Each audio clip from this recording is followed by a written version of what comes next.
Chapter 1837.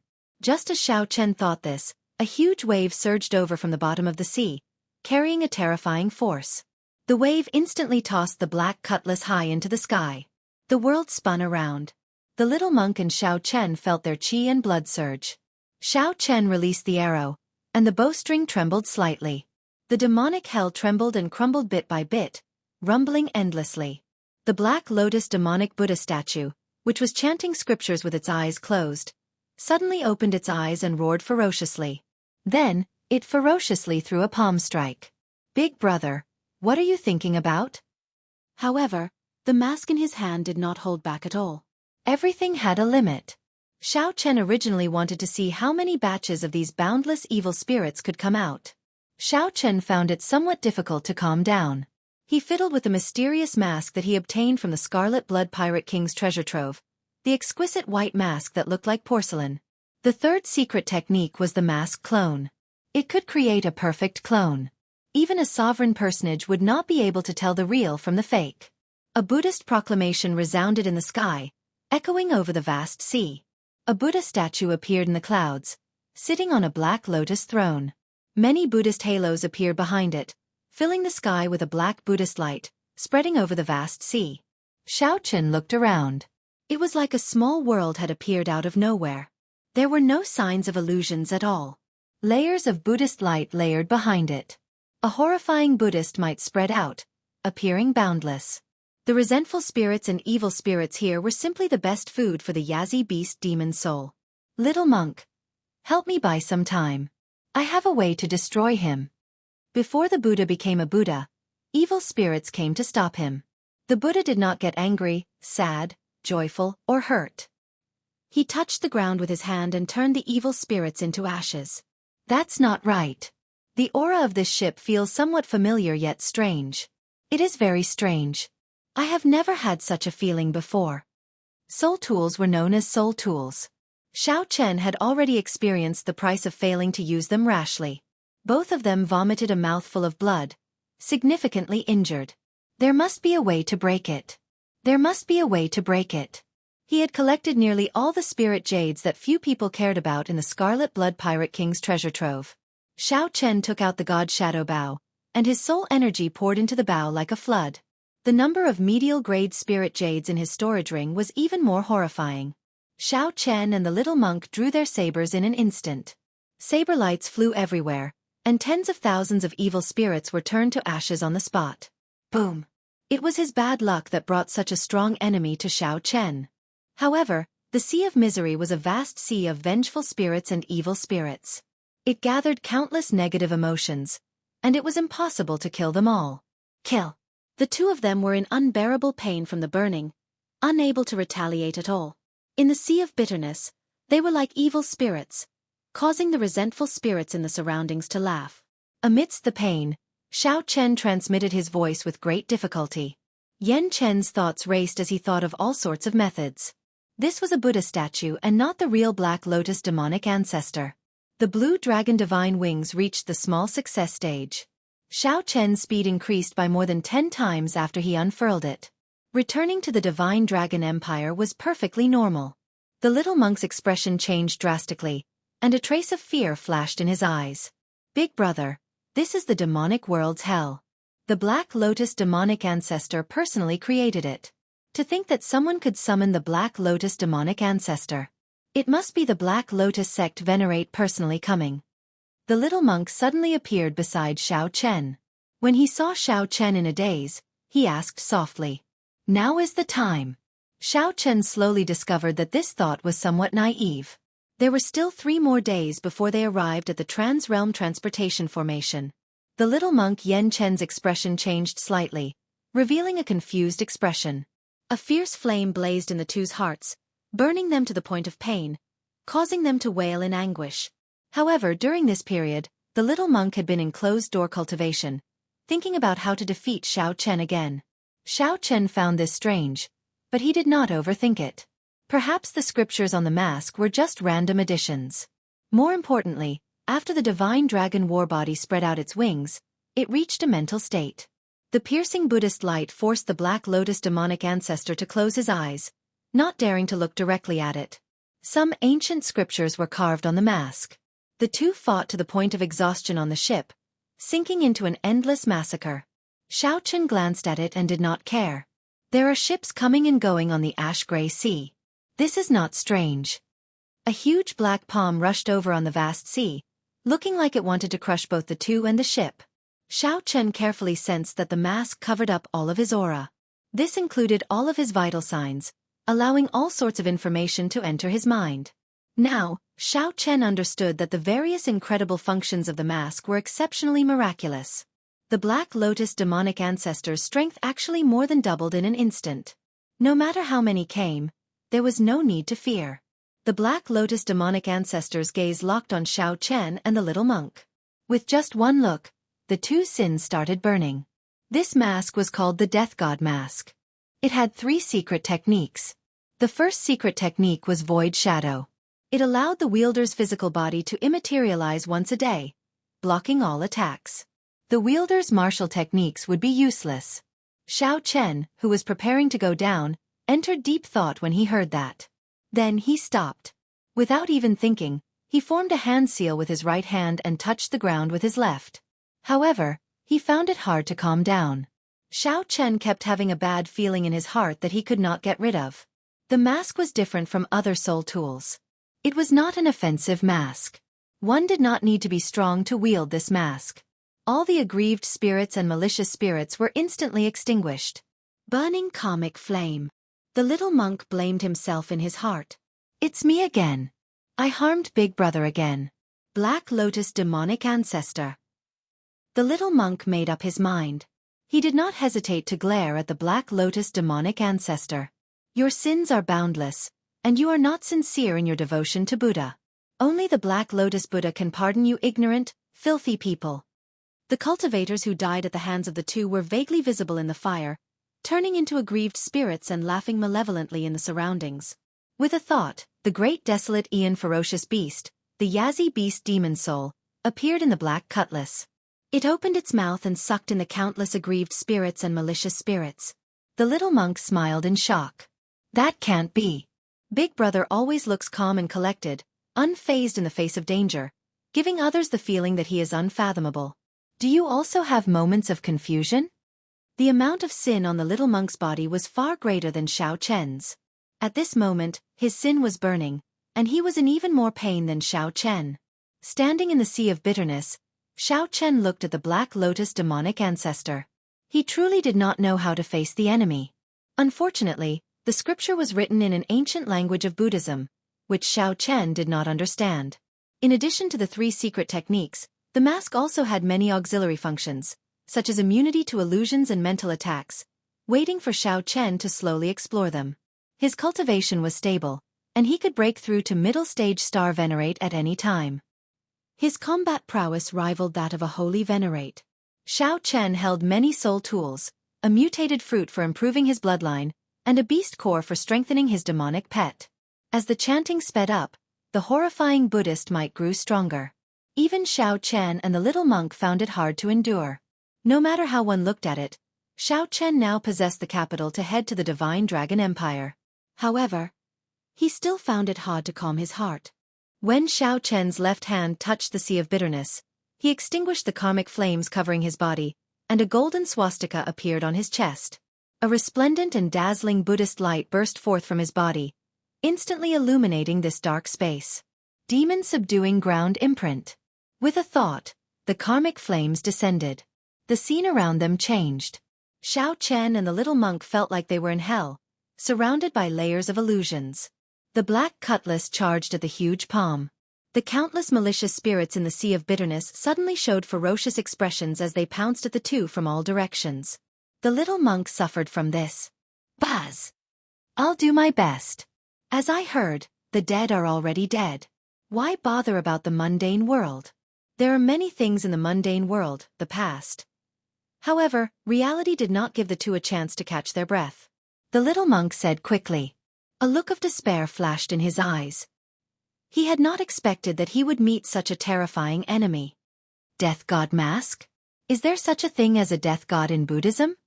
Compared to the god Shadow Bow and the Xianxia Beast Ghost Pennant, This was simply inconceivable. The black cutlass was from the abandoned land's Blue Dragon clan. Returning to the dragon race was like returning a dragon to its homeland. As the black cutlass flapped its wings, his bloodline surged. He could feel the surging power and ancient dragon might of the Blue Dragon bloodline.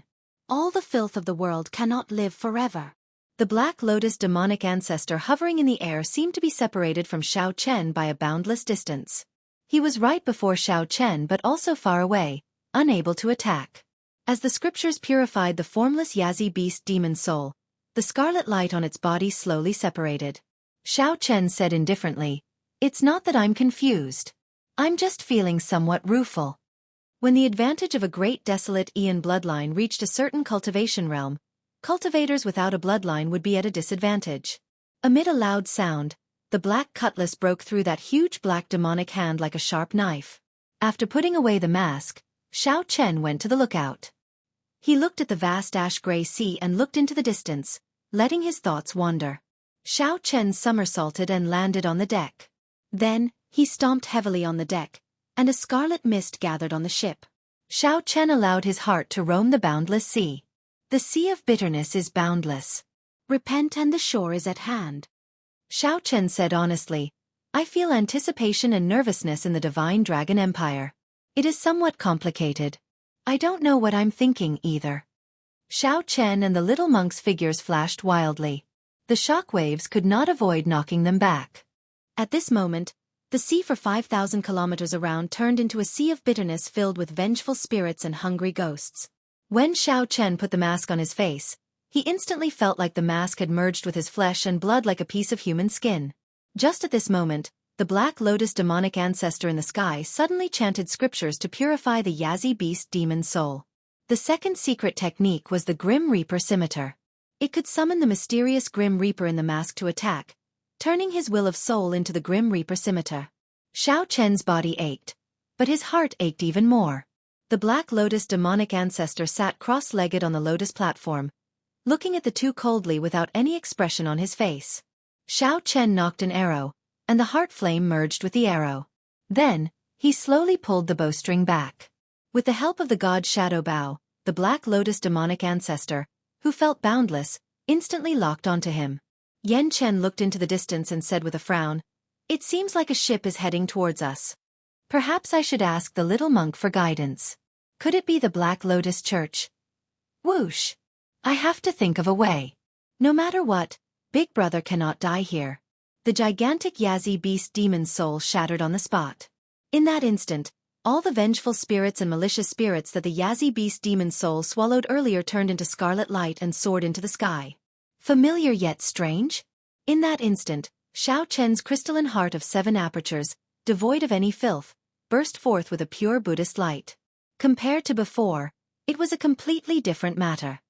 Boom. Chapter 1838. It was just some peak major primal core cultivators. Even if he had less than half of his strength, he would still be able to deal with them easily. "Master your body," Xiao Chen thought to himself. Although he was severely injured and could bring out less than half of his strength, he did not fear anyone on this demonic ship. However, he did not fear anyone on this demonic ship. "Xiao Chen, my master is coming personally.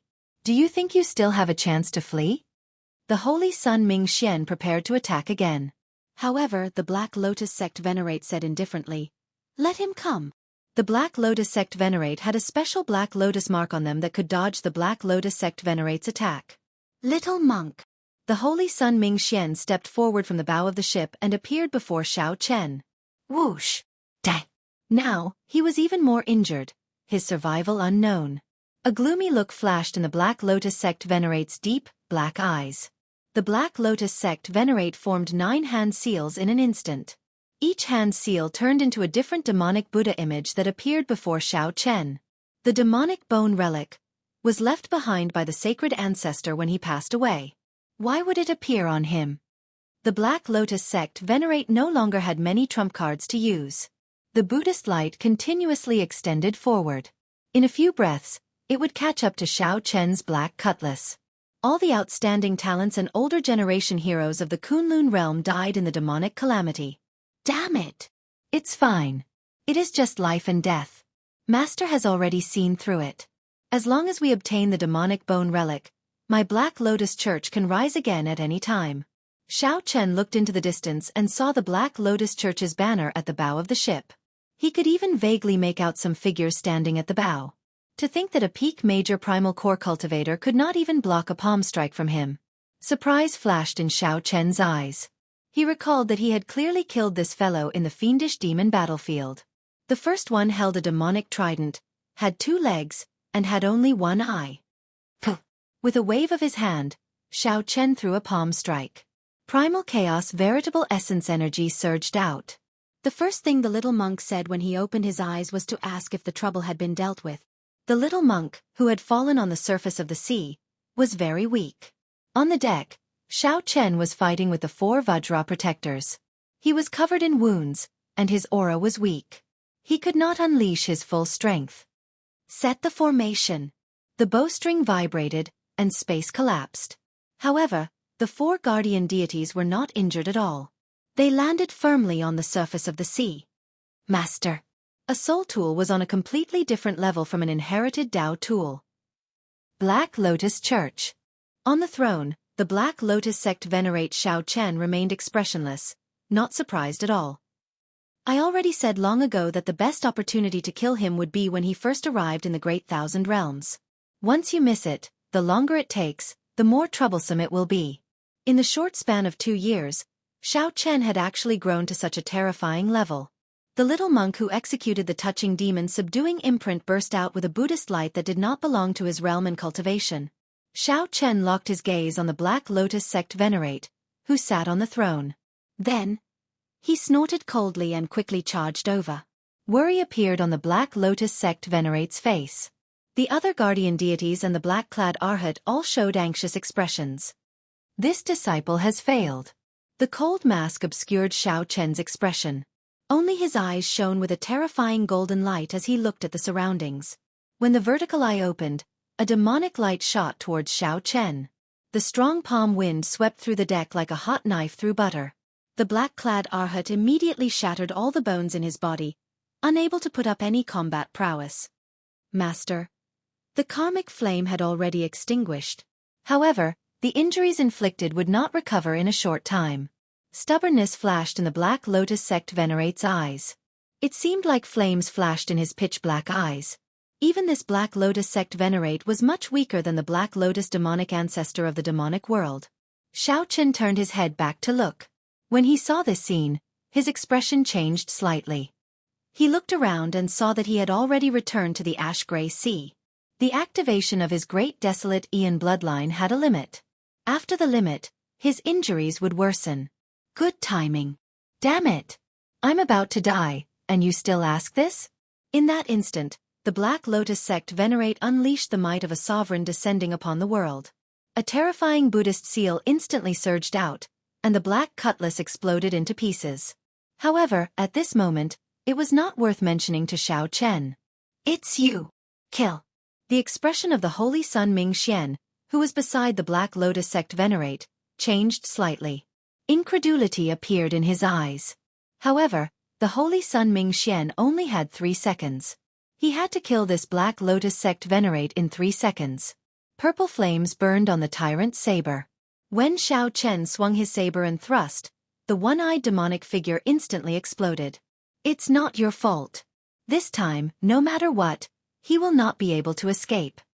The Holy Sun Ming Xian still remembered that these black-clad Arhats were all boundlessly strong back in Purple Sun City. The Holy Sun Ming Xian felt ashamed as he quickly lowered his head.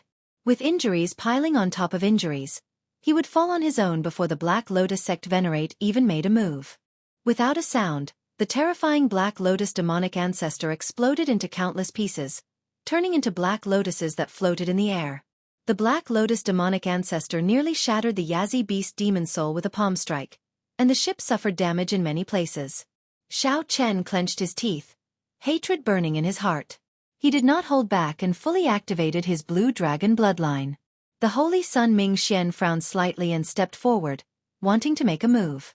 The divine concealment arrow had already entered the Black Lotus evil ancestor's body and exploded instantly. The Black Lotus sect venerate's eyes were as pitch black as ink. He gave off a terrifying aura, but he was extremely weak, looking like he would be blown away by the wind at any moment. Moreover, he was extremely weak, much weaker than Xiao Chen himself. However, he didn't have any time to waste. Once the effect of the bloodline power wore off, he would be killed. As Xiao Chen looked at the Black Lotus sect venerate on the throne, old and new grudges surged forth. Boundless murderous intent flared in his eyes. He looked around and found the little monk floating on the surface of the sea. The little monk had already fainted. Boom! Xiao Chen remained calm and unperturbed. When Xiao Chen looked around, he saw a black ship blocking the way to the Trans-Realm Transportation Formation. However, Xiao Chen could not wait any longer. When he saw a rather large crack, he carried the little monk and leaped out. Xiao Chen could place all the blame on Xiao Chen. The rebound from the god's shadow bow reverberated in Xiao Chen's body, causing him endless pain. What was even more unbearable was that he had drained most of his soul energy, making him look incredibly weak. Xiao Chen unleashed a peak strike with his weakened body. The four great guardian deities before him were not worth mentioning at all. Sect Venerate. The moment the two leaped out, a wave came crashing over from the surface of the sea, crashing into them. The Holy Sun Ming Xian led the way. A faint white Buddhist light spread out from his body, making him stand out among the black Buddhist lights. The Holy Sun Ming Xian took the risk of drawing the god's shadow bow, draining his soul energy. The god's shadow bow rebounded, injuring his physical body again. 7 Kill Seal, resolving the mundane, die. After putting down the little monk, Xiao Chen could not be bothered to repair the ship. He turned the ship around and quickly fled far away. Now, Xiao Chen actually appeared alive again. Capture him. The 4 great guardian deities and 100 black-clad arhats soared into the air and charged towards the black cutlass. The Holy Sun Ming Xian asked worriedly. To think that he can break through the demonic world's hell. After him. We must catch up to him. This is the last chance to capture him. Otherwise, there will never be another chance. Black Lotus Sect Venerate. After the many black-clad arhats boarded the ship, they immediately launched themselves at Xiao Chen. I can't escape. However, the Black Lotus Sect Venerate pulled him back. That ship is somewhat strange. The ship moved amid the treasure light, completely ignoring the influence of the ash-gray sea's huge gravity. It moved like a beam of light, moving quickly. Xiao Chen turned around and protected the little monk, using his back to block the heavy strike of this wave. In the time it took for a spark to fly, Xiao Chen took out the death god mask and wore it. When the demonic light shot over, a ripple-like black light appeared on the mask and dissipated it. Right after the Black Lotus Sect Venerate spoke, he suddenly made a move. He lowered his right hand and stuck his thumb and middle finger together, forming a miraculous hand seal. As the Black Lotus Sect Venerate chanted scriptures, a beam of Buddhist light suddenly descended from the sky, illuminating a treasure path in front of the ship. After the god Shadow Bao fired the arrow, Xiao Chen ignored his weakness and immediately leaped towards the little monk. After all, the weakest of the 4 guardian deities was a peak early-stage star venerate. The strongest guardian deity was a late-stage star venerate. Guardian deities, black-clad arhats, bring him over. Oh no! Quickly attack! In the demonic world's hell, that horrifying Black Lotus demonic ancestor used karmic flames to burn Xiao Chen to death. Xiao Chen blamed himself as he looked around. The demonic world's hell was crumbling bit by bit. Everything was fated to gather on this person.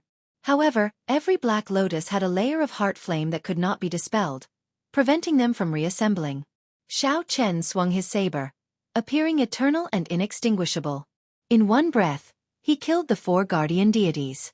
A golden light flickered in Xiao Chen's eyes, and his declining aura instantly soared to the limit. However, even when the 4 guardian deities worked together, they were at a disadvantage from the start to the end, completely suppressed by Xiao Chen. The thousands of black lotuses continuously gathered, trying to reassemble the Buddha image. Wuxia! The sudden killing move caught Xiao Chen off guard, sending him flying. Big brother, is the demonic ancestor destroyed? Xiao Chen was just about to get up anxiously when the 4 guardian deities appeared and surrounded him again. The expressions of the 4 guardian deities changed drastically. They quickly charged at Xiao Chen, not holding back their killing moves at all. Wuxia! Wuxia! Xiao Chen vomited a few mouthfuls of blood on the surface of the sea. Only the skeleton of the black cutlass remained. With a wave of his hand, Xiao Chen collected it into his storage ring. Xiao Chen's figure flickered on the surface of the sea. Then, he leaped and landed on the dilapidated black cutlass. When he formed a hand seal, he slowly pushed it forward. That is, wearing the death god mask, Xiao Chen activated the tyrant saber's full might and broke through the 9 demonic images before landing on the ship. With just a slight pull of the bowstring, Xiao Chen shattered the Black Lotus demonic ancestor's Buddha image. Pussy.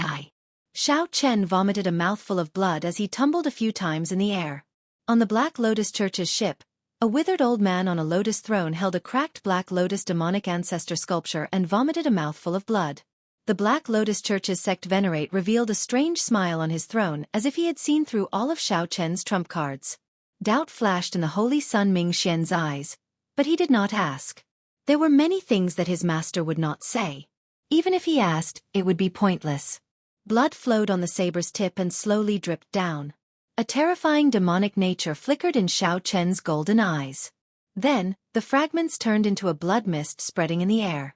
The blood mist could only scatter in the surroundings, slowly being consumed by the heart flame. Right now, the little monk's fate was unknown. If something happened to him, he would blame himself for life. Chapter 1839. 3. One of the Death God Mask's secret techniques, Void Shadow, appeared. The attack that the Holy Sun Ming Xian had been preparing for a long time struck the immaterialized Xiao Chen's body with terrifying demonic might. The Holy Sun Ming Xian revealed a horrified expression as he passed through Xiao Chen's body. This peak strike did not stop Xiao Chen for even a moment. The Black Lotus sect venerate's smile did not fade as he continued to look at Xiao Chen coldly. He did not make a move, nor did his expression change. 2. One of the Death God Mask's secret techniques, Mask Clone, appeared. A masked clone appeared in the air. When the secret technique was executed, Xiao Chen felt like his body split in two. No matter which one was destroyed, the other one would retain its strength and consciousness and continue living. Xiao Chen finally understood why sovereign personages could not distinguish the real from the fake. It was because both were real. 2 seconds passed. After passing through Ming Xian's obstruction, Xiao Chen was only 100 meters from the Black Lotus sect venerate on the throne. Xiao Chen locked onto Xiao Chen's aura, drove his veritable essence energy, and layered his great Tao energy. His dragon might soared to its peak. Xiao Chen waited for the final second to arrive. Under the mask, Xiao Chen showed a grave expression, revealing a pair of great desolate divine eyes. However, there was only a cold murderous intent and a strange demonic nature, nothing else. How long could 1 second be? 1 breath, 1 blink. The moment one raised one's head, the moment one took a step, the moment one opened one's mouth, the moment one thought. 1 second passed by. However, in the eyes of experts, 1 second was enough to do many things. One could soar into the air and flee far away. One could swing 100 times. One could kill countless people. One could think of many things. One could do many things. The Black Lotus sect venerate only did one thing. He stood up from the throne. Some people stood up because they were tired. Some people stood up because they wanted to leave. Some people were simply restless. However, some people stood up for only one reason. They wanted to fight. Boom! Just as the Black Lotus sect venerate stood up again, a strong battle hunger surged out of his body and soared into the clouds. Then, it turned into a fierce flame that burned half the sky. The clouds were burning, and flames filled the sky. This battle intent was pure and simple, domineering and direct, and it caused the entire space to be locked down. The 2 clones were forced to a halt in front of him. Xiao Chen's thoughts froze. He couldn't move, he couldn't speak, and he couldn't think. The Black Lotus sect venerate slowly stretched out his hand. However, just as he was about to touch Xiao Chen, his hand slowly approached Xiao Chen. However, just as the Black Lotus sect venerate was about to touch Xiao Chen, the lower half of his body suddenly ignited.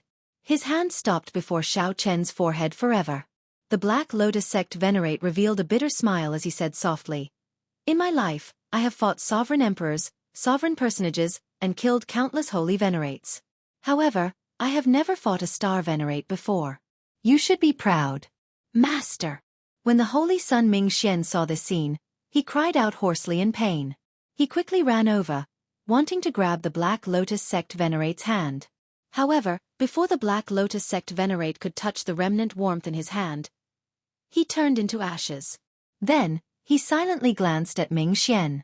The Black Lotus sect venerate's gaze was filled with anticipation and love. However, he could not continue looking. He only glanced at the Black Lotus sect venerate, who once moved unhindered, able to escape unscathed under the suppression of the 4 Buddhist temples. The Black Lotus sect venerate vanished from this world forever. Only the blazing fire that burned half the sky proved the Black Lotus sect venerate's glory and past. Whoosh! The 2 clones landed on the ground and merged back into one. The great desolate Aeon bloodline ended, and Xiao Chen vomited a mouthful of blood. Injuries piled on top of injuries. Xiao Chen weakly fell to the ground. He did not know whether he won or lost. The holy son Ming Xian knelt on the ground and silently chanted scriptures. His spotless, untainted body gave off an incredibly pure Buddhist nature. Xiao Chen held a stalk of sword monarch grass in his hand. If he attacked at this moment, the sword monarch grasses might would not allow him to escape. With the sword monarch grasses might, the holy son Ming Xian would definitely die. In the end, Xiao Chen did not make a move. Then he slowly stood up and left this place, landing on the surface of the sea. When Xiao Chen looked around, the surroundings were a mess. The corpses of the Black Lotus Church's protectors and arhats floated on the surface of the sea. Their blood mixed with the seawater, forming a pungent smell. That smell was tragic and stirring. The Black Lotus sect was a declining sect, a faction that once stood on equal footing with the 4 Buddhist sections. Now, only 4 star venerates and more than 100 major primal core venerates remained. Then they all died here. That person fought his entire life and died standing. Yi Zifeng's senior brother had said clearly not to make a move for 10 years. That person had staked everything on one throw and ended up in such a state. The blazing flame in the sky continued to roar. The waves surged and roared endlessly. The holy son Ming Xian piously chanted scriptures, and Buddhist sounds drifted out. The blazing flame was the Black Lotus holy venerate's laughter after he broke free. The waves were the cries of the souls of the sect's heroes. The Buddhist sounds were blessings and prayers for the next life.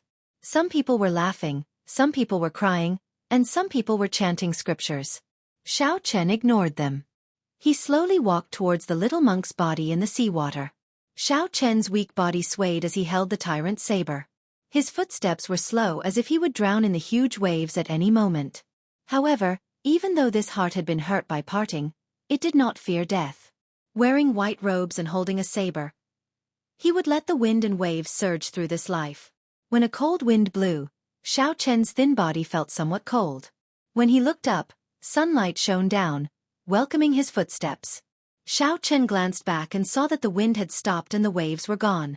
The bodies of the Black Lotus Church members floated quietly on the desolate sea. The blazing flame in the sky extinguished. On the ship, the white-robed holy son Ming Xian looked coldly at Xiao Chen. New grudges and old grudges would be settled today. However, Xiao Chen did not feel any joy or sorrow at this moment. He only glanced at the person at the bow of the ship before silently turning around. Xiao Chen raised his leg and did his best to leap up. Then, he landed beside the little monk and picked him up. The scarlet ring on Xiao Chen's finger turned into a flash of red light. The demon blood vulture carried the 2 over the ship, continuing towards the trans-realm transportation formation. Xiao Chen held the little monk's right hand and checked his pulse. His aura was weak, and his life force was indistinct. The little monk's life force was slowly fading. The demon subduing ground-touching imprint was a horrifying Buddhist sect secret technique. It was the strongest seal that the Gautama Buddha left behind before he became a Buddha. Only the abbot or holy monk of the 4 great Buddhist temples could use it. Xiao Chen did not know where the little monk found the courage to execute it. Furthermore, he succeeded in doing so. However, the little monk had not expected that the price was not something that an insignificant novice monk could bear.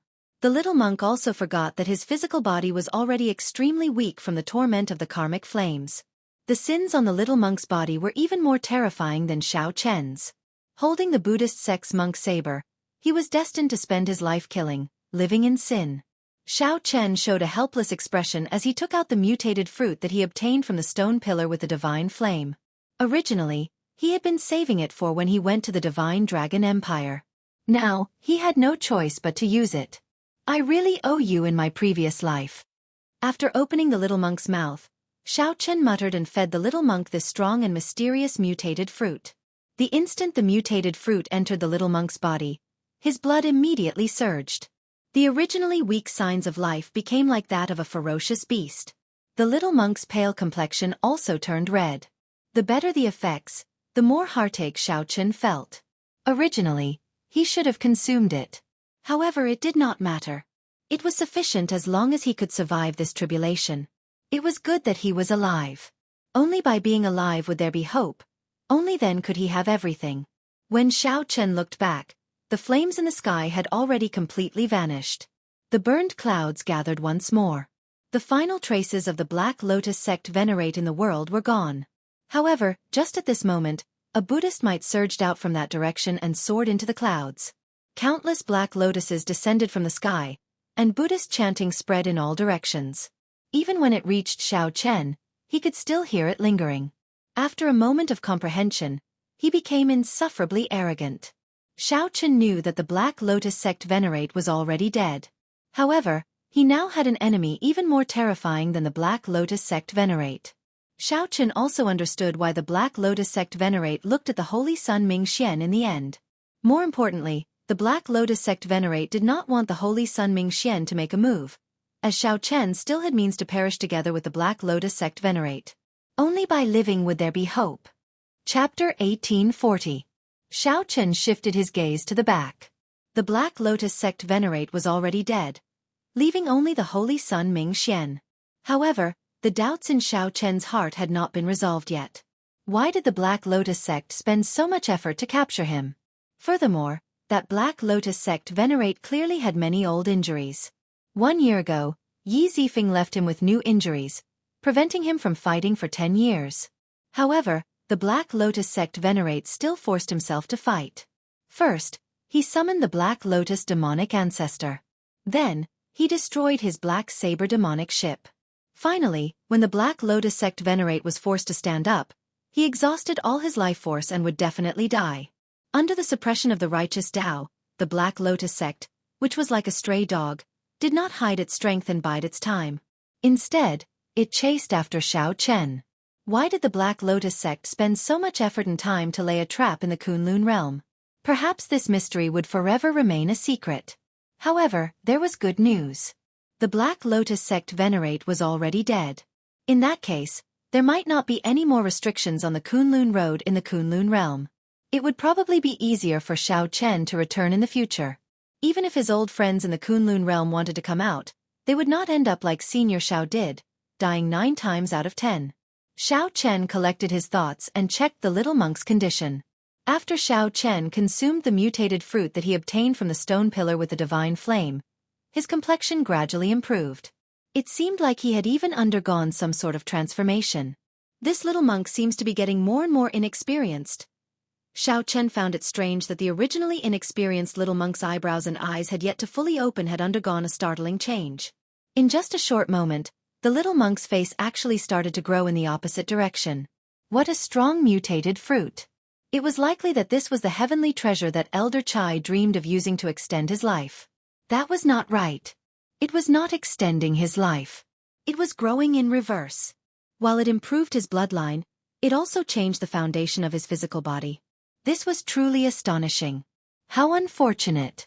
If Xianxia had consumed it himself, his strength would have improved further. However, it would have been best if the little monk was still alive. Compared to becoming stronger and exchanging for the little monk's life, Xianxia was very clear on what was better. Seeing that the little monk was safe, Xianxia relaxed and started treating his injuries. The karmic flame burned his sins, injuring the foundation of his physical body. His soul energy was greatly depleted and would be hard to recover in a short time. He closed his eyes and adjusted his breathing. 6 hours passed, and his true essence revolved in a large circle. Xianxia's spirit improved slightly. Opening his eyes, Xianxia exhaled a mouthful of turbid air. His injuries would probably take some time to recover. The main problem was that the karmic fire had damaged the foundation of his physical body. He was already lucky to be able to survive. Karmic fire was not something that ordinary people could control. It was similar to the faintly discernible objects in myths and legends. Furthermore, it did not have much power against ordinary martial artists. The sins of ordinary people would not be able to ignite their sins. Xiao Chen and the little monk were two exceptions. Hey, when did I get a kid? Xiao Chen was shocked to discover a child on the demon blood vulture's back. He looked to be about 6 or 7 years old. He was bald and wore a large monk's robe. After being stunned for a moment, Xiao Chen reacted. It was the little monk, Yan Chen. His fleshly body returned to its childhood. However, the feeling he gave Xiao Chen was that he had become even stronger. Yan Chen's aura was very deep and heavy. This is too heaven-defying. Xiao Chen felt incredibly shocked. Although Xiao Chen did not know what benefits the little monk obtained, just this change alone caused him to regain his youth. Regaining his youth. Even a sovereign personage.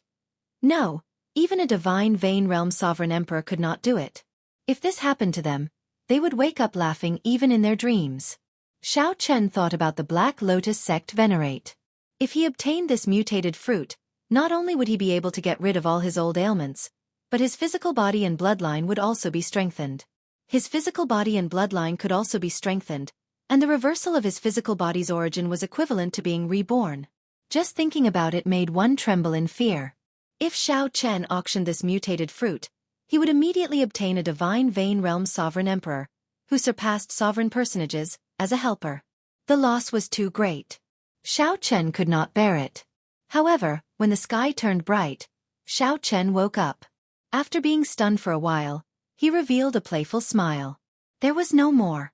The loss was too great, and his heart ached. A tender baby appeared on the demon blood vulture's back. The baby appeared sleepy, with delicate facial features and a shiny bald head. It was as cute as it could be. Fortunately, I did not eat it. Otherwise, I would not know how to face Lu Ruyue. This scene was too beautiful. Xiao Chen smiled bitterly and shook his head, not daring to think about it. Xiao Chen checked the little monk's body and noticed that the reverse growth finally stopped. Otherwise, if it continued to grow in the opposite direction, it would be quite troublesome. However, it seemed like the problem was already very big now. How should I explain it to him after I open my eyes? What a headache. Boom! Suddenly, the demon blood vulture seemed to be greatly shocked. It shook intensely, nearly flinging Xiao Chen and the little monk off. Damn! Don't scare me. Master, you gave birth? Suddenly, the demon blood vulture's voice rang out in Xiao Chen's mind. It turned out that it wanted to slack off. Xiao Chen closed his eyes and flew for an entire night. As he flew, he fell asleep. When the demon blood vulture opened its eyes, it discovered a baby on its back. It nearly fell off in fright. Xiao Chen's lips twitched involuntarily. He asked coldly, "Could your father have given birth to you?" "How can that be? How could my father have given birth to me?" The demon blood vulture did not even think about it, decisively denying it. Xiao Chen could not help laughing. Indeed, it was a silly bird. It turns out that you are not his. No wonder your father sold you to me. That's not right. That's not right. My father gave birth to me. My father gave birth to me personally. When the demon blood vulture heard that, it immediately retorted. This matter concerned the dignity of its bloodline and could not be spoken carelessly. Haha. Xiao Chen smiled but did not say anything. That's still not right. My mother gave birth to me. It has nothing to do with my father. Ha ha ha. Xiao Chen guffawed endlessly. This silly bird was so silly that it was cute. Stop laughing. My father gave birth to me. It has nothing to do with my mother. That's right, right? The demon blood vulture paced around, thoroughly confused. It spoke until it nearly cried. When Xiao Chen saw the situation, he smiled softly and said, "Your father and mother gave birth to you." Right, right, right. That's right. Ha ha ha. This great me is really smart. I figured it out in an instant. When the demon blood vulture heard that, it immediately beamed with joy and roared ferociously. However, master, you still did not say who gave birth to this baby. Xiao Chen was still thinking about how to explain to the little monk. He felt that this silly bird was incredibly stupid. He said helplessly, "There are only the 3 of us here. Who do you think I gave birth to?" "Just the 3 of us." Suddenly, Horror filled the demon blood vulture's heart. Aside from the little monk, there is only me. Could it be that while I was asleep? What are you thinking about? Xiao Chen heavily patted the demon blood vulture's head. This is the little monk.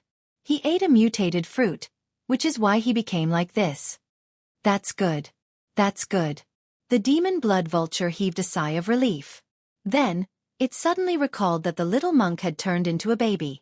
Then, it started cackling strangely again. Master, I'll help you take care of him. Go to the side. After another day, an island appeared below Xiao Chen's vision. According to the little monk, the trans-realm transportation formation was on the island. Given the little monk's condition, Xiao Chen could only send him back to the temple first. Xiao Chen gently pushed off the demon blood vulture's back, turning it into a ring and restraining it on his back. Xiao Chen looked at the baby-like little monk. Then he stretched out his hand, and a few saber lights shot out. Then, he turned the little monk's originally large monk robes into a small backpack. Then, he hung the other party around his neck. Xiao Chen descended from the clouds and looked down at the island below. Soon, the island appeared in his vision. The city on the island was vast and large. When Xiao Chen probed it, he could sense the auras of many experts. There were many star venerates and holy venerates. He could even vaguely sense the auras of sovereign personages lying dormant. Whoosh! Xiao Chen landed firmly at the city gates of this city. When he looked up, he saw the words, Withered Leaf City, above the city gates. In that instant, several gazes immediately landed on Xiao Chen. They pointed at him and whispered to each other. Haha! There are so many strange things these days.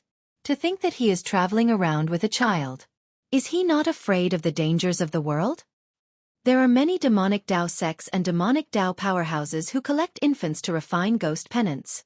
This person does not look like a demonic Dao cultivator. Interesting. The people whispering did not have any fear. Xiao Chen heard all of it. He did not think too much about it as he headed straight for the city gates. After paying the entrance tax, the leader of the city guards could not help giving Xiao Chen another glance. Sir, please wait a moment. Xiao Chen maintained his vigilance. He turned around and asked, My lord, what's the matter? The leader smiled amiably and replied, It's nothing. It's just that I rarely see people bringing children to my withered leaf city. I have one more question. Would you like to leave your name? Xiao Chen smiled faintly and retorted, If I don't say it, you won't let me in? That's not necessary. In that case, there was naturally no need to say it. Goodbye. Xiao Chen turned around and left.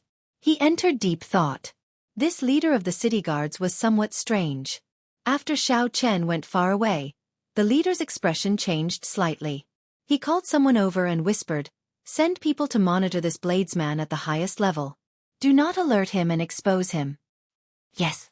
After the subordinate left to carry out the order, the leader left the city gates and rode his horse, heading for the city lord's residence.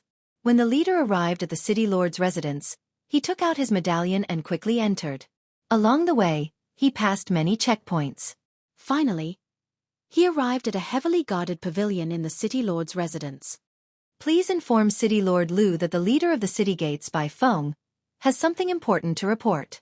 Someone passed on Bai Feng's message. After a while, the leader received permission to enter. In an elegant room in the pavilion, a gray-robed old man sat and drank tea. He exuded a dignified might, exuding might without being angry. Bai Feng, if there is nothing important, you would not have come personally to report. Speak, what is the news? The gray-robed old man asked calmly as he put down the teacup with a gloomy expression. Reporting to City Lord, this subordinate just discovered someone suspected to be the white-robed bladesman at the city gates. Bai Feng performed a cupped fist salute and reported respectfully. The eyelids on the gray-robed old man's calm face twitched. Is it the white-robed bladesman Xiao Chen who suppressed the 3 great demonic Dao sects and obtained the Scarlet Blood Race's inheritance? This subordinate does not dare to be sure. He was carrying a baby on his back, which is somewhat different from the rumors. I only sent people to monitor him carefully and did not act rashly. The gray-robed old man waved his hand and said, Quickly withdraw them. If it really is that white-robed bladesman, it will be hard for you not to give yourself away. That's not right. It's already too late. That's all then. I will remember your contribution in this matter. Leave the rest to me. Thank you, City Lord. After Bai Feng withdrew, the gray-robed old man revealed a smile. Interesting. The entire demonic Dao sects of the Ash-Gray Sea are searching for you. To think that you actually came to my place. You are probably here for the Trans-Realm Transportation Formation. Chapter 1841. However, he didn't care too much about it. In his hands, it was only a matter of time before the imprint was dissolved. His joy was indescribable. In the City Lord's mansion, there should be even more powerful existences in seclusion. But right at this moment, something unexpected happened. He looked at Xiao Chen and said with a smile, "Young Master Xiao is indeed a straightforward person. You are also a smart person. This old man admires your boldness." Even if he knew that he was going to die, he would still fight for it. Otherwise, how unwilling would he be? It made him feel extremely comfortable, and his entire body felt refreshed. He felt that his strength had instantly increased by quite a bit. The Withered Leaf City Master casually flipped through the demonic cloud heaven-swallowing technique, then solemnly closed it and casually put it aside. To be able to confirm his identity so quickly, the Withered Leaf City Lord manner was indeed impressive. In the next moment, thousands of holes appeared on his body, and dazzling sword lights shot out from every hole. Only Bai Feng, Xiao Chen, and himself were left in the room. For a moment, not only was he overjoyed, but he was also incomparably proud of himself. He was the youngest leader of Withered Leaf City and the most trusted subordinate of the City Lord. He was in charge of one of the city's 3 main guards, the City Guards. This untalented Bai would like to ask young Master Xiao to bestow a treasure to me. Therefore, you still have to give me a supreme treasure to make up for the pressure I've endured and the losses I've suffered. Furthermore, he also vaguely felt that he had gone too far. He felt somewhat guilty for bullying a junior like this. The moment this person appeared, it immediately caused a wave of low exclamations in the inn. With an excited expression, Xianxia quickly flipped through the secret manual. The more he read, the more shocked and excited he became. One could clearly sense that the style of the city was completely different from the other cities. After confirming Xiao Chen's location, Xiao Chen immediately brought him over. This was to avoid trouble if the other factions found out about Xiao Chen's whereabouts. Dong dong dong. The demon blood vulture's belly swelled up, and demonic qi surged from its body. It cackled strangely as it continuously refined the Withered Leaf City Lord in its belly. The little monk in the bag had yet to wake up. Xiao Chen did not know why. I bet he's going to suffer. They truly lived up to being supreme treasures left by the Scarlet Blood Pirate King. Every one of them was so mesmerizing. It had to be said that it was a little dreamy, and he was a little ethereal. It was a treasure that no one had managed to obtain, but Xianxia easily obtained it with just a few words. The Withered City Lord's eyes lit up. What a domineering beast core. If a magical pet were to consume it, it would immediately undergo a complete transformation. He was overjoyed as he thought about how the 3 demon sects had spent so much effort and lost so many people. All sovereign personages would fight to the death to obtain the supreme treasures they possessed. Once, there was a middle-stage star venerate expert of the demonic Dao sect who behaved atrociously in the city. After 10 moves, that middle-stage star venerate expert died. Demonic Dao cultivators had always been arrogant and unruly. If there was even the slightest conflict, they would start fighting. However, the order in the city was rather stable. There were practically no signs of fighting. What a grand lineup. He doesn't look like a demonic sect martial artist. Could he be a righteous Dao martial artist? He's actually carrying a baby. The Withered Leaf City Lord still hadn't opened his eyes. Seeing that Xiao Chen didn't say anything, he added. Xiao Chen was deep in thought. He took off the blood-colored ring in his hand and handed it to Withered Leaf City Lord. Although Withered Leaf City was called a city, it could be seen as a strong rank 6 demonic Dao sect. Life was full of ups and downs, and not everyone could withstand it. Xiao Chen remained expressionless as he stepped forward and put away the demonic cloud heaven-swallowing art, the Xianxia beast ghost pennant, and the blood-colored beast core. Originally, Xiao Chen had thought that the news would not spread very quickly after leaving Myriad Star Mountain. On the other hand, Xiao Chen remained expressionless and calm. Such boldness was indeed admirable. Xiao Chen's strength was unfathomable, even stronger than the leading elders of the 3 great demonic Dao sections. Xiao Chen remained expressionless and did not say anything. Then, he decisively tossed down the Xianxia beast ghost pennant. It could only be said that Withered Leaf City had an extremely strong city lord's residence that managed it very strictly. Withered Leaf City's city lord opened his eyes and stretched out his hand to receive the Xianxia beast ghost pennant. Then he revealed a smile. You are indeed incredible, unlike those pedantic seniors who lost their lives for wealth, only regretting it when death approaches.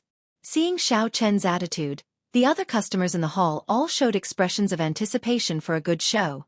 After the matter was over, that cultivator's sect did not dare to say anything more. Before that cultivator could react, the demon blood vulture opened its jaws and swallowed him whole.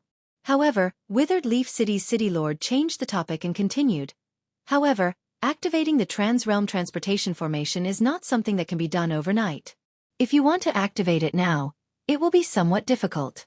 The cost of repairing it after the matter is too high. This old man would like to ask young Master Xiao for a supreme treasure to offset the cost of repairing it. However, the method of operation was somewhat special. One could directly teleport to a Starry Heaven relay station. Then, using a small Starry Heaven relay station as a springboard, one could continuously teleport to the central Great Realm. By phone. At this moment, when Xiao Chen walked on the street, he found it surprisingly bustling. However, the people walking here were all demonic Dao cultivators. Xiao Chen was stunned for a moment. After some thought, he took out the remaining 6-sword monarch grass from his storage ring. Treasuring a jade ring becomes a crime. The people from the city lord's mansion would probably arrive soon. However, there was one thing that left a deep impression on Xiao Chen. Xiao Chen said indifferently, not saying anything more. Xiao Chen remained expressionless.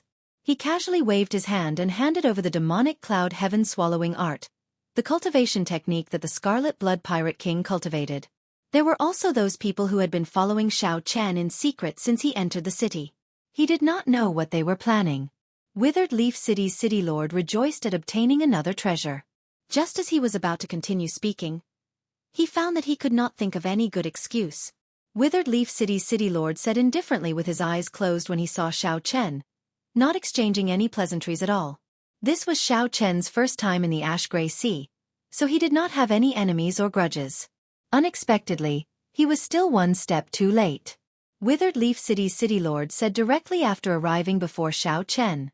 Hence, the majestic group followed behind Xiao Chen and Bai Feng, heading for the city lord's residence in a spectacular manner. White-robed King Xiao Chen, come with me. Even the items sold in the shops were all sorts of tools and materials that demonic Dao cultivators use to cultivate or food containing a demonic nature. How should Xiao Chen deal with this? This was a difficult problem. Goodbye. With these, Xiao Chen's strength would soar. Breaking through to Holy Venerate and advancing to Sovereign Personage was just around the corner. Just as Xiao Chen was thinking about this, a person entered the inn. It was the city gate commander, Bai Feng, whom Xiao Chen had met earlier. Bai Feng's eyes were wide open as he looked at Xiao Chen, dying with a remaining grievance. Bai Feng had watched for a long time but did not gain any benefits at all. He felt somewhat upset. At such a young age, Bai Feng already won the trust of Withered Leaf City's city lord. Furthermore, his cultivation was unfathomable. The 6-sword monarch grass flashed with light and entered Bai Feng's body. A murderous intent flashed in Xiao Chen's heart. However, his expression did not change, and he did not say anything. It was like Bai Feng did not want others to know what happened in the room. Even the city lord's residence's people. Withered Leaf City. How shrewd. Although this place was quite far away from the 10,000 Star Mountain, and he wouldn't meet people from the 3 demon sects, what he had hoped for in his life was easily realized in a single day. However, he had purposely left a restriction in this room, isolating all information from the outside world. Bai Feng was initially unhappy, but he revealed a trace of joy when he sensed the sword intent contained in the imperial sword herb. Here. Along the way, he attracted the attention of everyone, and they discussed and pointed at him. The Withered Leaf City Lord's eyelids twitched as he received the ring.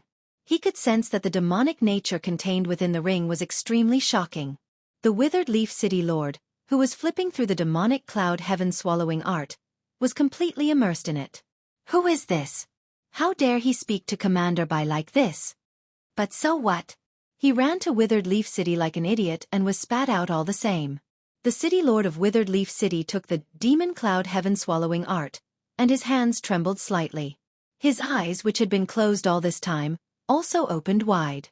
Without saying anything, Xianxia handed over the mysterious beast core in his storage ring. Aside from the rank 7 demonic Dao sects, only 10 cities in the entire Ash-Gray Sea had trans-realm transportation formations that led to the Central Great Realm. Eat your fill before you leave. Xianxia vaguely felt like he could continuously devour the demonic nature in the surroundings to strengthen himself. Xianxia and Bai Feng left the room. However, who could have imagined that Bai Feng would show a good attitude, smiling as he sat across from Xianxia? To think that I took the initiative to enter this wolf's den. Indeed, if I had such a supreme treasure, I would be in Xianxia's position. Thinking of this, Bai Feng could not help feeling happy. He looked at Xianxia with a gloating expression. The Withered Leaf City Lord was a swift and decisive person. It did not matter. Xianxia had already survived the tribulation of the Black Lotus sect venerate. He was not afraid of this tribulation. Any of the treasures that Xianxia handed over was a supreme treasure. After sensing for a while, Xianxia discovered that the Xianxia Beast Ghost Pennant already had Xianxia's spiritual mark. It is probably not enough. The white-robed Xianxia slaughtered the true inheritors of the 3 great demonic Dao sects before the 3 holy venerates, Bai Feng said casually, revealing all the information about Xianxia, expressing his purpose for coming here. Xianxia said indifferently, revealing a mocking smile on his face. Then, he took out a medallion and handed it to Xianxia. Take my medallion and go to the Trans-Realm Transportation Formation in the residence. You can activate it and leave immediately. This old man will keep his word. I will take one of your supreme treasures and guarantee your safe departure. Aside from this, if you want to go to the Central Great Realm, you can go to the Central Great Realm. Or if you do not agree, I will kill you and search for it myself. However, the world was vast. Sleeping came first and eating second. The Withered Leaf City Lord received the Scarlet Beast Core and placed it beside the Xianxia Beast Ghost Pennant. Then he said indifferently, right now, all the great demonic Dao sects in the Ash-Gray Sea are searching for news of you. Who knows how many people want to kill you? If I let you go, I will inevitably be criticized. After you leave, there is no need to care about anything. However, I will have to endure a lot of pressure. After casually choosing an inn in the city, Xianxia found out that the Trans-Realm Transportation Formation opened in the middle of every month. Here. Xianxia casually ate and drank a table full of food and wine as he muttered to himself about his fortuitous encounter. Withered Leaf City was one of them. How troublesome. Xianxia frowned slightly. After thinking about it, he could only assume that his experiences at Myriad Star Mountain had spread. Xianxia saw that more than 100 Star Venerate experts had already gathered at the inn's main entrance. Their clothes were uniform, and their eyes gleamed with killing chi. These were the elites of the army. This was how fate played with people. No matter how overwhelming one's luck was, if one was not careful, the situation could turn around in an instant. It had to be said that Xianxia was very astute and thoughtful. Then he casually set it aside and continued, I believe that you are here for the Trans-Realm Transportation Formation. This Xianxia Beast Ghost Pennant can spare your life. However, if you want to use the Trans-Realm Transportation Formation, you will have to give me a supreme treasure. This old man will get straight to the point. I cannot take the inheritance of the faux god Flame. However, you have to give me one of the 8 supreme treasures that you obtained on the stone pillar with the divine flame. Otherwise, it will be very difficult for you to leave Withered Leaf City. The transportation to the Central Great Realm was not like the transportation between other great realms. Only extremely ancient transportation formations could allow direct transportation. 1 hour later, under Bai Feng's lead, Xianxia met with Withered Leaf City's City Lord. Xianxia had just received the medallion when Bai Feng, who was at the side, turned anxious. It looked like Xianxia was about to leave. Bai Feng, who was fiddling with the sword monarch grass, showed a startled expression. Just as he was about to say something, Xianxia stood up and performed a cupped fist salute. Withered Leaf City's City Lord's heart was already set on the supreme treasure that Xianxia gave him. He did not even raise his head as he said, Take care. I won't send you off. This was a peak early-stage holy venerate. It was opened only once a month, and it required an astronomical price of spirit stones. Bai Feng's gaze swept through the hall before landing on Xianxia. Then, he walked over with a smile. Xiao Chen did not know much about Withered Leaf City. This was all he knew. Immediately, he put it on his hand and immediately felt an overwhelming demonic aura spreading throughout his body. Bai Feng's eyelids twitched as he watched from the side. He could not hide the greed in his eyes. The white-robed bladesman carrying the infant instantly became a mysterious person in Withered Leaf City. Chapter 1842. There was only one transboundary teleportation formation in the entire Soaring Dragon County, and it was located in a palace in the central plaza of Soaring Dragon City. The Transrealm teleportation formation here was not owned by the Soaring Dragon Marquis. The cross-border dimensional portal was a strategic resource. All the cross-border dimensional portals in Dynasty were controlled by the imperial family. The Yen Emperor Palace controlled, protected, and maintained them. At this moment, on the Dao platform in the Soaring Dragon City's inter-realm teleportation formation, countless turbulence surged everywhere. The Daoist gate formed by the circular light screen was extremely unstable. It was on the verge of collapse, as if it would shatter at any moment. Looks like there's a problem. The platform on the other side is in trouble. The few elders of the Waywood formation discussed in low voices, but did not panic. This kind of matter was not strange at all. It was not strange at all. The Transrealm Teleportation Array was a teleportation array that could cross countless great realms and directly teleport one to the central great realm. They were all ancient Dao platforms that were extremely unstable. They needed to be maintained frequently and carefully looked after. Even so, there were still a few failures every 10 years. I wonder which unlucky bastard encountered a malfunction in the Dao platform. How unlucky! A Saint Venerable would have a 30% chance of surviving. If it is a sovereign personage, there is an 80% chance. An old man asked, "What if it's a Star Lord?" "He's definitely going to die," the old man leading the group said with absolute certainty. Bang! As soon as he finished speaking, a white-robed man with a weak expression walked out from the broken Taoist door. He was carrying a baby on his back. Star-Lord, it really is Star-Lord. The eyes of the old men surrounding the platform were wide open. Each and every one of them was filled with disbelief. Xiao Chen wiped off the blood on his lips. Then, he looked around and fixed his gaze on the leading old man. "Might I ask, Senior, if this is the Yanwu Dynasty's Soaring Dragon Marquis 8? "Exactly." The red-robed old man was stunned for a moment before he nodded. Xiao Chen breathed a sigh of relief in his heart. Ignoring the confused gazes of these old men, he walked straight out. After Xiao Chen left the palace, the group of old men collected their thoughts and began to discuss among themselves. It really is a Star Venerate. He managed to come out. This is too incredible. How did he survive the spatial reversal?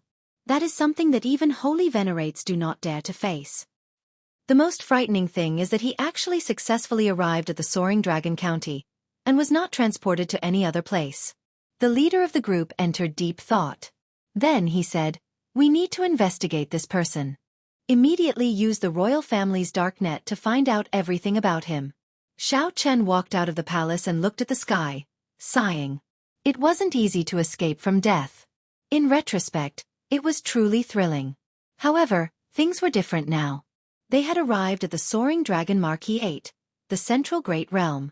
That was, birds flying in the vast sky and fish leaping in the vast sea. Is this the central great world? Xiao Chen looked around. Apart from being more prosperous, he didn't feel anything different. The only difference was that there were more experts in the city. Star venerates like Xiao Chen, who could move about the Grave Island Sea without fear, were not common on the streets. But from time to time, he would run into one or two. Let's find a place to rest. After spending time with the little monk, his luck hadn't been good, and he kept getting injured. Xiao Chen would not believe that the little monk's body of misfortune did not affect him at all. After casually finding an inn in the Soaring Dragon Marquis 8, Xiao Chen locked himself in and started to recuperate. This time, Xiao Chen needed to return his body to its peak, to recover from all his injuries. Time passed very quickly. In the blink of an eye, 1 month had passed. Xiao Chen opened his eyes, and many stars flickered in them. A certain shackle in his body had been broken. His spirit, qi, and energy had improved by another level. The number of stars in his soul pool had doubled. I broke through. Xiao Chen's cultivation, which had been stuck at early-stage Star Venerate, broke through to middle-stage Star Venerate without any bottlenecks. It was not strange for him to break through unintentionally. Xiao Chen had been stuck at peak major primal core realm for too long. His foundation was incredibly firm. The moment he broke through, he reached peak early stage star venerate. After that, he experienced several calamities. Taking advantage of the situation to break through was reasonable. After reaching middle stage star venerate, advancing to late stage star venerate was somewhat difficult. Xiao Chen walked out of the cultivation room and arrived at the guest room. The little monk on the bed still had his eyes tightly shut. The little monk showed no signs of waking up. Xiao Chen could tell that his bloodline was undergoing some kind of rebirth. It was hard to say when the little monk would wake up. Perhaps he would wake up in the next moment. Perhaps he would not wake up for 8 to 10 years. Anything was possible. It's just a small problem. Xiao Chen smiled bitterly and pinched the little monk's cheek. Then, he placed the little monk in his backpack and left the guest room. It was time to go. I had to make good use of the time to send the little monk back to the hidden spirit temple. Carrying the little monk on his back, Xiao Chen left the room. Then, he found the innkeeper and paid for the room before leaving. Xiao Chen glanced around and showed a slightly stunned expression. Then, his gaze landed on a handsome bladesman. However, Xiao Chen did not remember this person. What a familiar aura. This person has the dragon race bloodline and is also a bladesman. It's him. It's that Jianghu who stole the dragon race's supreme treasure and the Smiling Daughter Pavilion's fairy basket in the Soaring Dragon Great Realm. It was a small world. What a coincidence. Unexpectedly, Xiao Chen ran into the other party here. Xiao Chen walked over with large strides and suddenly appeared. Then, he sat down across from Jianghu and placed his saber on the table. Then, he picked up a wine cup and poured wine for himself. "Friend, I never treat strangers to wine," Jianghu said casually. When he inadvertently raised his head and saw Xiao Chen's appearance, he was stunned for a while. Xiao Chen smiled faintly and said, "Brother Jianghu, we meet again?" After Jianghu recovered with much difficulty, his trademark mischievous smile reappeared. Come. It has been 2 years since we last met. Let me see our white-robed bladesman. What improvement did you make? Wah! How scary. Your cultivation actually reached middle stage star venerate. You really chased after me with all your might. Hey, you even have a son now. Jianghu turned around and stood behind Xiao Chen. When he saw the baby-like little monk, he immediately felt joyful. Come. Let me carry you.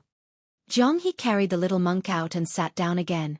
Then he exclaimed in surprise, "He does not look like you, little brother Xiao Chen."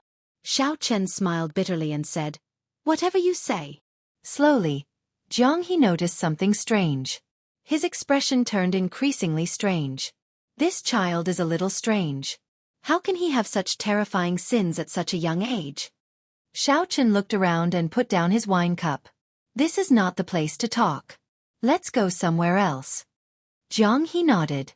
Let's go to the courtyard I rented. All right. After a while, the two arrived at Jianghu's courtyard. Xiao Chen gave a simple explanation of the little monk's origins. Damn. This is the little demonic monk's silver saber? I'll return it to you. After learning about the little monk's origins, Jianghu was startled. He quickly placed the little monk on Xiao Chen's back. Xiao Chen smiled faintly. It looked like the little demonic monk's silver saber was indeed famous. To think that even Jianghu feared him. He is not just famous. There are too many things about him. In the Yanwu dynasty, people might not know who the crown prince is. However, everyone knows about the little demonic monk's silver saber. Jianghu still felt some regret. He kept muttering to himself like a god of misfortune already haunted him. That's enough about me. Let's talk about you. Why did you come to the Soaring Dragon Marquis 8? You even used a disguise. Are you here to steal again? Xiao Chen was rather calm. He was already used to the little monk's existence. He did not care much about the so-called misfortune. When Jianghu heard that, he sighed. The matter of stealing the fairy basket was exposed. Now, the Soaring Dragon Marquis and the Smiling Daughter Pavilion are chasing me. That's impossible, right? Xiao Chen felt incredibly shocked. After that, he went to the Smiling Daughter Pavilion, but the other party had no clue. Jianghu frowned helplessly and said, It's the Heavenly Book Scholar. The Smiling Daughter Pavilion spent a lot of money to hire the Heavenly Book Scholar to perform a divination in the Heavenly Mystery Tower. Originally, I had already erased the heavenly mysteries of that time. However, I ran into the Heavenly Book Scholar, who calculated all lives. I could not do anything about it, and I was discovered. So, Jianghu showed a smile on his face. He nearly caused me to die a few times. Of course, I have to get back at him. I heard that the Night Cloud fan in the Heavenly Book Scholar's hand was his most prized possession, so I stole it for him. I showed him how great it is to scheme against me. Could the Heavenly Book Scholar be in the Soaring Dragon Marquis 8? Of course. Otherwise, why would I come all the way here? How about it? Do you want to meet this person with me? Jianghu urged as he looked at Xiao Chen's face, a hidden smile on his face. Xiao Chen wondered what Jianghu was thinking. Chapter 1843. These old bones are really unpalatable, the demon blood vulture said with some dissatisfaction as it spat out a storage ring. A holy venerate, withered leaf city lord, was gone, just like that. The demon blood vulture swallowed him whole, not even leaving scraps. He was truly pitiful. This pitiful person definitely had something hateful about him.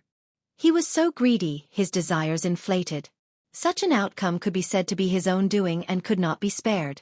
If the demon blood vulture only extorted a Xianxia beast ghost pennant and then sent Xiao Chen away, this would be a fair deal. The Xianxia beast ghost pennant was a superior grade soul tool carefully selected by the Scarlet Blood Pirate King.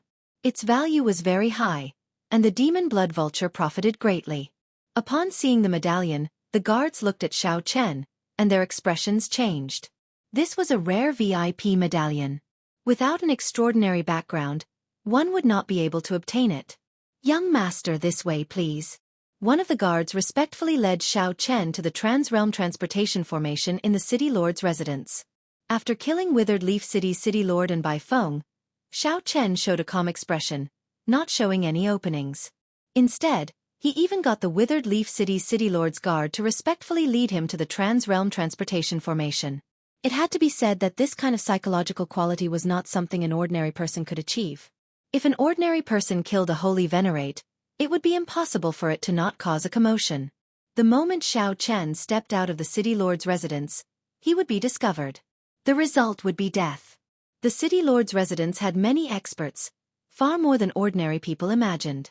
The guard led Xiao Chen to a place in the City Lord's residence that was heavily guarded with many checkpoints. As this was not the time for the Trans-Realm Transportation Formation to open yet, there was no one here aside from the City Lord's residence experts. Senior Ma, someone is carrying the City Lord's VIP medallion and is going to use the Trans-Realm Transportation Formation. The guard called out when he stopped at a checkpoint. Medallion. A cold voice came from behind the checkpoint, sounding simple and forceful. Xiao Chen took out the medallion and got the guard to bring it over. Soon, he was invited over. After passing the checkpoint, a huge Dao platform appeared before Xiao Chen. It was made of ancient divine materials and gave off a faint glow. Flickering superior-grade spirit jades filled the gaps of the Dao platform. The entire platform had a circumference of 1,000 meters, and its surface was carved with mysterious runes that formed a complicated formation. There were many experts near the Dao platform. The scariest ones were the 8 gray-clad old men guarding the surroundings. Without exception, they were all peak late-stage star venerates, existences comparable to holy venerates. A heavy aura floated in the air. Standing in front of this transboundary teleportation array, it made people feel an extremely uncomfortable pressure. The gray-robed man addressed as Senior Ma stood up. He was a holy venerate expert. He walked toward Xiao Chen and said, "The token is real. However, you are just an insignificant star venerate. Why did the City Lord give you the VIP token?" Xiao Chen's eyes burned like torches as he stared straight at Xiao Chen.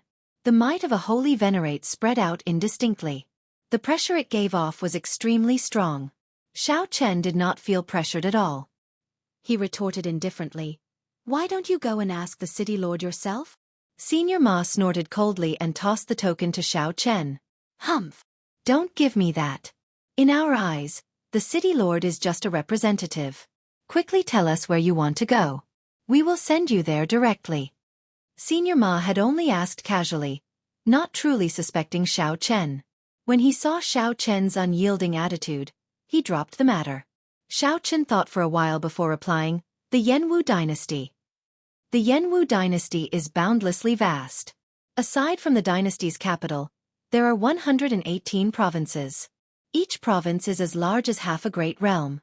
Which province or county are you going to? Senior Ma asked somewhat impatiently. Xiao Chen did not know which province to go to. If he went directly to the hidden spirit temple, that was unlikely. A demonic Dao city definitely did not have a transboundary transportation formation that led directly to a large Buddhist sect. The two of them were sworn enemies. Soaring Dragon Province, Soaring Dragon County. After thinking for a while, Xiao Chen mentioned the only address he knew of in the Yanwu dynasty, the Soaring Dragon Marquis' conferred land. Xiao Chen recalled that Lan Luo's father, the Soaring Dragon Marquis, was the master of that province. No matter what, he would be completely safe after going to the Yanwu Great Realm. He could go anywhere he wanted. At that time, when the little monk woke up, Xiao Chen would not have to worry about him anymore. Xiao Chen wanted to go directly to the Divine Dragon Empire. However, given the little monk's situation, he could only send him back first. After all, it would be much more convenient to go to the Divine Dragon Empire after arriving in the Central Great Realm than to the Divine Dragon Empire from the Ash-Gray Sea. "Send him over," Senior Ma said expressionlessly. Old Ma said expressionlessly. The 8 old men started forming hand seals together, and the magic arrays on the Dao platform activated one after another. A mysterious pillar of light soared into the clouds. After a long time, sweat continuously dripped down the 8 old men's foreheads. A circular door of light appeared in the center of the Dao platform. The light screen looked like smooth water, glowing like a mirror. Xiao Chen knew that he could reach his destination after passing through the door of light. Xiao Chen pushed off with his feet and gently drifted into the door of light. Just as Xiao Chen entered the door of light, someone suddenly rushed over with a flustered expression. "We can't let him leave." The City Lord's life medallion shattered. Senior Ma's expression immediately changed. He turned around and said, "Quick! Stop the trans-realm transportation formation." "It's too late." The 8 old men had weak expressions as they spoke with great difficulty. "Damn it!" Senior Ma roared, and his holy venerate will surged out and crashed into the door of light. Tiny cracks immediately appeared in the water curtain-like door of light. Boom! Senior Ma was not done yet. His aura soared as he threw a palm strike. The palm strike shattered the door of light, turning it into countless figures of light. Pussy! The 8 old men maintaining the formations all vomited a mouthful of blood. They immediately suffered a huge backlash and fainted on the Dao platform. "Speak! What's going on?" Senior Ma shouted coldly, making the person who came to report tremble. The city lord and commander by mysteriously invited this person in today, and even laid a restriction.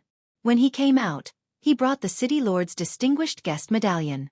At that time, the city lord's life medallion shattered, but we did not immediately suspect him. After all, he is just a star venerate. Furthermore, Commander Bai was there. The person who came trembled in fear, speaking in a trembling voice. Doubt flashed in Senior Ma's eyes. Even if it were him, he could not imagine that the withered Leaf City's city lord would die at Xiao Chen's hands. Even now, Senior Ma did not think that the murderer was Xiao Chen. However, there had to be some connection to this matter. It had to be related to Xiao Chen. Senior Ma was not satisfied with just letting Xiao Chen leave. However, the door of light shattered. Even if this fellow appeared in the Yanwu dynasty, he would not be able to escape death. However, the city lord's death would become a mystery. Chapter 1845. The Book of Lives, the Heavenly Book Scholar. Xiao Chen thought to himself, as the saying goes, the mysteries of heaven cannot be revealed. Is he really that divine? Speaking of which, the dragon-seeking art that Xiao Chen once cultivated and the divination Dao both belong to the profound Dao. Xiao Chen believed in divination of the mysteries of heaven. Xiao Chen, who had reached the peak of the Kunlun realm, had already touched upon the Kunlun heavenly Dao. From there, he could see some of the mysteries of heaven and see the future, such as his fight with Chu Chaoyun. However, even if he knew, many things could not be avoided. This was how fate worked. Xiao Chen did not believe in fate. However, sometimes fate could not be avoided. How is it? Have you thought it through? Jianghu looked at Xiao Chen, revealing a look of desire in his eyes. He really hoped that Xiao Chen would go with him. Let's go then. Xiao Chen thought, the little monk has mentioned this person several times. There is no harm in meeting him. Let's go. It looked like Jianghu was already impatient to leave. The Heavenly Mystery Tower was a famous building in Soaring Dragon City. After leaving the inn, one could see the towering tower in the distance when they looked up. The tower's tip pierced the clouds, and a resplendent pearl was embedded at the top. The pearl gave off electric light in all directions, adding to its mysteriousness. Xiao Chen casually waved, and the cycle war chariot appeared. Then, it turned into a black chariot and quickly carried the two to their destination. While the chariot looked very close, when they actually walked, they had to cross several streets. The chariot traveled for 1 hour before finally arriving near the Heavenly Mystery Tower. Even with the cycle war chariot speed, they still had to travel for another hour. However, they still had not left this area. This showed how vast Soaring Dragon City was, somewhat inconceivably large. When the two got off the chariot, they discovered that the Heavenly Mystery Tower's doors were tightly shut. However, a large group of people gathered in front of the tower. These were probably all people who wanted to meet the Heavenly Book Scholar. Jianghu rubbed his chin and said, "This is unfortunate. The Heavenly Mystery Tower is actually closed. Is there any other way in?" Jianghu looked around as if he did not want to take the usual route. Xiao Chen stopped him and said, "There seems to be something in front of the door. These people should be looking at it." "Is that so? Go over and take a look. Make way, make way." Jianghu squeezed in without saying a word, and those who were pushed away were furious. Still, as the saying goes, one does not slap a smiling face. Hence, Jianghu smiled apologetically, and hence led Xiao Chen to the front of the crowd. "It's a notice." There was a notice pasted on the door. It was very simple and clear. "Honored guests are here today. The Heavenly Book Scholar will not see outsiders. The Heavenly Mystery Tower will open at dusk." Xiao Chen looked up at the sky. It was not noon yet. If they waited until dusk, they would have to wait for more than half a day. What distinguished guest! Even if you do not want to meet the Heavenly Book Scholar, you can meet the other fortune tellers. Why do you have to close your doors? This is really strange. Perhaps it really is an esteemed guest who has arrived and does not want others to know his identity. There is no lack of such major characters in Soaring Dragon City.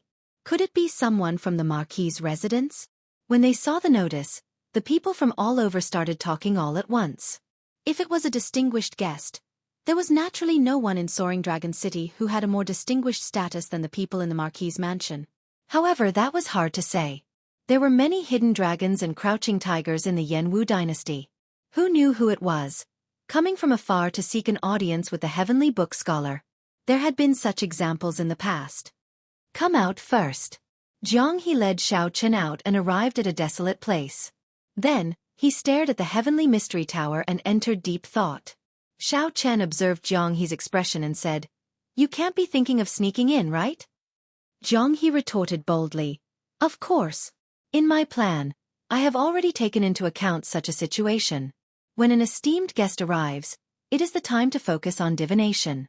To me, this is a heaven-sent opportunity." Xiao Chen shook his head, not thinking much of it. Just by looking at this Heavenly Mystery Tower, one would feel that it was not simple. Aside from the doors, there were no other entrances. The walls of the tower were tightly sealed, not leaving any gaps or even windows. It was basically impossible to sneak in without anyone noticing. Furthermore, it was currently daytime. There were many people nearby, making it even more difficult. "How are you going to enter?" "Of course, by walking in openly." Jianghu smiled mysteriously. Then, he took out a talisman and handed it to Xiao Chen. "I found this in an ancient grave. I do not know which epoch it is from, but there are only 3 of them. They can temporarily immaterialize your body for 15 minutes. That should be enough for us to enter." After receiving the talisman, Xiao Chen felt slightly shocked. "Your talisman is no less valuable than the folding fan in his hand. Is it worth it?"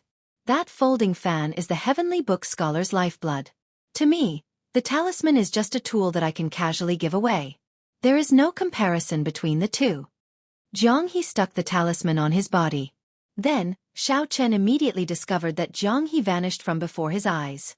After thinking for a while, Xiao Chen used his soul energy to activate the talisman and stuck it on his body as well. He thought to himself, using such a precious item like this is truly a waste. Only someone like Jianghu, who did not care about anything, could be so calm. Let's go. Although Xiao Chen could not see the other party, he could hear Jianghu's voice projection. He pressed forward courageously, passing through the crowd and going through the door. The immaterialized two easily passed through the door riddled with restrictions, not causing any commotion. Let's be faster. The Heavenly Book Scholar has been performing divination on the 8th floor. The talisman only lasted for 15 minutes. They had to hurry. Otherwise, it would be problematic if they were exposed midway. Whoosh, whoosh, whoosh. The two moved quickly, passing through many restrictions and moving under the watchful eyes of many experts. His movements were unimpeded, and he was advancing at a much faster pace than he had expected. This saved them a lot of time and brought them to the 8th floor.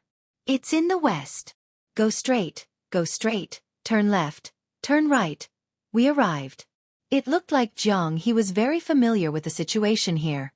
In less than 15 minutes, Xiao Chen and Jianghu arrived at the room where the Heavenly Book Scholar performed divination. Two plain wooden doors stood ajar at the end of the path. Strange. Aren't we going to meet an honored guest? Why is there no one guarding the room? Why is there no sound coming from inside? Xiao Chen felt curious. His immaterialized body passed through the wooden doors and arrived at the Heavenly Book Scholar's room. The furnishings in the room gave off an ancient charm, looking very elegant. There was a white piece of paper spread out on the desk, and a maidservant was grinding it. Beside her was a white-robed scholar, who was fanning himself with his eyes closed. There was no one on the opposite chair. Xiao Chen wondered if the honored guest had already left or if the honored guest had never been here. Sit. The white-clad scholar suddenly said, revealing a smile on his delicate and pale face as he raised his head to look at Xiao Chen. You can see me? This startled Xiao Chen when he heard that. There was still a long way to go before the time limit was up. Why can't I see you? The white-clad scholar closed the folding fan in his hand and revealed a playful expression. Ghostly shadow bandit, where are you trying to run? Whoosh, whoosh. 10 odd experts suddenly appeared in the originally empty room, blocking Xiao Chen's path. Humph. You did not expect such a day to come, right? Jianghu? The Heavenly Book Scholar foresaw that you would walk right into our trap today. Hand over my Smiling Daughter Pavilion's fairy basket. And my Sun Moon Pavilion's Holy Sky treasure mirror. And my Jiang Clan's clan head's jade underworld sword. That is the only soul tool of my Jiang clan. The 10 odd people all felt indignant at this injustice, their rage unquenchable. The murderous intent in their eyes nearly spewed out as flames. Damn it! I got tricked. From the start to the end, there were no honored guests. It was just the Heavenly Book Scholar setting up the trap for Jianghu, having predicted that he would come today. However, the one who tricked Xiao Chen was Jianghu. The Heavenly Book Scholar had tampered with the talisman he gave to Xiao Chen. Before the time limit was up, the effects vanished. Xiao Chen said calmly, I am not Jianghu. I am Xiao Chen. Haha.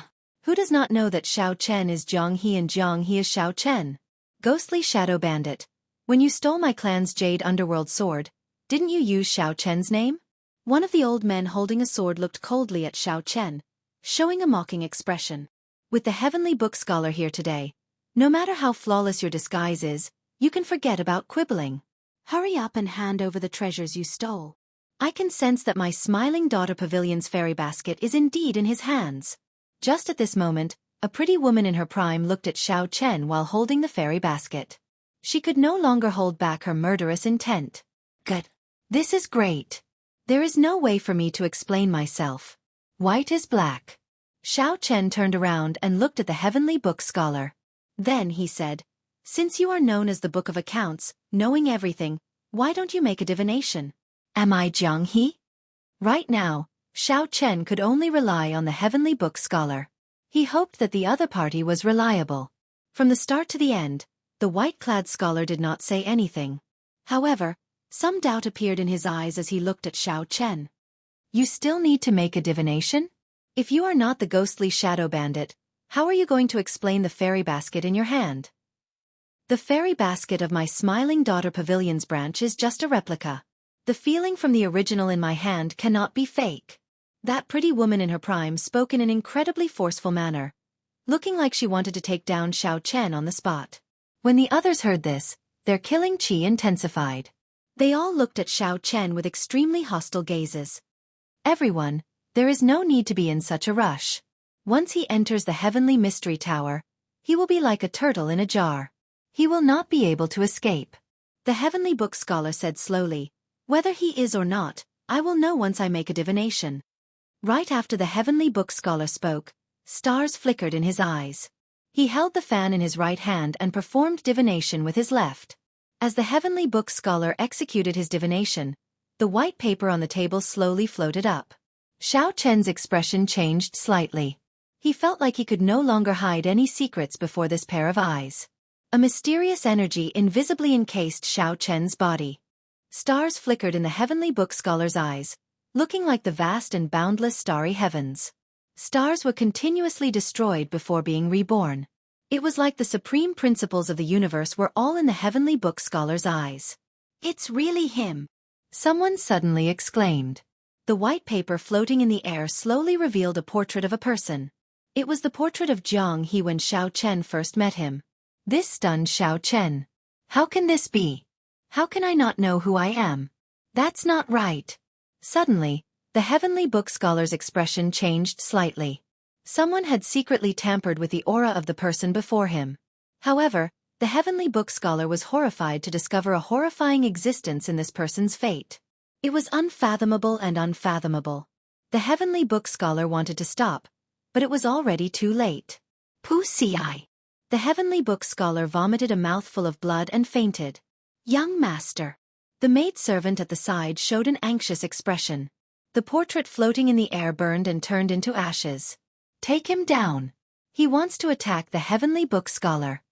The situation instantly worsened. 10 odd holy venerates launched themselves at Xiao Chen at the same time. Chapter 1846. Even the ledger keeper of the common people can't find my innocence? Xiao Chen felt somewhat speechless. Then, he turned his head to look at the 10 holy venerates surrounding him. What exactly did this Jianghu steal? To think that he provoked a group of holy venerates into being so unreasonable. For one to become a holy venerate, one's mental state and intelligence were clearly high. However, rage clearly got to Jianghu's head now, wanting to kill Xiao Chen first. Jianghu definitely could not defeat 10 holy venerates. He could only defeat them with his wits, not force. Whoosh! Xiao Chen's figure flashed, and he landed behind the unconscious heavenly book scholar. Then, he knocked out the anxious pretty maidservant with a palm strike. Then, he carried the heavenly book scholar's body and used it as a shield. Shameless! The group of holy venerates immediately held back for fear of harming the heavenly book scholar. Ghostly shadow bandit, quickly release the heavenly book scholar, and we can still let you die a quick death. Otherwise it will be hard for you to die. The old man whose clan's soul tool was stolen by Jiang he cursed endlessly, feeling incredibly frustrated. Xiao Chen sensed for a while. Right now, the entire heavenly mystery tower was startled.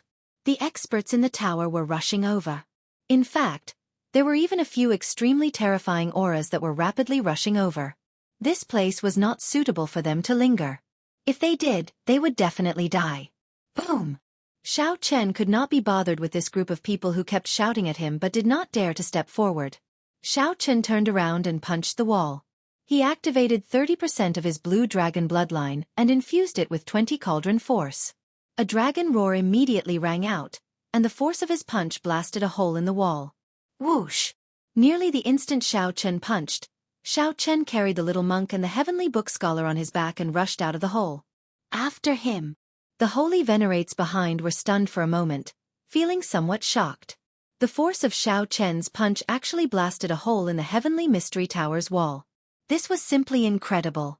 After startling to their senses, the holy venerates quickly moved and gave chase. Stay behind. A mysterious expert leaped out of the top floor of the heavenly mystery tower and chased after Xiao Chen. A will burst out from the center of his brows, which surged forward with a heavenly might. What a fellow! The person who came was a peak late-stage holy venerate expert. Xiao Chen did not dare to clash head-on. He unfurled his blue dragon divine wings, and his speed suddenly soared, allowing him to dodge this holy venerate will in advance. He circulated the heavenly heart art, and the heavenly eye on his forehead opened. Xiao Chen took out the Soul Slayer bow. In the blink of an eye, he condensed arrows with his heart flame and shot out 10-odd arrows. Electric light flickered on the blue dragon divine wings. With a gentle flap, thunder and lightning roared endlessly. He pushed Xiao Chen's Thunder Great Dao to its limits. With his nimble body, swift speed, and the heart's fire arrow. Using his own strength, Xiao Chen blocked the many experts behind him, widening the distance between him and the other party. Who is that person? To think that he kidnapped the Heavenly Book Scholar. Aren't you meeting an important guest? Why did someone kidnap the Heavenly Book Scholar? What's going on? The Heavenly Book Scholar calculated all lives. How could he be kidnapped? Could it be that there is someone that he cannot figure out? This sudden scene immediately caused an uproar among the cultivators below the pagoda. After pulling away, before Xiao Chen could catch his breath, he felt many terrifying wills soar up from various directions in Soaring Dragon City. These wills headed in the direction of the Heavenly Mystery Tower. The number of hidden experts in the city was truly terrifying. Xiao Chen quickly put on the Death God mask and activated the secret technique on the mask, Mask Clone. Activating the secret technique on the mask, Mask Doppelganger, the two doppelgangers landed on the ground. Then, Xiao Chen executed the secret technique again. The void mask took advantage of the instant his body immaterialized to quickly hide his true body. He used the mask to create a fake body to attract the pursuers. At this moment, no one noticed that a figure suddenly appeared at the top of the Heavenly Mystery Tower. This figure smiled faintly as he looked at the huge pearl crystal embedded in the top of the Heavenly Mystery Tower. Hee. This subdivine crystal is mine. This person was Jianghu. While everyone was distracted by Xiao Chen, he appeared silently. Jianghu looked at the Heavenly Mystery Tower experts and the holy venerates being chased by the other factions. Then he said, "Brother Xiao Chen, sorry. I'll explain to you later." Right after Jianghu spoke, he quickly removed the subdivine crystal at lightning speed. The instant the subdivine crystal was removed, the sky suddenly turned dark. The expressions of the experts chasing Xiao Chen's fake body changed drastically. When they looked back, they were startled. The subdivine crystal that had stood in the Heavenly Mystery Tower for more than 1,000 years was actually taken away. The crowd burst into another commotion. To think that someone dared to steal something from the Heavenly Mystery Tower. Was he not afraid of death? After stealing the Heavenly Mystery Tower's subdivine crystal, even if one ran to the ends of the world, one would still be found. One could offend many factions and experts in the Jianghu dynasty. However, everyone acknowledged that the Heavenly Mystery Tower and the Yan Emperor Palace were two super factions that could not be offended. Damn it! That's a fake body. When the crowd finally caught up to Xiao Chen's fake body after putting in all their effort, they all vomited blood in frustration. We let the ghostly shadow bandit escape again. It turns out that his target is that subdivine crystal. It looks like he has an accomplice. This ghostly shadow bandit is becoming increasingly arrogant. He is even targeting the Heavenly Mystery Tower. However, when did the ghostly shadow bandit obtain a pair of dragon wings? How come I have never seen them before? The chain of events was filled with mysteries and strangeness, confusing the group of people chasing after Xiao Chen. The Heavenly Mystery Tower turned chaotic at this moment. The subdivine crystal, which powered the entire Heavenly Mystery Tower, had been taken away. Many of the formations malfunctioned. Some formations that needed to continuously replenish energy were destroyed on the spot. The entire tower turned pitch black. Everyone felt incredibly confused. The most important thing was that the Heavenly Book Scholar, the Pagoda Master, was kidnapped. Without a leader, the situation became even more chaotic. The news of the Heavenly Book Scholar being kidnapped and the ghostly shadow bandit stealing the subdivine crystal quickly spread to the various major factions in the city. Such a major matter had not happened in Soaring Dragon City for a very long time already. The Marquis's residents immediately learned of the news and reported it. Even the Soaring Dragon Marquis himself was startled. Xiao Chen, who could catch his breath for now, immediately brought the Heavenly Book Scholar to Jianghu's hidden courtyard. Xiao Chen had a feeling that Jianghu would return. This was because this place was the safest. The formations he laid could erase the mysteries of heaven, preventing others from divining it. After looking around the courtyard, Xianxia thought for a while. Then, he placed the heavenly book scholar on a stool at a stone table in the courtyard. Xianxia placed the folding fan in his right hand on the stone table with his back to the door. Time passed quietly. Xianxia closed his eyes and waited quietly. When the sky turned dark, footsteps came from outside. Xianxia quickly opened his eyes. Jianghu, who was in a good mood, immediately felt stunned when he pushed the door open. What entered Jianghu's eyes was the heavenly book scholar's back. He exclaimed hoarsely, "That's impossible. I already laid a heaven-bewildering formation here.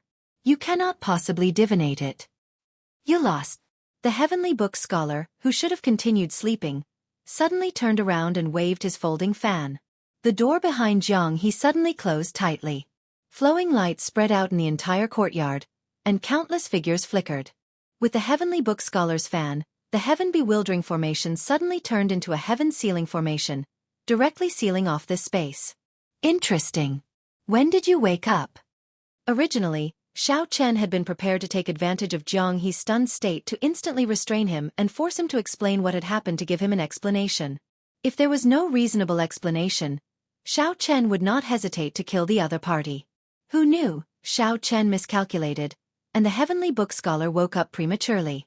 Damn! Jianghu was startled by Xianxia's sudden appearance. He was even more shocked than when the heavenly book scholar appeared.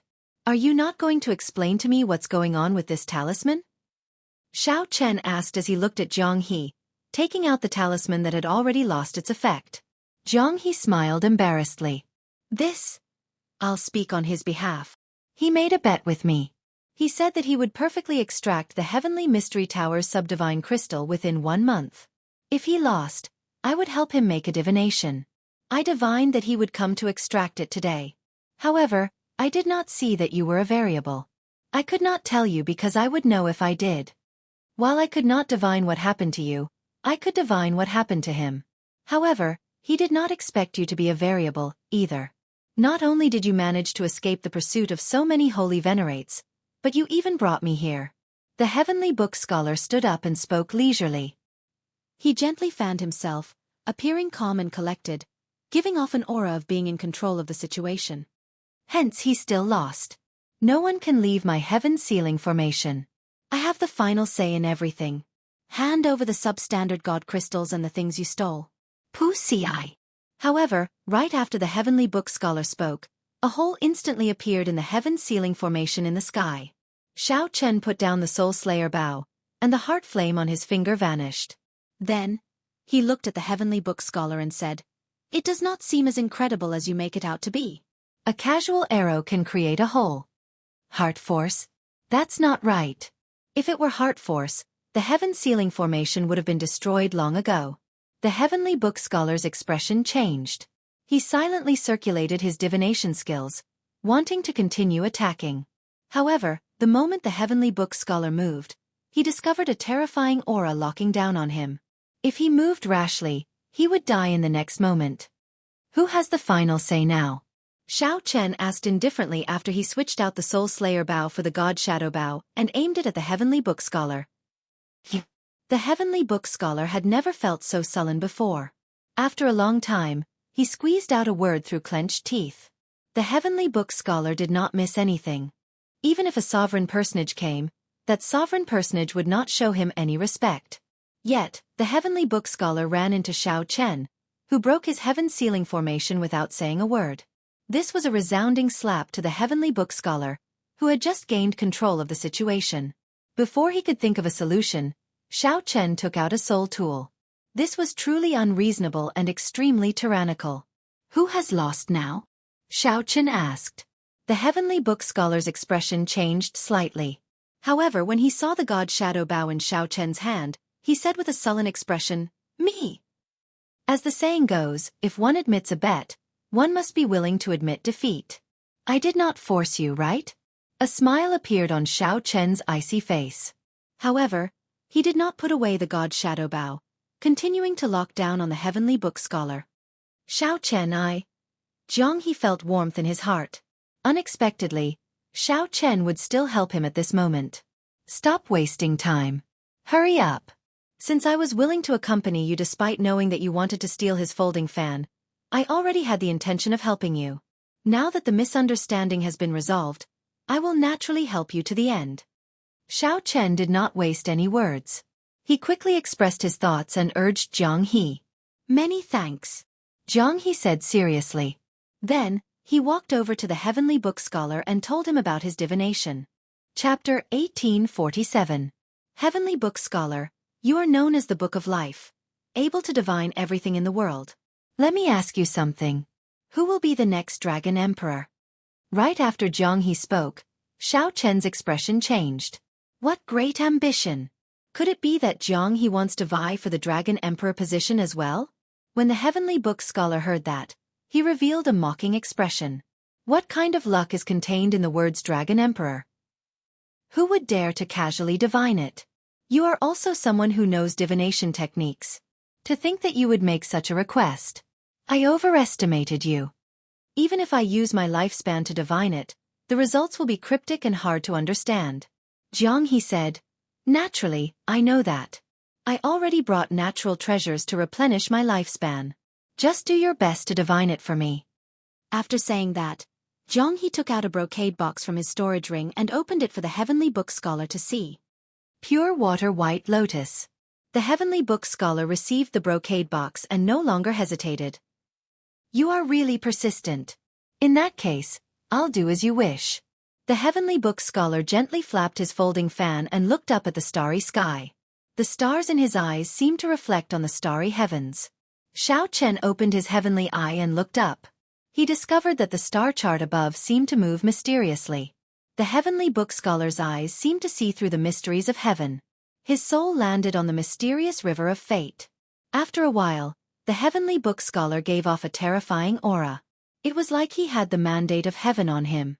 Even Xiao Chen and Jianghu felt a deep fear from the aura that the Heavenly Book Scholar gave off. The God Shadow Bow in the Heavenly Book Scholar's hand trembled slightly. Sensing a threat, it actually took the initiative to draw on Xiao Chen's soul energy.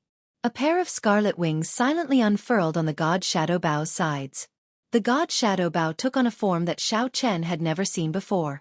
The entire bow flowed with light, and the holy beast carved on it seemed to move. The Heavenly Book Scholar is stronger than I imagined. He is not as weak as he looks. Xiao Chen thought to himself, when I fought the Black Lotus demonic ancestor in the past, the God Shadow Bow did not show such a mysterious phenomenon. Naturally, the Black Lotus demonic ancestor was stronger than the Heavenly Book Scholar. It could only be said that the Heavenly Book Scholar grasped a terrifying taboo energy but could not casually use it. Hua! The light on the Heavenly Book Scholar's body shattered like glass, turning into countless shards that gathered in the air. What did you see? Jianghu asked somberly, knowing that the divination results were out. Tiansu's complexion was pale, and he was extremely weak. He did not say anything, only holding his folding fan and casually swiping it across the stone table. As the saying went, the mysteries of heaven could not be revealed. Naturally, the Heavenly Book Scholar would not reveal everything he saw. It was just a casual stroke, and how much Jianghu could comprehend would depend on himself. This is a saber mark that you simulated. Are you trying to say that the next Dragon Emperor will be a good saber user? Among the outstanding young talents of the dragon race, aside from the willow leaf saber, I am the next best. Jianghu muttered to himself. Could it be that the next Dragon Emperor will be Lu Ruyue? In history, the dragon race did have female emperors. With Lu Ruyue's talent and elegance, she did indeed have the potential to become the Dragon Emperor. The Heavenly Book Scholar remained expressionless as he said indifferently, What I want to say is all in this stroke. There is no need for you to continue asking me. Thank you. Jianghu did not bother saying anything else. He took out the subdivine crystal and handed it to the Heavenly Book Scholar. After casually receiving the subdivine crystal, the Heavenly Book Scholar looked at Xiao Chen and said, Friend, you can put away your bow, right? Xiao Chen smiled faintly and put the God Shadow Bow back into his storage ring. Then, he walked over to the stone table and looked at the mark, entering deep thought. It was indeed a saber mark. Xiao Chen and Jianghu were both peak bladesmen. They could tell what mark the Heavenly Book Scholar wanted to simulate with one glance. However, this saber mark might not indicate that the next Dragon Emperor would be a bladesman. After the divination ended, The heavenly book scholar retrieved the subdivine crystal. Then he stood up to leave. When the heavenly book scholar saw Xiao Chen, he paused for a moment before sitting down again. I will give you a word for free. Although I cannot perform a divination for you, I can give you a word. Word reading. Brother Xiao Chen, the heavenly book scholar, first became famous because he read the words of the three princes of the dynasty. Jianghu explained from the side. The heavenly book scholar's word reading was also excellent. Or rather, it should be said that this was his specialty. The heavenly book scholar took out paper, ink, brush, and inkstone. Then he said, Please. Xiao Chen picked up the brush and entered deep thought. However, he did not know what to write. After staring for a while, he dipped the brush in ink and did not stop writing. Then, he wrote a word without hesitation. Moon. The heavenly book scholar looked at Xiao Chen curiously and asked, What do you want? To seek peace of mind. Ha. In that case, it looks like you will not get it. The road ahead is hard to break, and it is hard to find peace of mind. The heavenly book scholar smiled faintly as he fanned himself with his folding fan after looking at Xiao Chen's handwriting. Xiao Chen entered deep thought. What do you mean? If one wants peace of mind, one has to be upright and bright, without any shadows. Without the moon, how can one's heart be at peace? Now, look at your handwriting. The writing is casual, but it is clean, decisive, and straightforward. Your eyes and expressions can lie, but your words cannot. You must have a firm and resolute character, someone who kills decisively. Now, look at your final stroke. There should be a hook when you write the word, moon. However, there is none. It plunges straight down like a sharp saber, neat and tidy, looking grand and majestic as it falls from the sky, looking like a sovereign descending from the 9 heavens.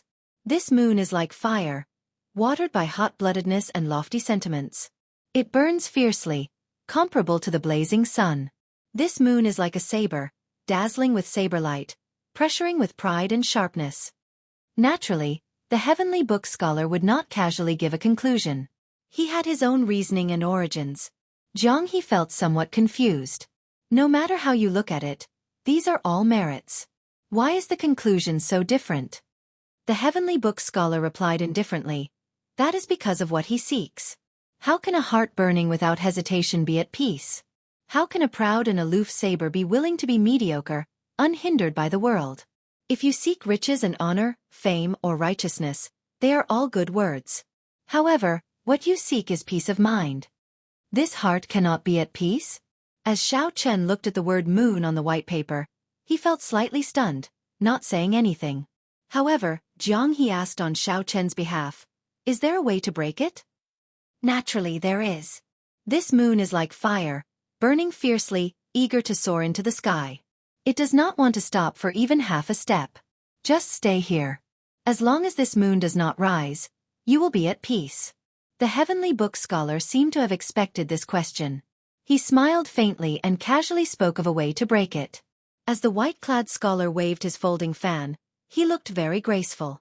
Xiao Chen had not expected the other party to see so much from just the word moon. As for whether it was accurate or not, that would depend on whether one believed it or not. Goodbye. The heavenly book scholar closed his folding fan and performed a cupped fist salute, appearing extremely carefree. Wait a moment. Xiao Chen suddenly said softly. The heavenly book scholar's expression changed slightly as he asked, What is it? There's no rush. I will not take out the god shadow bow again. I want to ask you something. A few months ago, did you receive a young monk with delicate features and divine a fortuitous encounter for him? So what if I did? Nothing much. It's just that the little monk is not happy and wants to have a heart-to-heart talk with you. The little demonic monk's silver saber? Shock flashed in the heavenly book scholar's eyes. People like him, who were proficient in divination and deducing the mysteries of heaven, were the ones he was most unwilling to meet.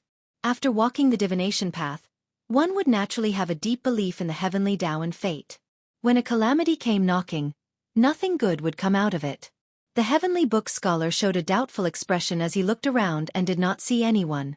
He smiled and said, Young master, please don't joke around. Xiao Chen smiled and said, I never joke around. Bang! Right after the heavenly book scholar spoke, the little monk leaped out of the bag on Xiao Chen's back. Then, His tender little fist instantly landed on the heavenly book scholar's face.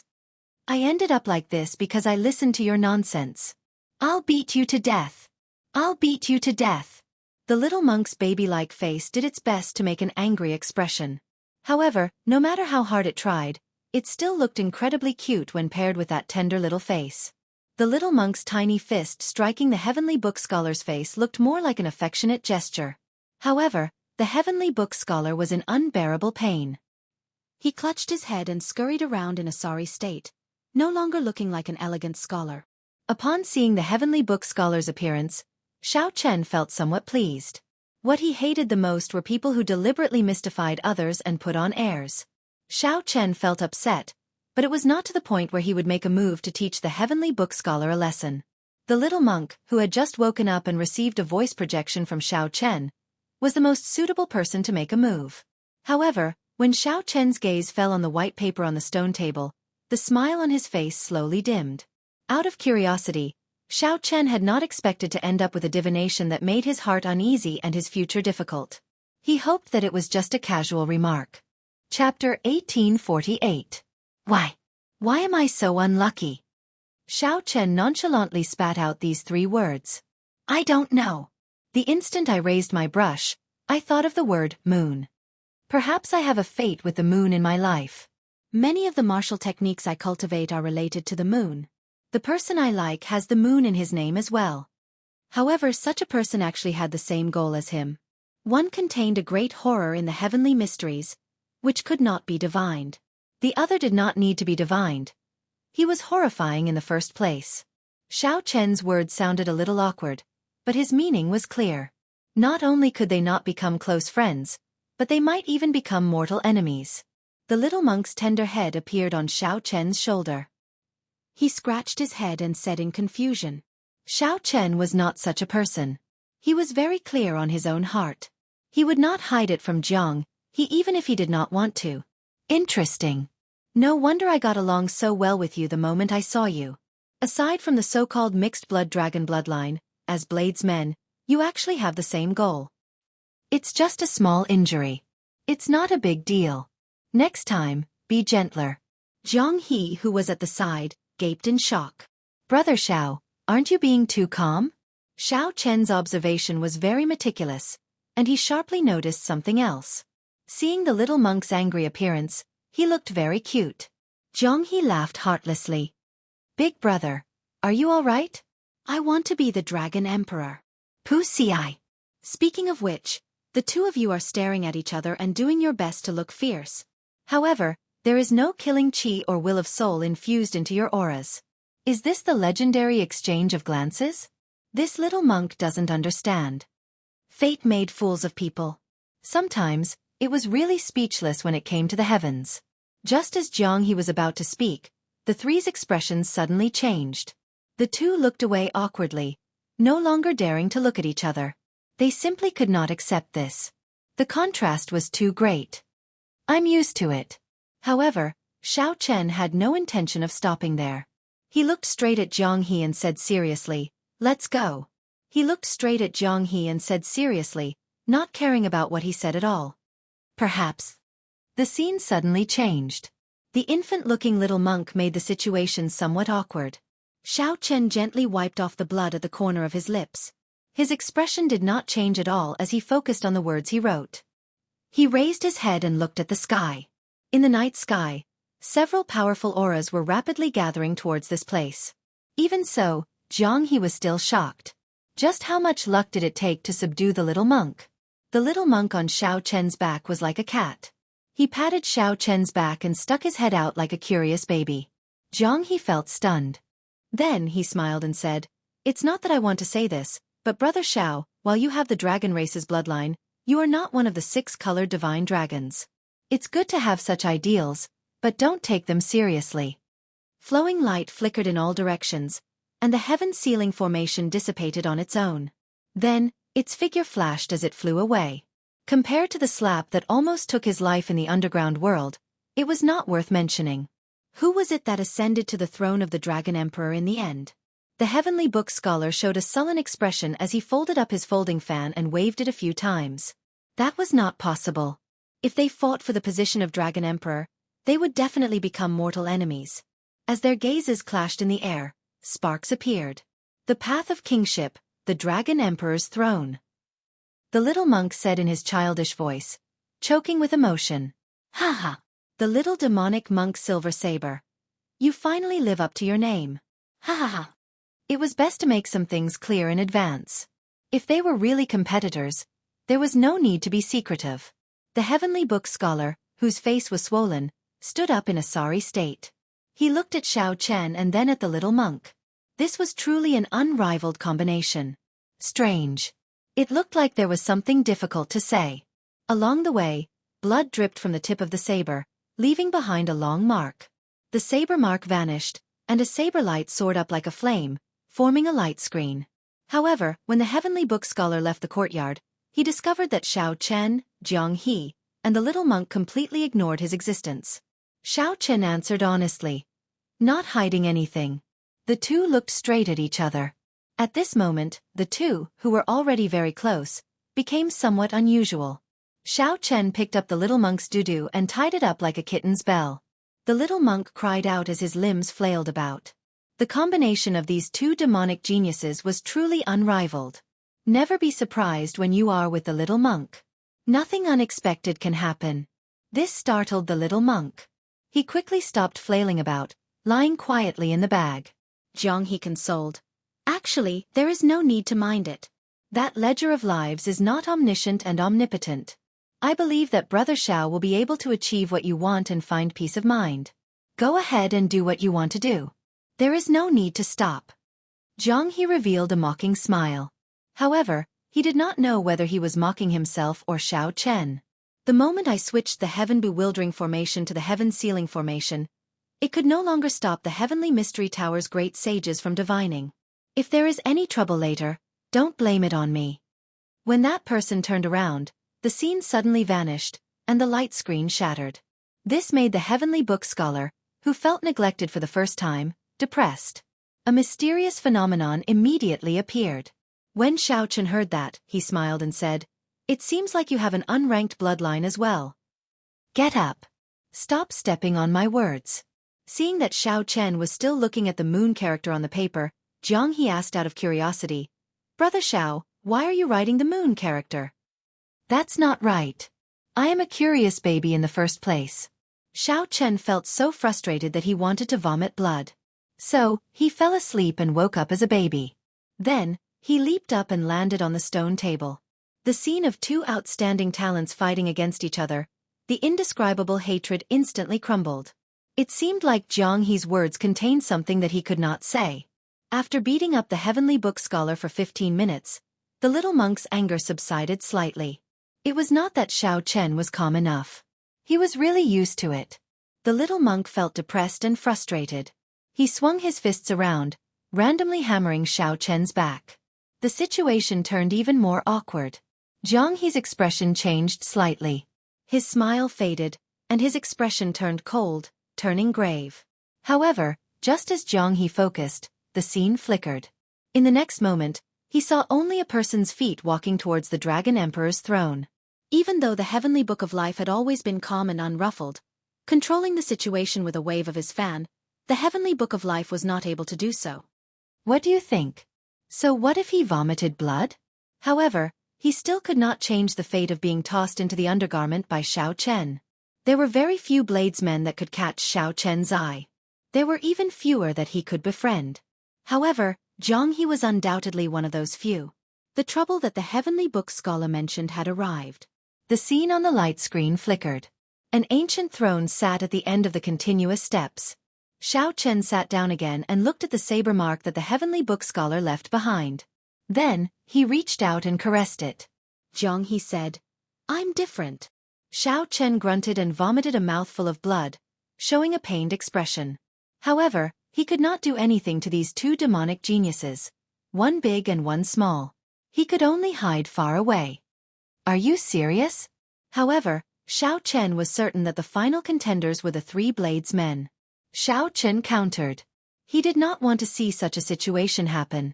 However, sometimes he could not avoid it. Three blurry figures, each radiating a powerful saber intent, held their sabers, and ran up the steps with all their might. Xiao Chen's sudden question made Jianghu's eyes flicker. After some thought, he asked, "Can we not bring up this topic?" Jianghu felt slightly startled. He instantly recognized the throne and the steps. Then, he anxiously looked at the light screen. Jianghu smiled and said, "You really do not know how fortunate you are. Your physical body has been reforged, and your strength has improved further. Your future potential is even more boundless. Who knows how many older generation experts would go crazy with envy when they see you? Perhaps, I'm different from you?" Xiao Chen looked calmly at Jianghu. Then, he enunciated every word clearly. "I never joke around. I really want to be the Dragon Emperor. I am very clear about my inner thoughts and my goal. I will also put in a lot of effort to achieve it, even at the cost of my life. I don't care. I want to become bigger. I want to become bigger." The rage on the little monk's face did not diminish. As he looked at the familiar people around him, they all became giants.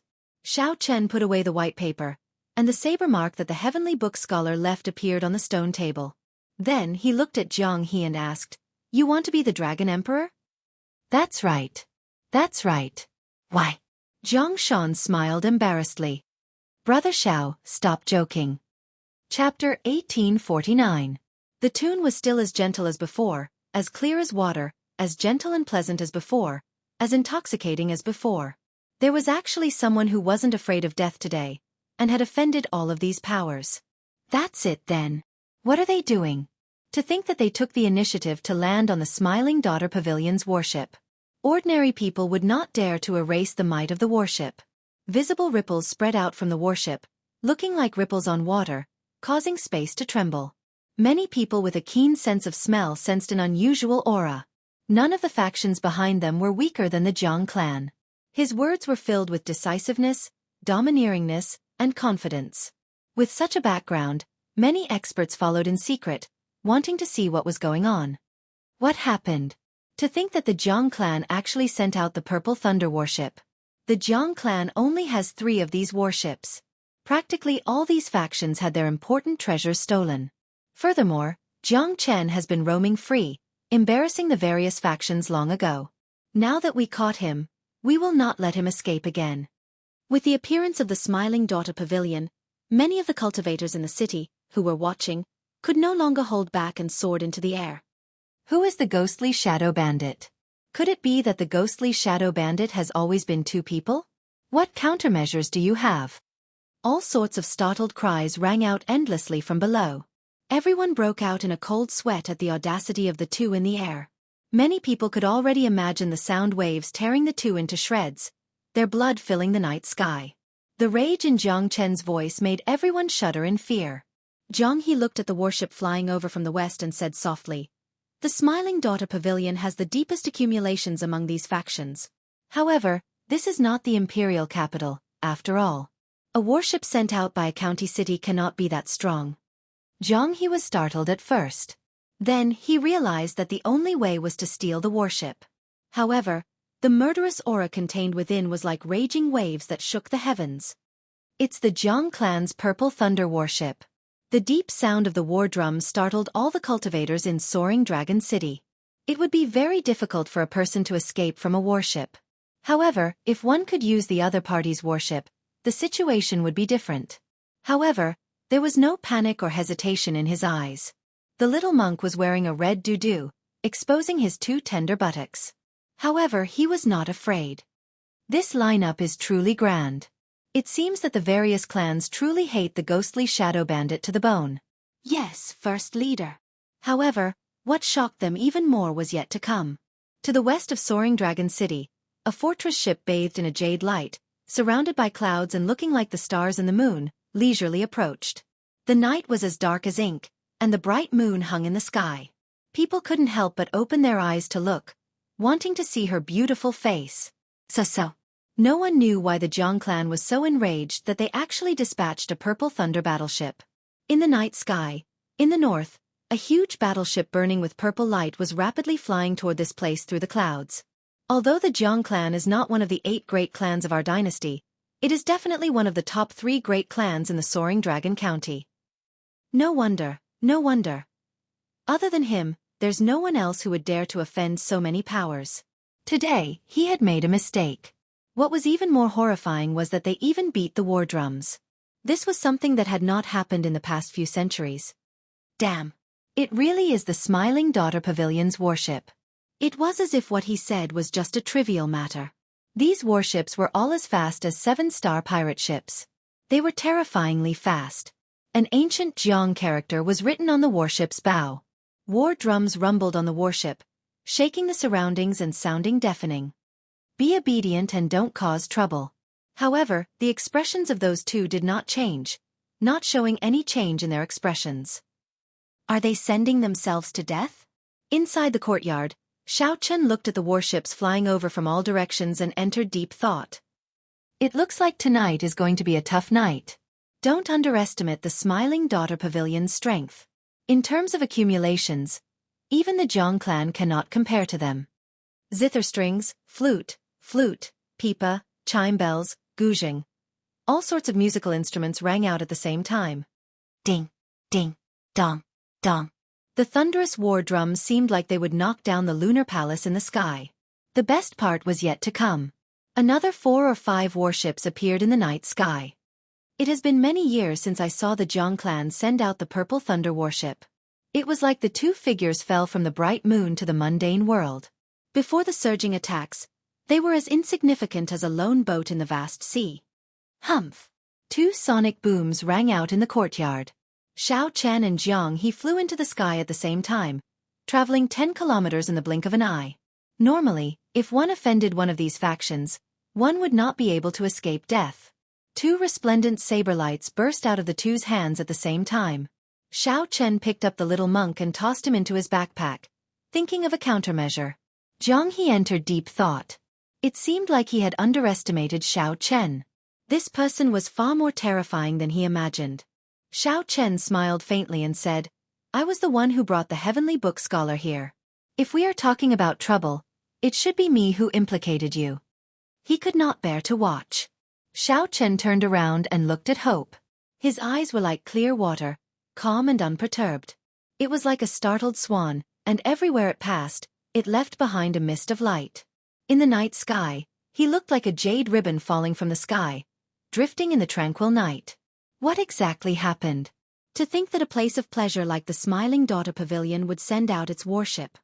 In the past, Xianxia had the heaven-bewildering formation, which could erase the heavenly mysteries, so he did not have to worry about being surrounded and attacked. Xianxia could vaguely see several young women on the brightly lit warship. They played all sorts of exquisite musical instruments. Their swaying figures reflected hazy jade-green figures in the warship's lights. The problem now was not something that could be resolved by tearing down one warship. Upon hearing this roar, everyone immediately understood why they were here. Buzz!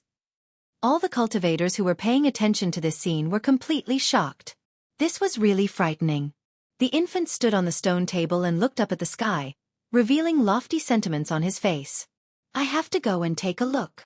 The Jiang clan's Purple Thunder warship was like a resplendent pearl, its burning light rivaling the moon. It's the ghostly Shadow Bandit. Of these warships, which one is the weakest? Xianxia asked. Jianghu was the one who provoked this enemy. It should not be this weak. Anyone with a good eye could tell that the killing intent and offensive power mixed in the sound waves could instantly kill an early-stage holy venerate. Cultivators might be more agile than warships and have greater explosive speed. However, competing with warships in endurance was just seeking death. The Smiling Daughter Pavilion's warship. Standing in the clouds, Xianxia looked down at the surroundings. The crystalline jade warship looked like an immortal boat. However, it was actually extremely fast. However, in the next moment, the sound of 2 treasured sabers being drawn was even more intoxicating than the beautiful music of countless musical instruments. This cleared up many people's doubts. A cold light flashed in Xianxia's eyes as he said, Snatch the warship. Xianxia thought back to the Heavenly Mystery Tower's divine crystal, and the mysterious kidnapping of the heavenly book scholar. Big brothers, don't be afraid. I'll tear down a warship and open a path for you. Suddenly, a ferocious roar came from the Jiang clan's Purple Thunder warship, echoing in the night sky. 2 people? Ghostly Shadow Bandit, you will definitely die today. Bang! Even from 500 kilometers away, Xianxia could feel the strong fighting spirit spreading out from that ancient warship. Jianghu said somewhat helplessly, "Sorry, I implicated you. I did not expect the matter to blow up so much." Regardless of whether it was the handsome white-clothed young man who gave off a cold and arrogant aura, or the gray-clothed young man who had a trace of a cynical smile on the corners of his mouth, neither of them retreated at all. The people who rushed over to watch the commotion looked up. Under the full moon, the two figures looked like they came out of a painting. A cold snort came from the Jade Light Pavilion's warship. A pretty woman on the warship said coldly, "You are seeking death. Just injure them. None of these two people are allowed to die." The warships of the various factions had already locked onto this place and sealed off all the paths. Come.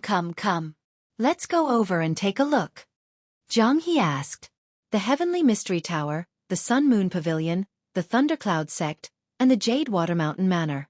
They are all the top factions of our Soaring Dragon Marquis 8. What happened? The Smiling Daughter Pavilion is a place of crouching tigers and hidden dragons, with many experts. If there were no experts holding down the place, it would have been overturned long ago. The gentleness was heartbreakingly beautiful. Xianxia could not help getting intoxicated. He only slowly opened his eyes when the song ended. What was even more horrifying was that these warships all headed in the same direction. A melodious, clear and pleasing voice came from the brightly lit warship, sounding like the rumbling war drums. The night was no longer there, only this light illuminating the surroundings. This is just a surprise. A place of romance like the Smiling Daughter Pavilion rarely gets angry. I really wonder who could be so startling as to anger the Smiling Daughter Pavilion. Since these people made up their minds, they no longer hesitated. Not to mention whether the little monk could tear down the warship or not. Even if he could, the other warships would quickly seal the gap. There was simply no way to run. It would be difficult to escape from under the noses of others. Chapter 1850. Two strands of saber light swept out. In an instant, the ferocious surging sound wave attacks that tore through the flood did not lose any momentum.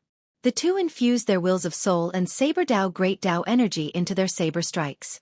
Hence, the instant they drew their sabers, the might was terrifyingly strong.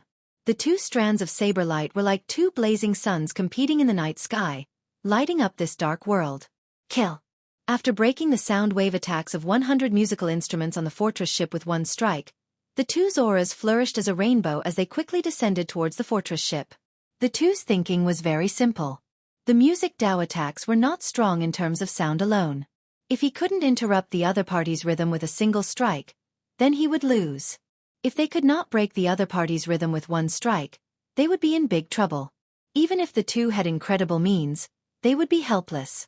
In fact, they might even sink deep into it, unable to extricate themselves and unable to escape. Without needing to communicate, the two knew what to do. There was only one choice. End the battle quickly and go all out. The pretty woman in the fortress ship was the headmistress of Soaring Dragon City's Smiling Daughter Pavilion. Her stage name was once Qiu Xue. Now, people addressed her as Headmistress Xue. At this moment, the two strands of saber light already tore through the sound waves and crashed into the fortress ship. Boom! The saber light clashed intensely with the fortress ship's shield. Amid loud rumbling, the entire fortress ship shook. Many musical instruments fell to the ground. The graceful women also felt dizzy and panicked. Ding! At the crucial moment, Headmistress Xue sat on the ship's roof and quickly played her fingers.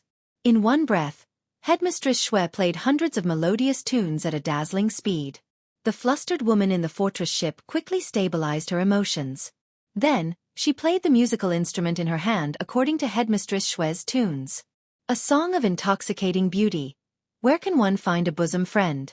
A song of cold autumn waters. Who says that spring surpasses the autumn wind? Fallen leaves fill the sky with hundreds of flowers. A song of heartbreak. Flowers scatter and fill the sky.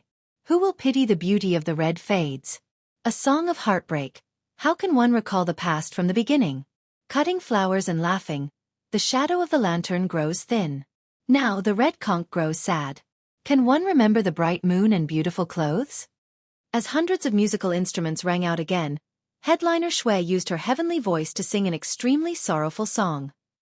It's the death of beauty. This is one of Fairy Blue Lotus's legendary divine melodies. Headliner Shui is truly fierce to be able to remain calm in the face of danger. Not only did they stop the ghostly Shadow Fiend duo's momentum, but they also launched a beautiful counterattack. Truly amazing. This song is really nice to listen to. Headliner Shui is truly worthy of being the imperial capital's courtesan belle of the past. Sincere and skillful, worthy of admiration. As long as I can drag this out, it doesn't matter whether or not the two fiends can break this song. If the warships from other places surround them, the ghostly shadow fiends will die for sure. The ghostly shadow bandit mysteriously turned into two people. The cultivators below had no choice but to change the way they addressed him. Of course, it wasn't a good name. Ghostly Shadow Fiend Duo. We can't continue like this. If we do it again, the melody will become even more impassioned, and we will definitely die.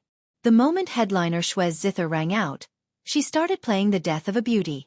Xiao Chen's and Jianghu's attacks immediately stopped. They could not break through and board the fortress ship. On the contrary, he had suffered quite a bit of injury. The sound waves injured both the mind and the body. Their internal organs suffered formless damage from the sound waves containing soul energy. This went without saying for their souls. Their clothes were dyed red with blood in an instant. Their bodies were covered in scars left behind by the sound wave.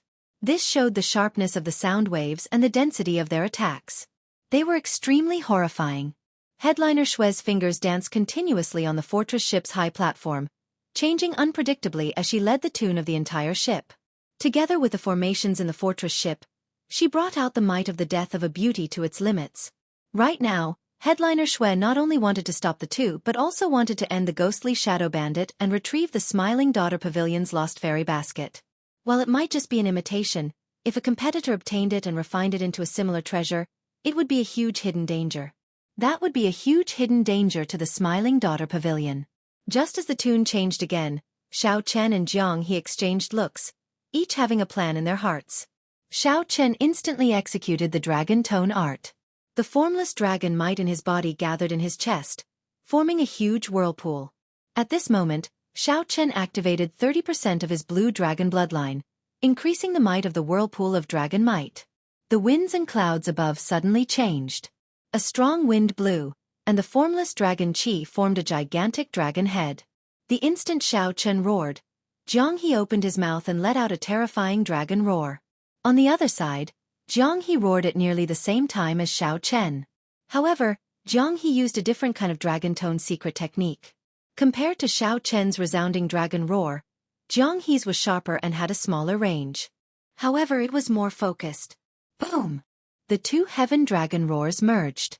Jianghu's dragon roar pierced the fortress ship's shield, and Xiao Chen's sonorous dragon roar followed closely behind, sweeping through the entire fortress ship. Bang! Bang! Bang! Bang! Immediately, the strings of the instruments on the fortress ship broke one by one, and the flutes exploded. The musicians all vomited a mouthful of blood, suffering a huge backlash. Xiao Chen and Jianghu took this opportunity to land on the deck. Whoosh! Cold lights flickered endlessly. The musicians on the ship did not just sit there and wait for death. They drew cold swords from their instruments and quickly stabbed at Xiao Chen and Jianghu. The two faced their enemies on their own. As Xiao Chen circulated his primal chaos veritable essence energy, the Taiji force field appeared, working together with the Thunder Dragon 9 transformations. Xiao Chen's figure flickered. None of the people who came to block him could last a single move. After the musicians lost their instruments, their combat prowess would definitely plummet. Clearly, they were far inferior to Xiao Chen in close combat. On the other side, Jianghu's figure became even more fleeting. As his figure flickered, he left behind many mysterious and unfathomable black shadows. He was so fast that no one could discover his true body. So, this was how he got the nickname Ghostly Shadow. Not only that, but his saber light became even more tyrannical. A tyrannical aura flowed on his saber, showing no mercy. The musicians that Jianghu injured were all severely injured, instantly losing their combat prowess.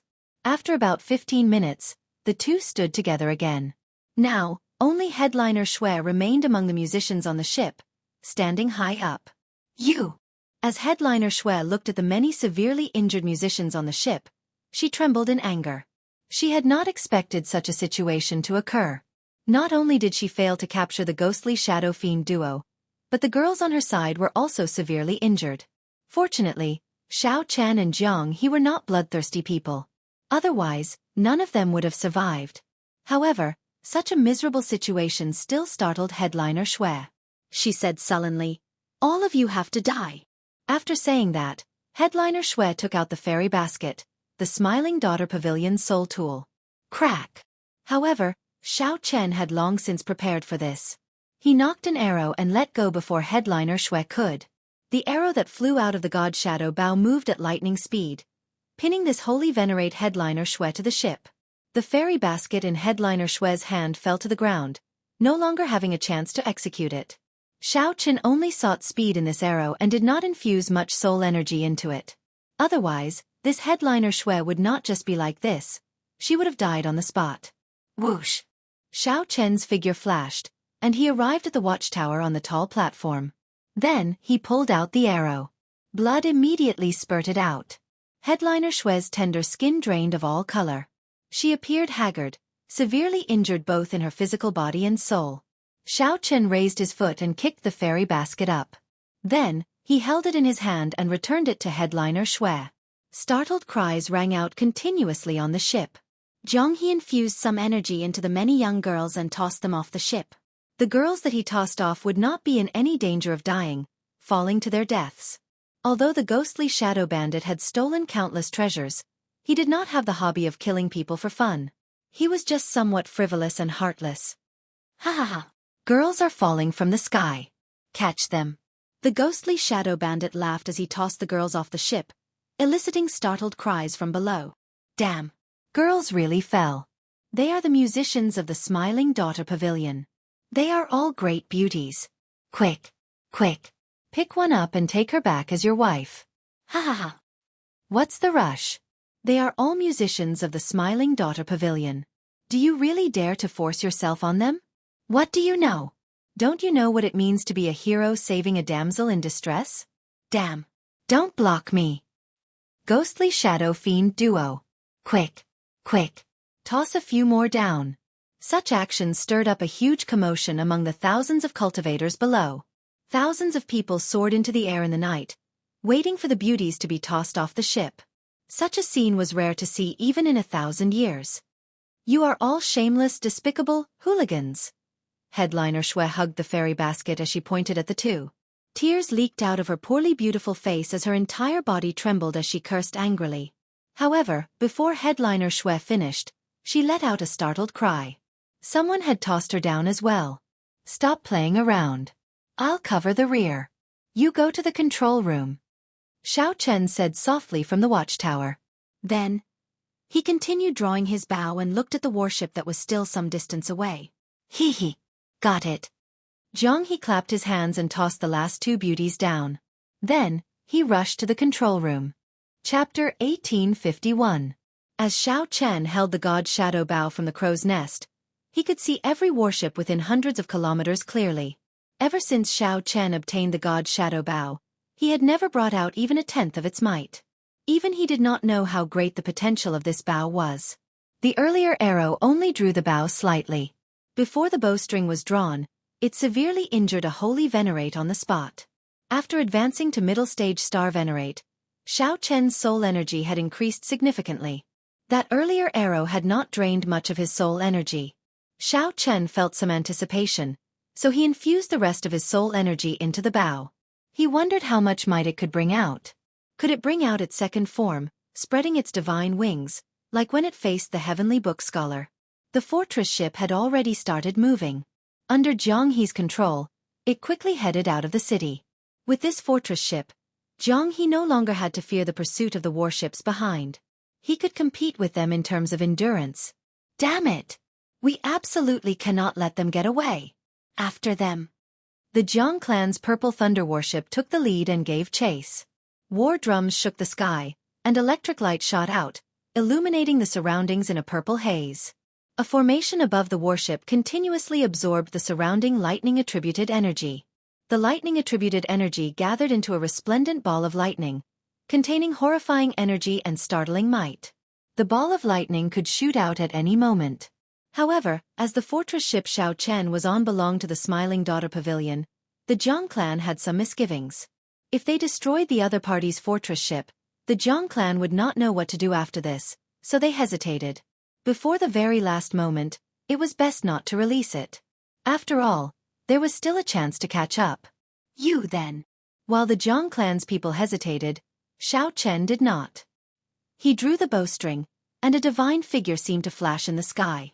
The moment Xiaochen let go, that ball of lightning instantly exploded. The speed of the arrow surpassed human thought.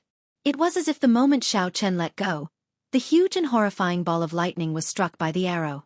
The energy contained in the god Shadow Bao's arrow detonated the ball of lightning. In an instant, the Jiang clan's warship appeared in the air. The warship turned into a resplendent firework, continuously giving off fiery light. Fireworks filled the sky, filling the night sky. Only the damaged main body of the purple thunder warship remained, on the verge of collapse. The Jiang clan cultivators on it had fled long ago. Joy and sorrow separated. The Jiang clan's people, who came in ferociously, obtained a result that no one expected. Stop! Stop! Stop! Stop! He has a soul tool in his hand. The other pursuing warships were frightened out of their wits. They were all stunned by the inconceivable scene of the Jiang clan's warship.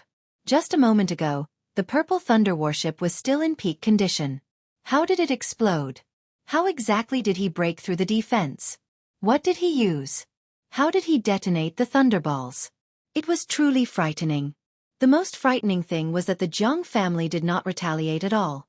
Several holy venerates on the warship actually did not discover how the other party attacked and did not make a move to stop them. Tonight was destined to make everyone go crazy. The cultivators in Soaring Dragon City would not be able to forget this for many years to come. Of Chen of the Ghost of the Ling. First, they threw out the Smiling Daughter Pavilion's beauties, causing chaos everywhere. Even now, it was still not over. Then, they shot out an arrow and detonated the Purple Thunder warship. Everyone could not recover from the shock. Brother Xiao, things are not good. The Marquis' residence's people are here as well. Jianghu said somewhat anxiously as he controlled the situation. With such a huge commotion, it would be hard for the city guards not to show up. However, given the current situation, it would be difficult for the city guards to control the situation. Actually, the city guards had been observing in secret from the very start. The city lord's residence was optimistic about the various factions of the Soaring Dragon Marquis 8 surrounding the ghostly Shadow Bandit. They did not mind the two sides fighting. To the Soaring Dragon Marquis's lord, weakening some of the clans and sects in the city would not only be a huge benefit, but it would also be a happy outcome. This would further strengthen the Marquis' residence's control. That was what it meant when the Marquis' residence grew stronger. However, now that the situation was completely out of control, they had to show themselves to stabilize the chaos. Abandoned ship. Xiaochen looked around and discovered the city lord's residence's warships in every direction of the city gates. He was somewhat surprised that the city lord's residence would participate as well. Such a fight between factions did not affect the interests of the city lord's residence. Normally, the smart people would choose to watch from the sidelines. Xiaochen and Jianghu immediately decided to abandon the warship. They chose the most chaotic place on the ground as a foothold. The cultivators below seemed to have gone crazy, fighting in a chaotic manner. They all asked where the Smiling Daughter Pavilion's musicians that the ghostly Shadow Fiend duo had left behind were. Jianghu felt somewhat rueful and surprised. He just did not want to kill those musicians. Who would have thought that it would create such a chaotic situation? Quick! Quick!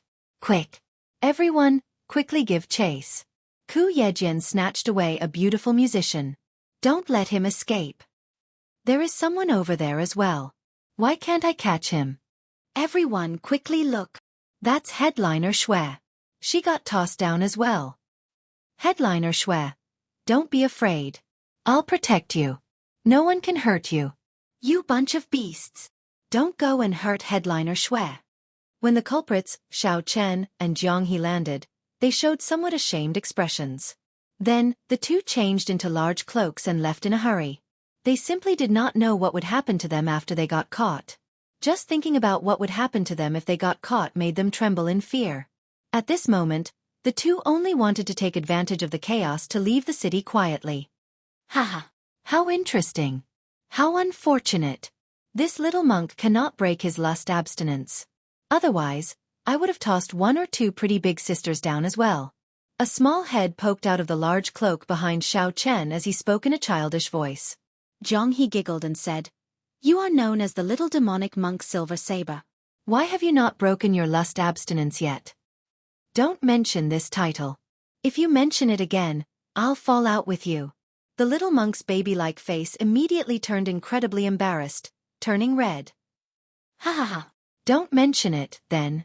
Xiao could not help smiling. The little demonic monk Silver Saber was destined to be a pain in the little monk's life. A title ruining a life. At this moment, Xiao and Jianghu moved through the chaotic crowd, appearing somewhat relaxed. Trying to find the two, who were deliberately hiding, was as difficult as ascending to heaven. Speaking of which, Jianghu's casual action created the conditions for the two to escape from a different angle. 1 hour later, Xiao and Jianghu were already far away from the chaos. As the two walked on the empty street, the originally bustling street had long since emptied out due to the commotion caused by Xiao and Jianghu. The street, which could fit 10-odd horse carriages side by side, appeared exceptionally cold and empty. Under the moonlight, Xiao and Jianghu's shadows stretched out on the empty street. The bright moon hung high in the cold, windy night. The two just walked like that, not saying a word. After the commotion, they returned to reality. After this parting, the two might be fighting each other the next time they met. Perhaps this would be the last time the two worked together. The two's hearts felt somewhat heavy. Fate was merciless, and fate made fools of people. Who could have imagined that the two had the goal of becoming the Dragon Emperor? Both of them bore a heavy burden that they could not easily show to others. As the wind blew, the fallen leaves on the street danced in the wind. Xiao suddenly stopped walking. As he looked at the drifting fallen leaves, he entered deep thought. Sometimes, it felt like a person's fate was like drifting fallen leaves. When a gust of wind blew from somewhere, one's body would involuntarily dance in the wind. At this moment, Jianghu also stopped walking. Fallen leaves should have returned to the dust. However, the merciless cold wind forced one's body to dance in the wind. The two were not sentimental people. Naturally, they could not stop because of the falling leaves dancing in the wind. At the end of his line of sight, there were rows of martial artists wearing the same style of armor, densely packed at the end of the road. These were a group of battle-hardened warriors with strong discipline. They also exuded a horrifying killing chi. The wind blew because of this. Whoosh, whoosh, whoosh. Suddenly, the armor trembled. The city guards in front took the initiative to open a path, and a man and a woman walked out. When the two approached, they discovered that they were the heavenly book scholar and Lan Luo. Chapter 1852. When Xiao and Jianghu saw Lan Luo and Tian Su appear together, it was not difficult for them to understand. Why did the two of them end up here the moment they appeared? This is really a big battle. We've just left the tiger's den and we're already surrounded by a pack of wolves. Jianghu pursed his lips and smiled helplessly. The saber in his hand disappeared, replaced by a treasured saber that emanated a frightening aura. The black scabbard was engraved with dragon race motifs, looking mysterious and ancient. A soul tool.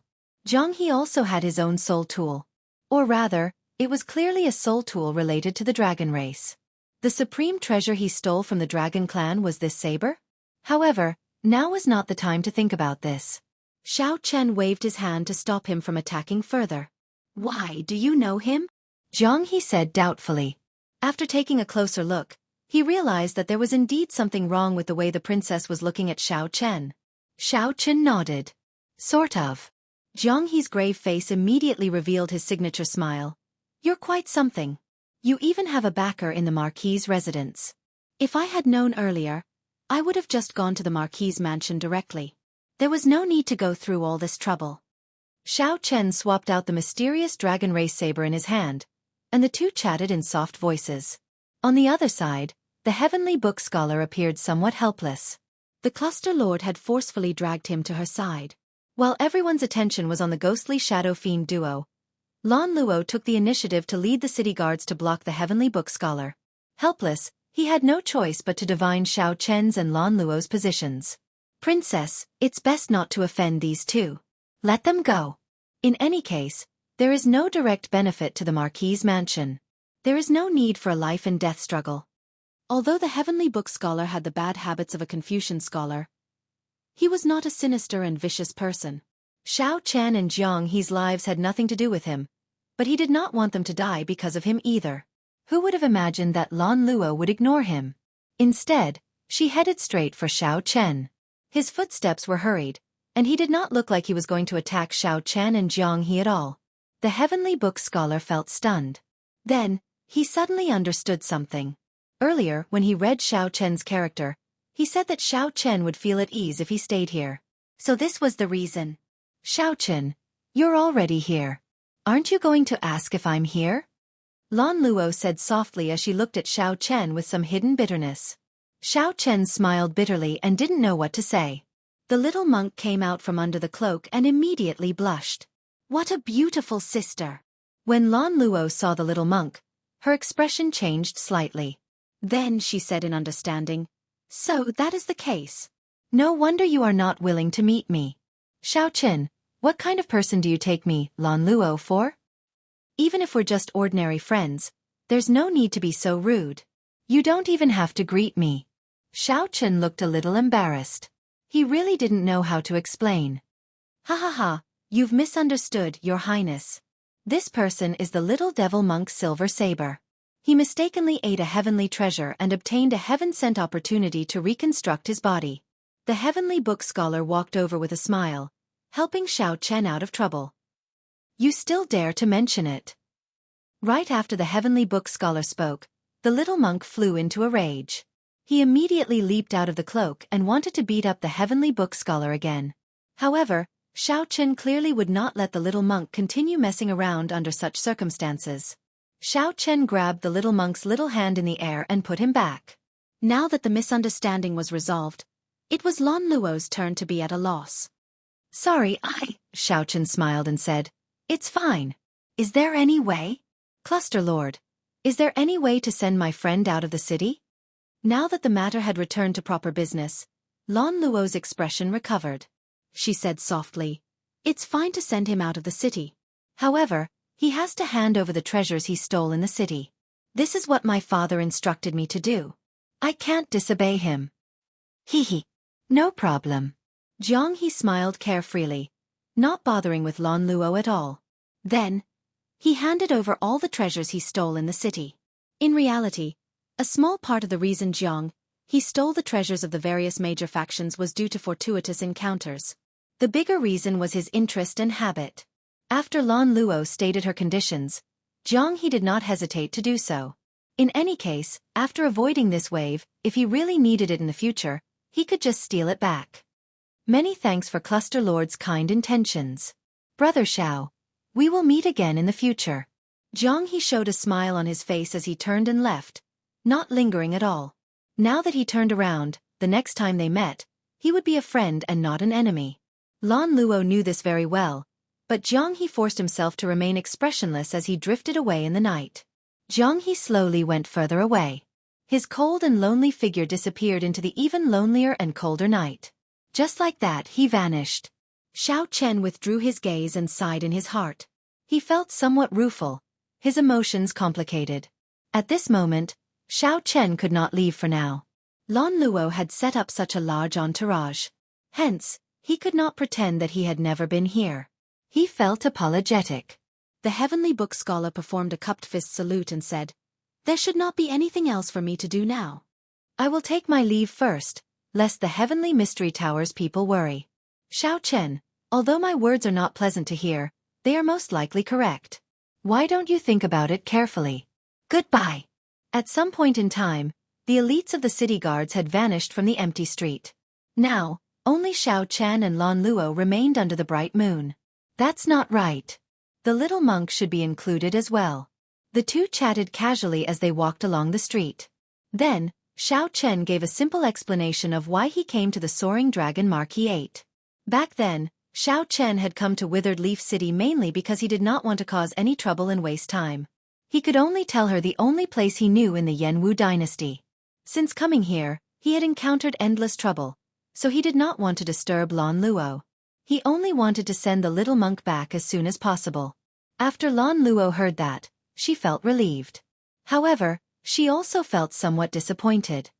In that case, you are going to the Divine Dragon Empire in the end? Xianxia nodded. If not for this little fellow, I might have already gone there. Why?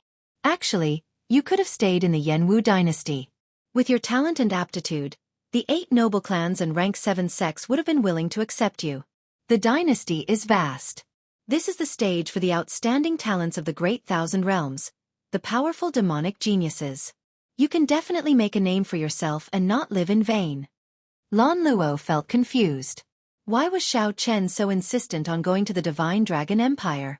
Clearly, there was still a gap between an empire and a dynasty.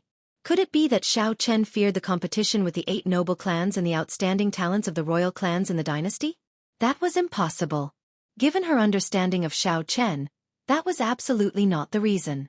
After thinking about it, Lan Luo could only say that the Divine Dragon Empire was an extremely important place for Xianxia. Perhaps it was a person or some place he was worried about. Lan Luo's words stirred up a slight ripple in Xianxia's heart, making him feel excited. Indeed, the 4 dynasties were the dreams of all the outstanding talents of the Great Thousand Realms. Only in these places could one reach the peak of cultivation, truly witness the most glorious era of the martial epoch. After several eras of development, the martial epoch was now in its golden age. As for the 4 dynasties, they held the most luck in the central Great Realm, attracting the outstanding talents of the various realms. All the proud people wanted to come and give it a try. As a cultivator, Xianxia was naturally no exception. He wanted to see the true outstanding talents and demonic geniuses of this age. However, now was not the time. I will come, but not now. I have to go to the Divine Dragon Empire. Xianxia said seriously. It is not convenient to explain the reason now. However, many thanks for Cluster Lord's kind intentions. Lan Luo smiled generously and said, there is no need to thank me between us. Don't treat me as a friend. There is no need to stand on ceremony. No matter what you decide, if you need help, I will definitely help you. Under the cool exterior, there was a trace of affection that could not be concealed. Xianxia smiled bitterly and did not reply. However, in his heart, he added, if Lan Luo runs into any trouble, I will definitely help her without hesitation. The two casually chatted about the past and their experiences as they walked to the city lord's residence. Just as the two were about to enter, Lan Luo turned around and said with a smile, we got too engrossed in the conversation and nearly forgot about proper business. Before Xianxia could ask, Lan Luo continued, my father would like to meet you. The Soaring Dragon Marquis wants to meet me? This is somewhat surprising. The Jianghu dynasty had 108 provinces. The opposite sex was conferred Marquis, and the family was conferred kingship. Marquis was already the highest title in the dynasty, aside from the dynasty's king. The Soaring Dragon Marquis was considered a major character in the entire Jianghu dynasty. This was especially so for the Soaring Dragon Marquis 8, an important land at the dynasty's borders. The Soaring Dragon Marquis's high status was even more obvious. Xianxia did not know why such a major character wanted to meet him. After thinking about it, he concluded that it could only be because of the Cluster Lord. Chapter 1853. What's wrong? You don't want to see my father? Lan Luo asked, purposely showing a stern expression, clearly dissatisfied. Xianxia replied softly, no. When do we meet? Tomorrow then. It is already so late, and you must be tired. All right. Under Lan Luo's arrangements, Xianxia obtained a rather unique and quiet courtyard in the Marquis's residence. This made sense. This suited Xianxia's preferences. This night was indeed tiring. More accurately, he had not rested since he entered the Heavenly Mystery Tower and got chased until now. Xianxia placed the little monk aside and lay on the bed. Then, he closed his eyes and pretended to sleep. However, Xianxia did not feel sleepy. As he lay on the bed, leaves fell outside the window, rustling like it was raining. Those were the leaves of the ancient tree in the courtyard. The night wind had blown them off. Falling leaves filled the sky like rain. Why can't I sleep? With something on my mind, I naturally could not sleep. Xianxia turned to the side and opened his eyes. Moonlight shone on the ground outside the window. Xianxia was no longer in the mood to sleep. He remained expressionless as his thoughts wandered. Xianxia was still thinking about what the heavenly book scholar said before he left. Although my words are unpleasant to hear, most of them are correct. Meng Qi sighed. The results of the Heavenly Book Scholar's reading of Xiao Chen's character were not very good. However, it was as he said. If it were not accurate, there would not be so many people lining up to ask him to read them. However, based on the Heavenly Book Scholar's reading of the little monk, regardless of the process, the little monk did obtain a great fortuitous encounter. Is my heart destined to be restless? The path of the Dragon Emperor was destined to be difficult. Xiao Chen did not care. What he cared about was whether he could meet Lu Ruyue. The White Dragon Holy Daughter was a peerless beauty. Even the Dragon God Crown Prince was captivated by her. In the dead of night, if one did not feel sleepy, one would inevitably let one's imagination run wild and feel frustrated. Jianghu's words also appeared in Xiao Chen's mind. For some reason, they disrupted Xiao Chen's thoughts. Whoosh! Unable to sleep, Xiao Chen got up and put on his clothes. Then he picked up his saber and casually walked out. "Big brother Xiao, what are you doing?" the little monk asked in a daze as he opened his eyes. "Practice your saber. Go to sleep." The moonlight shone on the courtyard like water, adding a hazy veil to the scenery in the courtyard. Xiao Chen drew his tyrant saber and swung it casually. All sorts of feelings welled up in his heart. He was a little anxious, a little violent, and also a little resentful and unwilling. However, the more it was so, the more exquisite and gentle the saber light he swung out became. Have a tiger in your heart. Sniff the rose. Xiao Chen controlled his mental state very well, not letting his saber technique lose its finesse and order. Even if it is difficult to find peace in my heart, I just want to have a clear conscience. Hua! As the saber light swept out, Xiao Chen gently flicked it up. The perfectly straight tyrant saber condensed the moonlight in the garden into one beam and soared into the clouds. Xiao Chen pushed off the ground and soared into the air. His white hair and robes fluttered in the wind. As he danced, boundless moonlight emanated from Xiao Chen's body. For a time, the moonlight in the courtyard was like flying snow, but also like flower petals dancing in the wind. The garden was filled with fallen flowers, like a beautiful painting. Xiao Chen hovered in the air, using his saber as a brush. His body was in the painting, but his heart was outside. If it is difficult to find peace in my heart, then who can understand me? Who can understand my many years of lonely persistence? Who can understand the heavy burden of reviving the blue dragon that I have to shoulder? Who can understand my determination to seek the moon? The moon was like hundreds of flowers dancing in the wind, filling the sky with falling flowers. No one appreciates this beautiful painting. No one in the painting understands me. Crack! A crisp cracking sound rang out. The painting shattered, light and shadow scattered, and the moonlight scattered. It was like a withered willow. No one pitied it, no one loved it. If it is difficult to find peace in my heart and I cannot find someone who understands me, what is the point of having a clear conscience? The night deepened, and the chill intensified. Who pitied me for wearing thin clothes and facing the moon alone? Accompanied by the withered willow and the overflowing saber light, there was an indescribable sorrow. However, this sorrow did not turn into rage or hatred. One could be sad, one could be worried, but one could not be angry or hateful. Furthermore, one used the saber to create a dream, dreaming of fine wine and beautiful women. Beautiful women drank with me. Beautiful women laughed with me. There was no sorrow or worry. When the flowers fell in the dream, someone admired them with me. If one did not understand the beauty of dreams, how could one use the saber as a dream as a dream? Under the mottled moonlight, an illusory scene appeared in the courtyard. There was someone drunk, someone laughing, someone dancing in the sky with the moon. One could not tell if this was real or fake, a dream or reality. If one could not find peace in this heart, then let one enter a dream and sleep forever, never opening one's eyes for 10,000 years. However, one had to wake up from a dream. The moment one opened one's eyes, it was not the beautiful dream disappearing but the entire world slipping away from one's hands. A boundless disappointment filled one's heart. Could one continue to tightly grasp the saber in one's hand? Buzz! Suddenly, a boundless saber hum rang out in the courtyard. The saber in Xiao Chen's hand burned with a purple flame. When the purple flame scattered, the pitch-black saber turned a dreamy purple. Like this was the true color of the tyrant saber. Xiao Chen tightly grasped the saber and swung it casually.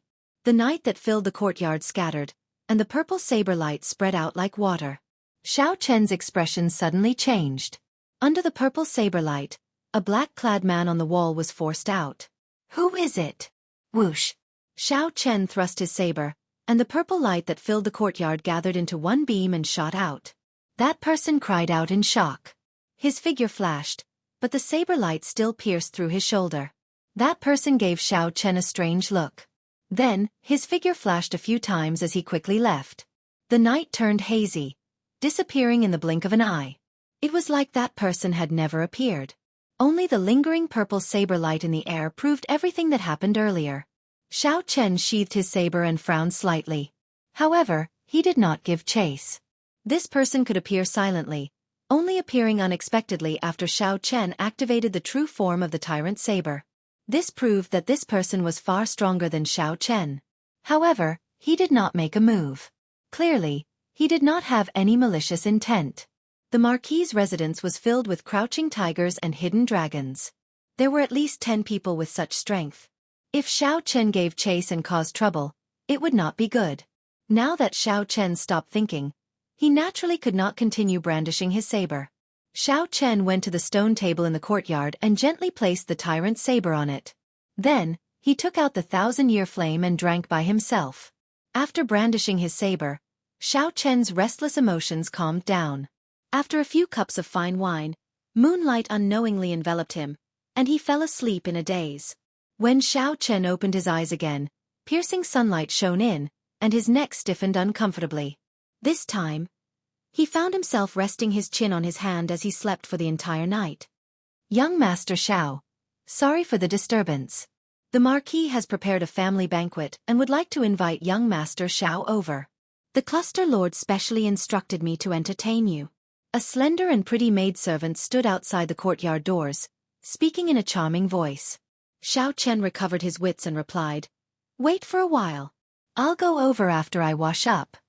After tidying up, Xiao Chen carried the little monk on his back and went to attend the family banquet under the maidservant's lead. Generally speaking, the grander family banquets were usually held in the evening. Since there was a family banquet in the morning, it meant that not many people would be invited. Aside from the Marquis's residence's heirs, there might be only Xiao Chen and the little monk. The Marquis's residence was very large, with winding corridors, fake mountains, and flowing rivers. It was like a maze, crisscrossing each other. Without anyone to lead the way, one might really get lost in the maze, wandering around. On one of the corridors, Xiao Chen discovered a group of people marching in front. Their destination seemed to be the same as Xiao Chen's. However, Xiao Chen could tell that many of them were just attendants and guards. The true master was the youth in embroidered clothes leading the group. That youth was very handsome and easygoing. Xiao Chen could see a smile on his face. When this youth spoke to the maidservant leading the way, he did not put on an overbearing air at all, making that maidservant feel embarrassed. Aside from this, that youth also exuded a pressing air of nobility. However, his easygoing air covered up this air of nobility, making others feel close to him. Xiao Chen stopped and entered deep thought. There is nothing to mind about this person. Xiao Chen stopped because he discovered a relatively pure dynasty's luck on the other party's body. The 4 dynasties occupied the main dragon veins of the central Great Realm. All those with dynasty bloodlines could receive protection from the dragon veins. The purer one's bloodline was, the greater the dynasty's luck one received. With the protection of the luck of the Jianghu dynasty's vast territory, one's luck would be much stronger than that of ordinary people. Aside from that, the nobles conferred titles by the dynasty would also receive the protection of the luck of the dragon veins. For example, the soaring dragon Marquis was conferred the title of Marquis, second only to the imperial prince. After all, kings with different surnames were extremely rare in any dynasty. Normally, Marquis was the highest rank. The soaring dragon Marquis also had this luck. However, whether one could discover it or not was another matter. That is Monarque. He was also invited to the clan banquet this time. I heard that he came specially for the young miss, wanting to invite her to join the rank 7 Divine Sword Pavilion. The maidservant leading the way stopped and smiled when she saw Xiao Chen's gaze. The maidservant seemed to understand this monarch very well. With just a casual question, she revealed a lot of information. Based on the maidservant's eyes, it seemed like she was very fond of this monarch. Rank 7 sects already stood at the peak of this world. Even in the entire Great Thousand Realms, the number of rank 7 sects could be counted on one hand. Even in the vast Jianghu dynasty, there were probably only a few. The competition was exceptionally intense. Even the royal family would not receive any special treatment. For Monarch Yu to be so confident in inviting Lan Luo to join the Divine Sword Pavilion, his strength should not be weak. Without overthinking, Xiao Chen smiled faintly and said, "Continue leading the way then." Chapter 1854. After some delay, Xiao Chen arrived at the Marquis' residence's main hall about 7 minutes later. Many people gathered in the main hall. Aside from the soaring dragon Marquis' children, there were also many Long Clan disciples, all of whom were from the Long Clan. It was clear that the Long Clan was flourishing and had many people. This made sense. As a marquis, it would be strange if the clan was not flourishing. Monarch Yu's attendants and guards were scattered outside the main hall, standing together with the Marquis' residence's guards. Monarch Yu showed grave expressions, not letting down his guard just because he was in the Marquis' residence. The family banquet in the main hall had not started yet. Monarch Yu was the son of a duke, possessing the royal clan's bloodline and a noble status. However, he was easygoing and polite. His bearing and boldness were praiseworthy. Currently, Monarch Yu was chatting with a youth. That youth looked somewhat similar to Lan Luo and was also older. He should be Lan Luo's older brother. The Long Clan disciples surrounded the two, chatting happily. However, Monarch Yu dominated the spotlight. Most people's gazes landed on him. This was especially so for the many women. Their eyes gleamed with admiration, not hiding it at all. "Young Master Xiao, we have arrived." The maidservant leading the way bowed obediently. Before the maidservant left, she gave Monarch Yu a bashful look before taking her leave. The little monk lay on Xiao Chen's shoulder, looking around curiously. He looked very cute. One adult and one child entered the main hall. This immediately attracted countless gazes. Many people showed curious expressions. Aside from Monarch Yu, why was there an outsider at the Long Clan's family banquet? "You are." The youth chatting with Monarch Yu asked from afar without standing up. Whoosh! Many gazes immediately focused on Xiao Chen.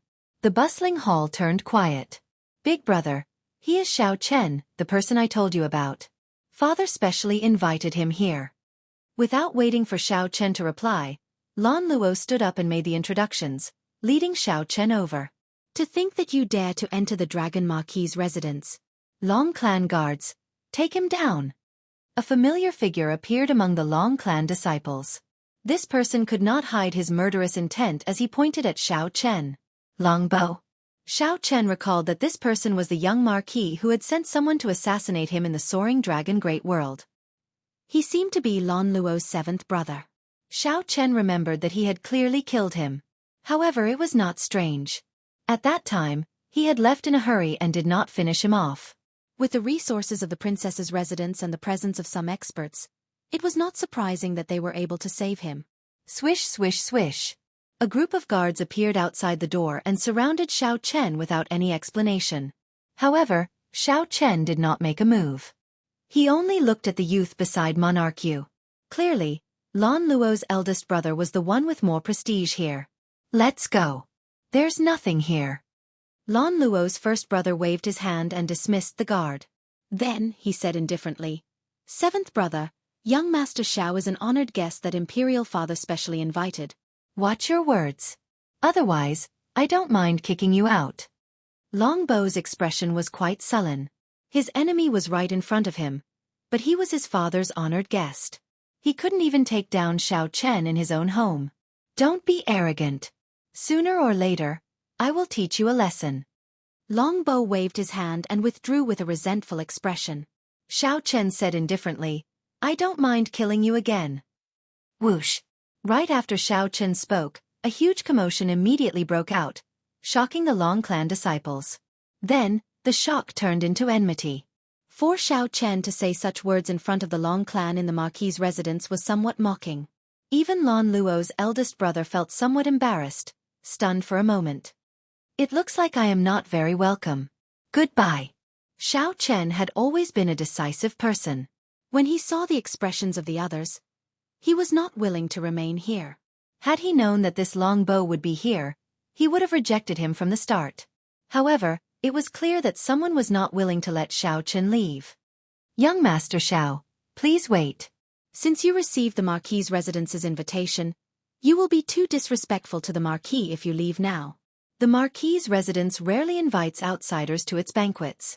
Young Master Xiao, please think about it. Monarch Yu said slowly as he held a cup of tea. Immediately, the many Long clan disciples burst into an uproar. It turned out that this person was protected by the Marquis's residence.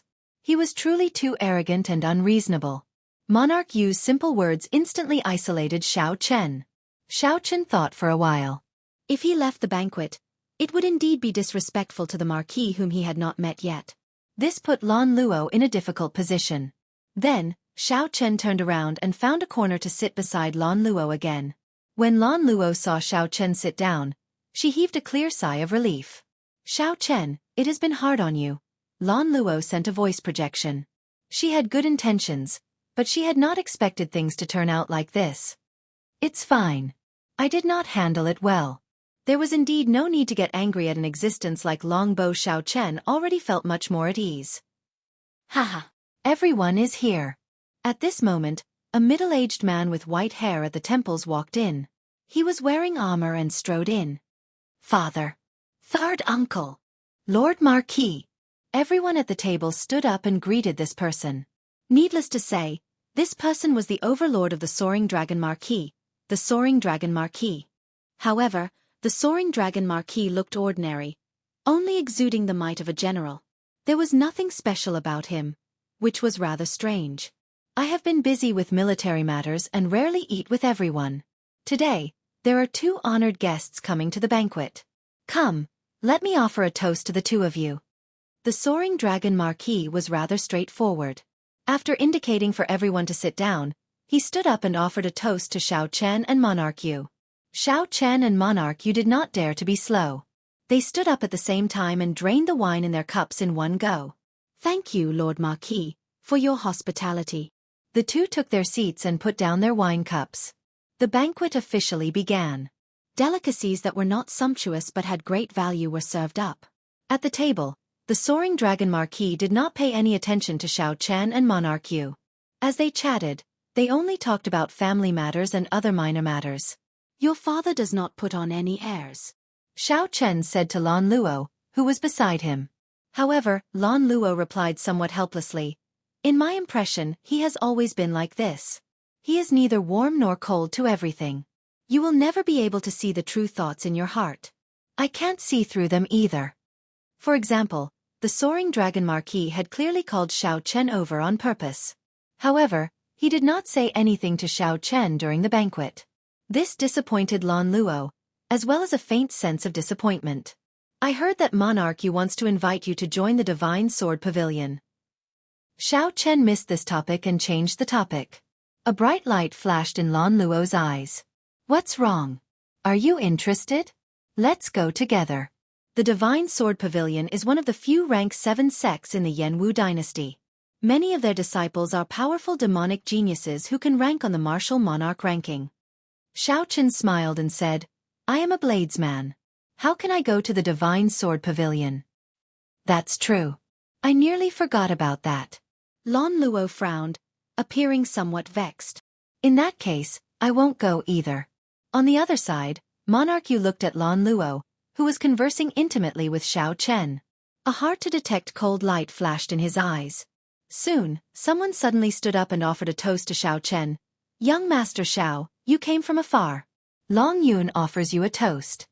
Since someone offered him a toast, he naturally had to return the favor.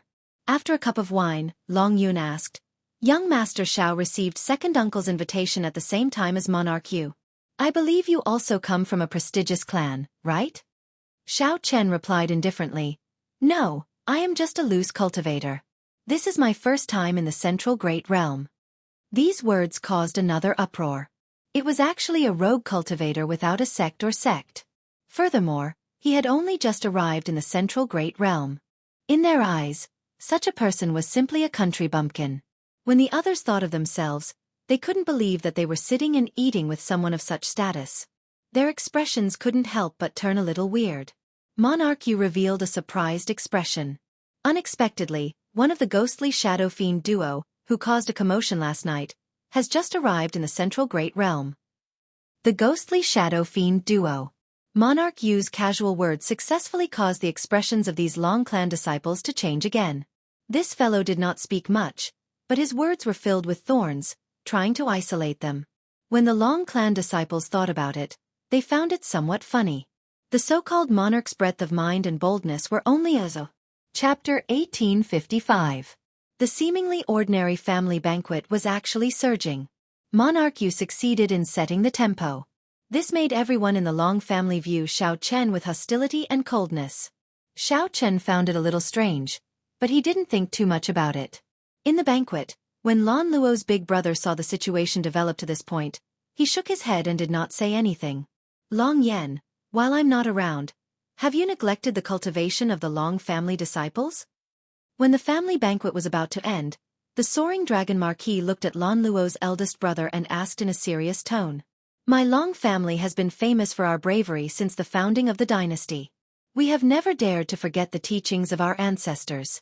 Father, you can check at any time. The disciples of the Long family have never slacked off, nor do they dare to slack off. Long Yen answered calmly and confidently. Draco nodded his head in satisfaction. A person's innate talent and comprehension are different from birth. Comprehension cannot be forced. I will never force it. My Long family can have trash bodies, but we cannot have lazy people. The soaring dragon Marquis's gaze shifted to Long Yen as he continued. After the family banquet, I will conduct an inspection at the drill grounds. Anyone who passes my eyes will be rewarded. On the contrary, I will not punish you. I will only punish you, Long Yen. Long Yen gladly accepted the order, not caring about these somewhat demanding conditions. The Long family disciples heard the soaring dragon Marquis's words. Their faces were filled with excitement and anticipation. Everyone had a competitive heart. Coupled with the fact that he would receive a reward from his father, it was hard for him not to be excited. Monarch Yu and Xiao Chen, come along as well. The soaring dragon Marquis invited as he looked at Xiao Chen and Monarch Yu.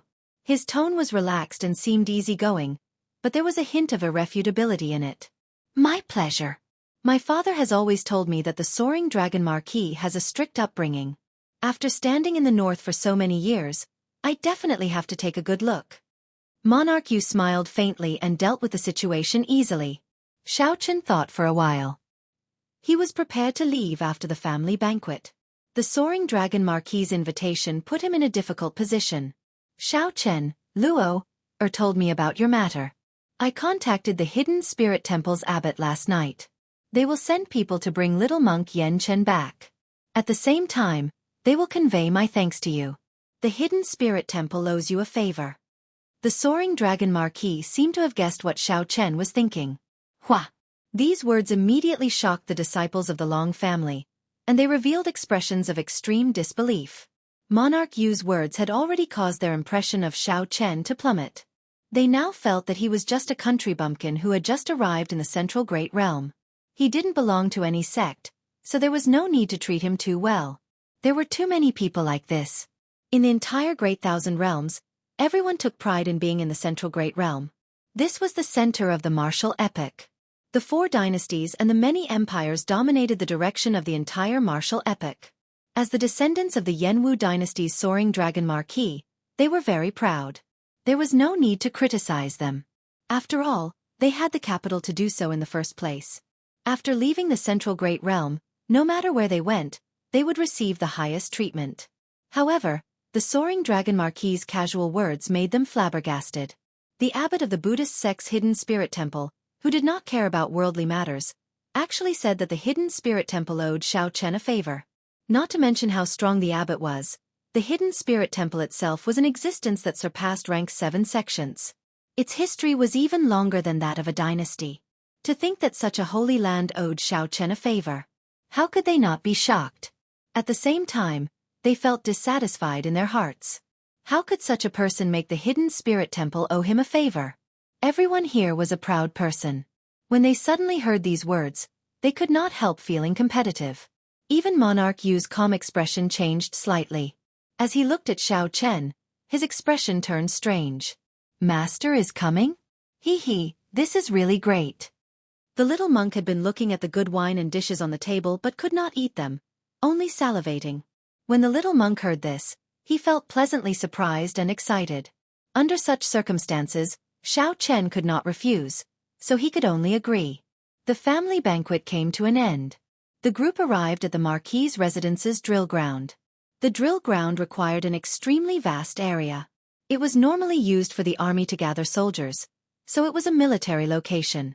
It would be more accurate to describe the drill ground of the Marquis's residence as a drill ground. However, the Soaring Dragon Marquis guarded this area. The Soaring Dragon Marquis was not only a marquis but also a general appointed by the royal clan, guarding the borders. Everyone in the Long clan was used to calling this drill ground a drill ground because of the Soaring Dragon Marquis's character. During this time, Long Yen purposely slowed down his pace, walking together with Xiao Chen. Xiao Chen, do you know why my father specially invited you to the family banquet? Xiao Chen had long noticed that something was strange. If Xiao Chen wanted to meet him, it would have been better if they met in private. There was no need to meet at the family banquet. However, Xiao Chen did not care, so he did not ask. Now that Long Yen was willing to answer, it was naturally for the best. Brother Long, please enlighten me. Long Yan's gaze fell on Monarch Yu. At this moment, Monarch Yu was saying something to Lan Luo. Monarch Yu's expression looked very sincere. However, Lan Luo did not respond warmly. Monarch Yu. That's right. It is Monarch Yu.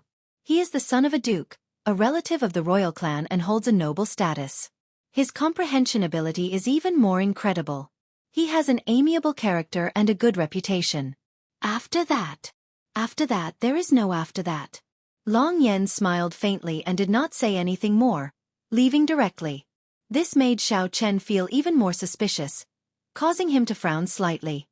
Big brother, this fellow must be doing this on purpose, leaving things halfway. Is there anything more annoying than this? The little monk said, feeling aggrieved. Xiao Chen said softly, do whatever you want. I'll deal with it when it comes. I won't be staying here for long. After sending you off, I'll leave immediately. Xiao Chen was very open about many things now, not caring about them. When Xiao Chen arrived at the drill ground, the Long clan disciples eagerly searched for suitable weapons and started practicing. Long Yen accompanied his father, watching the performance of the Long clan disciples below from the tall platform. The Long clan disciples were indeed extraordinary. Xiao Chen looked around. The weakest was an early-stage star venerate. Many of them were even late-stage star venerates. As for that Long Yen, Xiao Chen guessed that he had already broken through the shackles of a star venerate due to his older age. After becoming a holy venerate, he would be an outstanding talent among the outstanding talents of the Long clan. While in the drill ground, Xiao Chen surprisingly discovered a shooting range. Several Long clan disciples were drawing their bows and shooting arrows. The setup of this shooting range was very complicated. There were formations on the ground, either increasing gravity or creating a weightless environment, testing the strength of the archers. In the depths, one could easily simulate all sorts of harsh environments. The starry heavens, a forbidden sea, a land of lava, and a 5,000-kilometer-long glacier. Excellent archery. He reached the 10th ring again. Incredible. Third brother truly lives up to being the top archer of our Long clan disciples. His archery skills are becoming increasingly exquisite. Even under 20-fold gravity and 10 kilometers away, he can still firmly hit the 10th ring. The Long clan disciples surrounded a youth, praising him. Just at this moment, Monarch Yu and his subordinates walked over. The group immediately egged on Monarch Yu to shoot an arrow as well. The royal bloodline requires one to be proficient in the 6 arts from a young age. Monarch Yu's archery skills must be extraordinary. Right, Monarch Yu, let us broaden our horizons, Long Hua said. Long Hua, Lan Luo's third brother, also said in admiration. Monarch Yu said softly, my skills are insignificant. How could I dare to embarrass myself? Feng Tian, show the Long clan disciples what you are capable of. Yes. A subordinate walked out from behind Monarch Yu and took a bow from Long Hua. Then, he stood still and casually shot an arrow. A piercing sound soared into the clouds, kicking up strong winds that swept through the entire drill ground, attracting everyone's attention. Boom! With this arrow, the target, which was made of divine material, was directly shattered. The tail of the arrow continued to buzz as it landed 10 kilometers away. The second target also hit the 10th ring. This small display of skill immediately shocked everyone. Shocking everyone. Sorry, I damaged your Long Clan's target. Feng Tian appeared somewhat arrogant as he returned the bow to the somewhat distracted Long Hua. As he held the bow, he felt somewhat disappointed and frustrated. Earlier, Monarch Yu said that Feng Tian's skills were insignificant. How could he dare to embarrass himself? However, a random subordinate easily defeated Feng Tian. Wasn't Feng Tian saying that Feng Tian's skills were insignificant, yet he dared to embarrass himself? The other Long Clan disciples could not empathize with Monarch Yu. They only felt even more admiration for him. For a follower to have such archery skills, it was truly amazing. Monarch Yu smiled faintly and headed to the other areas of the drill ground. The group of Long Clan disciples quickly followed. Long Hua was the only one left in the empty shooting range with a bitter expression on his face. Just as Long Hua felt somewhat depressed and wanted to leave, he discovered that another person had appeared at the shooting range at some point in time. Xiao Chen held the Long Clan's special goose dragon bow and drew the bowstring, testing it out. Honestly speaking, Xiao Chen was not an expert archer. He had not learned it properly, either. His skills were all unorthodox. This was Xiao Chen's first time at a proper shooting range, so he was not used to it. When Long Hua saw Xiao Chen's skills, he smiled. With one look, it was clear that Xiao Chen was a novice. Indeed, when Xiao Chen shot his first arrow, the gravity pulled it down midway, causing it to wobble and fall to the ground. To think that you dare to embarrass yourself with such skills. Long Hua mocked and turned to leave. However, just as Long Hua was about to leave, he heard a dang sound. This was the sound of an arrow hitting the bull's eye. Long Hua was very familiar with this sound.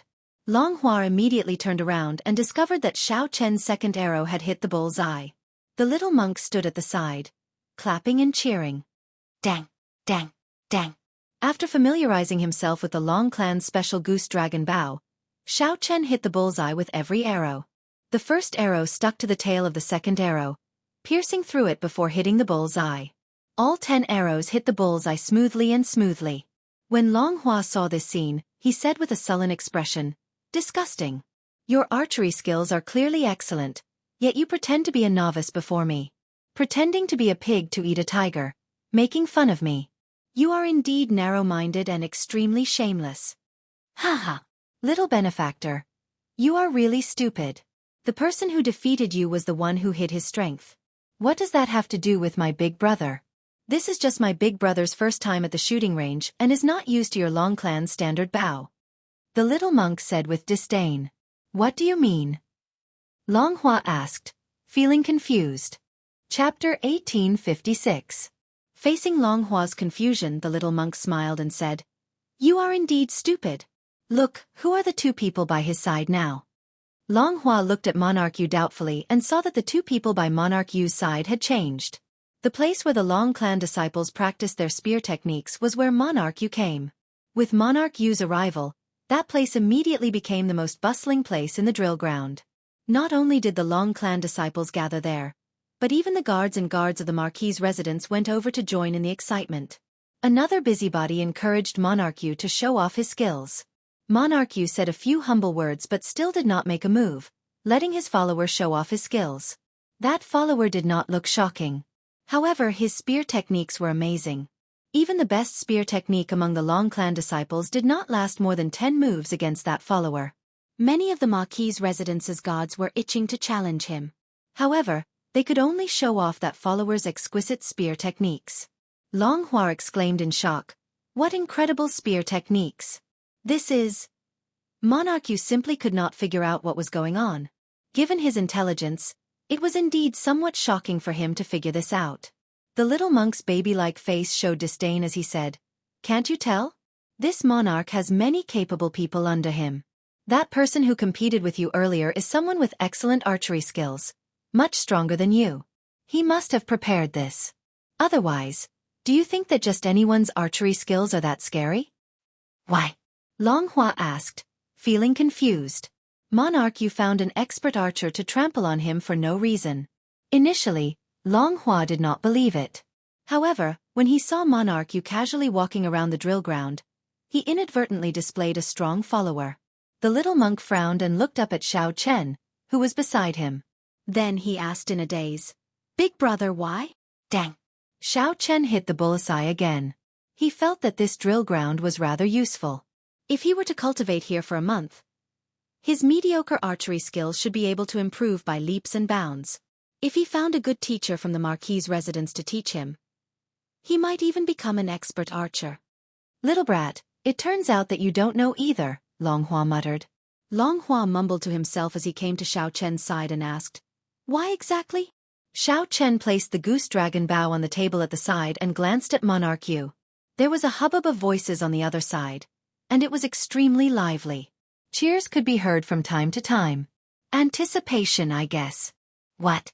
Xiao Chen explained. There are thousands of people on the drill ground, including the Marquis Mansion's family warriors and the disciples of the opposite sex. When everyone wanted to see Monarch Yu's strength, he did not make a move. It's better to let your followers attack to shock the crowd and lure them away. The more you want him to make a move, the more he refuses to make a move. He's only letting his follower provoke everyone's interest. What do you expect in your heart now? Long Hua replied without even thinking. Naturally, I want to see Monarch Yu's own strength. Even his followers are so powerful. As the master, he must be even stronger. That's right. Right now, he's trying to create this kind of anticipation and provoke your expectations to the extreme. Actually, do you have some other kind of anticipation in your heart? Since your follower is so powerful, you might not be as powerful. You want to see him make a fool of himself. Xiao Chen remained expressionless, not showing any fluctuations. However, he seemed to be able to see through people's hearts. Long Hua said somewhat embarrassedly, "Indeed, a little. I lost so miserably. Naturally, I feel somewhat unconvinced." Xiao Chen smiled faintly and said, "Don't think that way. Otherwise, when he makes a move later, you will feel even more despair. This is the effect that he wants. When everyone's emotions are at their peak, he will pretend to make a move reluctantly. When he makes a move, he will shock everyone and make the others' respect for him reach new heights. It might even make them despair of being undefeatable, feeling respect in their defeat." That's impossible. Long Hua felt somewhat incredulous. Xiao Chen's words had a huge impact on him. His pure heart could not accept this. This was simply too complicated. Right now, Long Hua felt somewhat dizzy. The little monk, who was not even taller than Xiao Chen's calf, rubbed his chin and nodded to himself. Big brother is really smart. He immediately figured out the crux of the problem. This Monarch Yu is also incredible. I can try using this move in the future. Long Hua's expression did not fade. He still did not believe it, or perhaps he was unwilling to believe it. He said, "Just to stand out, he wants to trample on all of us first? Why not? In the same era of the martial epoch, only the most resplendent star will be remembered by the later generations. The other stars can only adorn the night sky, making it even more resplendent and dazzling, making people feel even more respect and admiration. This is how the path of the martial epoch is. Isn't it the same in reality?" Xiao Chen said indifferently, "Right now, you are just unlucky to be in the same drill ground as him. However, will there really be people who think that way and then do it?" Long Hua thought about it carefully. If that was really the case, this person was too shrewd and scheming.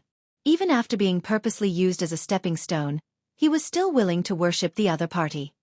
A general success is built on 10,000 bones. This has been the case since ancient times. While this sentence seems very far away from us, in reality, it is happening all the time. To achieve one's goal, a few tricks and a few stepping stones are nothing. Every day, every hour, every moment, there are people who become stepping stones for others. Dang! Xiao Chen drew back the bowstring, and the arrow struck the bullseye again. Then, he revealed a faint smile on his face. "I can increase the gravity now. With my veritable essence energy, I can control the gravity by 20 times. If it were the Soul Slayer bow, Xiao Chen would have no problem reaching the level of the archery expert under Monarch Yu." When Long Hua heard what Xiao Chen said, he felt his hair stand on end. Is this world really that scary? However, what is his purpose? Why is Monarch Yu doing this? Long Hua could not help asking. He already doubted Xiao Chen's words, so he could not help asking. Xiao Chen looked at the tall platform. The Marquis, Long Yan, and the upper echelon of the Marquis's residence could not help looking at Monarch Yu. It could not be helped. Nearly all the thousands of people in the drill ground gathered where Monarch Yu was. Monarch Yu looked very handsome and valiant. He held a noble status, but he was neither arrogant nor proud. Just his subordinates could make people applaud and praise him endlessly. If the people in the drill ground did not pay attention to him, who would they pay attention to? Could it be those lonely, lost, or disappointed stepping stones in the corners? Compared to the cheerful Monarch Yu, who had a gloomy expression and was dispirited and full of negative energy, who would they pay attention to? The answer went without saying. Xiao Chen thought about the excited Long clan disciples at the family banquet. At this moment, the outstanding talents among them were all like Long Hua, dispirited and dissatisfied. It was not that they were not outstanding enough. It was just that they ran into the even more outstanding Monarch Yu. This was originally a drill prepared for them. With Monarch Yu's means, the main character changed, becoming Xiao Chen himself. This allowed the soaring dragon Marquis and the upper echelon of the Marquis's residence to focus their gazes on him. They had somewhat forgotten the original purpose of this drill. After Long Hua heard what Xiao Chen said, he could not say that he understood everything. However, he understood Xiao Chen's words. However, Long Hua still felt dubious in his heart. He felt that what Xiao Chen said was too shocking, somewhat unrealistic. Brother Xiao, your archery skills are pretty good. Suddenly, Monarch Yu, who was in the crowd in the distance, seemed to have discovered Xiao Chen by accident. Following Monarch Yu's gaze, the gazes of the drill ground immediately shifted to Xiao Chen. As Monarch Yu spoke, he walked over naturally, and the others quickly followed. Monarch Yu, show us your skills. It was unknown who shouted that, but the cultivators following Monarch Yu instantly erupted. Right. Monarch Yu, you possess the royal clan's bloodline. You are definitely skilled in the 6 arts, and your archery skills must be extraordinary. Show us your skills. Let's see how exquisite the royal clan's archery skills are. Show us your skills then.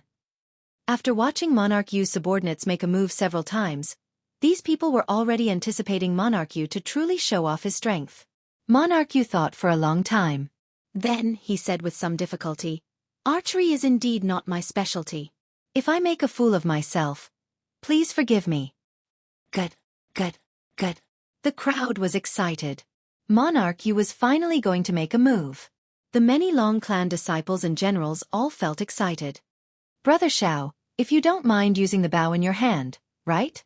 Monarch Yu asked softly, showing a humble attitude. Xiao Chen showed a calm expression as he casually handed the goose dragon bow to the other party. Then he slowly pushed it away. Only Long Hua's heart was surging with waves. He was incomparably shocked, completely stupefied, unable to say a single word. It really was as Xiao Chen said. This was the exact same script. It looked like there were no openings. Under the crowd's instigation, Monarch Yu appeared somewhat helpless and unwillingly made a move. I am not trying to show off on purpose. You all force me to. This. What kind of cultivation realm is this? This is simply inconceivable.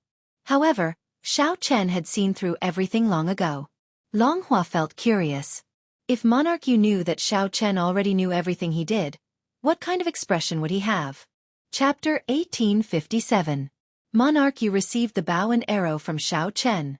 Then he said indifferently, increase the gravity to 40-fold. Hua! His casual words immediately caused everyone to exclaim in shock and suck in a cold breath. Long Hua was slightly surprised. He had practiced archery for many years and naturally knew the difference between 40 times gravity and 20 times gravity. The difference between the two was like the difference between heaven and earth. It was far more than just double. 20 times the gravity was already exaggerated enough, and it was the strict requirement of the Marquis's residence. The other clans and powers generally only had 10 times the gravity for their basic training. If Long Hua's archery skills were placed anywhere else, he would receive unanimous praise. However, Monarch Yu's actions were truly terrifying, especially for such an expert. Archers who knew the difference between 20 times gravity and 40 times gravity would be even more shocked. Even some of the generals who followed the soaring dragon Marquis on the high platform felt slightly startled. They said softly, "Lord Marquis, if Monarch you can hit the 10th ring with this arrow, his archery skills will rank within the top 10 in our army. Most importantly, he is still so young. It is indeed terrifying. You are a relative of the emperor and enjoy a hereditary title of nobility. To be able to not be arrogant or rash, and to be able to settle down and cultivate, that's the rarest thing." Monarch Yu's performance won praise from the Marquis' residence's upper echelon. Lan Luo, who sat beside Long Yen on the high platform, looked over with some dissatisfaction. Xiao Chen felt that this monarch Yu seemed to be purposely making life difficult for Xiao Chen. When he saw Xiao Chen shooting arrows, he purposely wanted to outdo him. Luo, what do you think of Monarch Yu? The soaring dragon Marquis did not reply to his subordinate. Instead, he turned his head and spoke to Lan Luo, a doting look in his eyes. After a moment of silence, Lan Luo replied simply, "There is nothing to say about his strength and talent." What does father think? The soaring dragon Marquis smiled faintly but did not say much. Just keep watching. The show has just begun. Long Yen pondered over his father's words in his heart. He was somewhat unable to grasp and did not quite understand. Monarch Yu drew his bow on the drill ground, holding his breath and focusing. Let go. The arrow was invisible, and under 40 times the gravity, it hit the bullseye that was 10,000 meters away. Wang. The tail of the arrow trembled. Monarch Yu successfully made his debut, stunning the entire place. Under 40-fold gravity, late-stage star venerate experts would find it hard to bring out their advantage in speed. Even holy venerates would inevitably be affected, unable to bring out their full strength. However, even so, Monarch Yu used the ordinary goose dragon bow to firmly hit the bullseye 10 kilometers away. Monarch Yu handed the bow to Xiao Chen. Then, he smiled softly and said, "Brother Xiao Chen, are you interested in competing? For Brother Xiao to obtain the Hidden Spirit Temple's favor, you must have something extraordinary about you." Yes, one round. At this moment, Monarch Yu had just received cheers from everyone. Many Long Clan disciples immediately seconded his suggestion. During the family banquet, the Long Clan disciples had already been hostile to Xiao Chen. Now, Monarch Yu was willing to stand up for them. Being able to improve further and see Monarch Yu's strength was indeed a good thing. What's wrong? Are you scared? Longbow seized the opportunity to mock Xiao Chen wantonly. Xiao. Instantly, countless gazes in the drill ground landed on Xiao Chen. Some of these gazes were filled with disdain, some with mockery, and some with cold smiles. This made one feel unbearably lonely. Monarch Yu had already succeeded in isolating Xiao Chen in the Marquis' residence. Unfortunately, Xiao Chen's mental fortitude was far beyond what this group of people could imagine. He said indifferently, "It is not impossible to compete with me. How much do you have to bet?" Bet. Monarch Yu rejoiced in his heart. A brilliant light flashed in his eyes as he said, "If I lose, I will agree to any one of your requests." Deal. Xiao Chen had his own plans. After thinking for a while, he chose to agree. Seeing Xiao Chen agree, Monarch Yu could not help laughing maniacally in his heart. I finally got this opportunity to make you agree. What do you want to compete in? Just say it. As long as you can win in any one of them, it will be considered my loss. However, if you lose, you have to agree to one of my requests. Monarch Yu exuded strong confidence as he exuded the might of a ruler. The formless dragon luck covering Monarch Yu's head spread out together with this dragon might. The tyrannical might of a ruler immediately turned ancient, distant, and noble. It was like an epic, shocking everyone. It was like in that instant, everyone felt like they were not facing Monarch Yu alone but an insignificant corner of the ancient dynasty. The aura that Monarch Yu gave off was incredibly horrifying.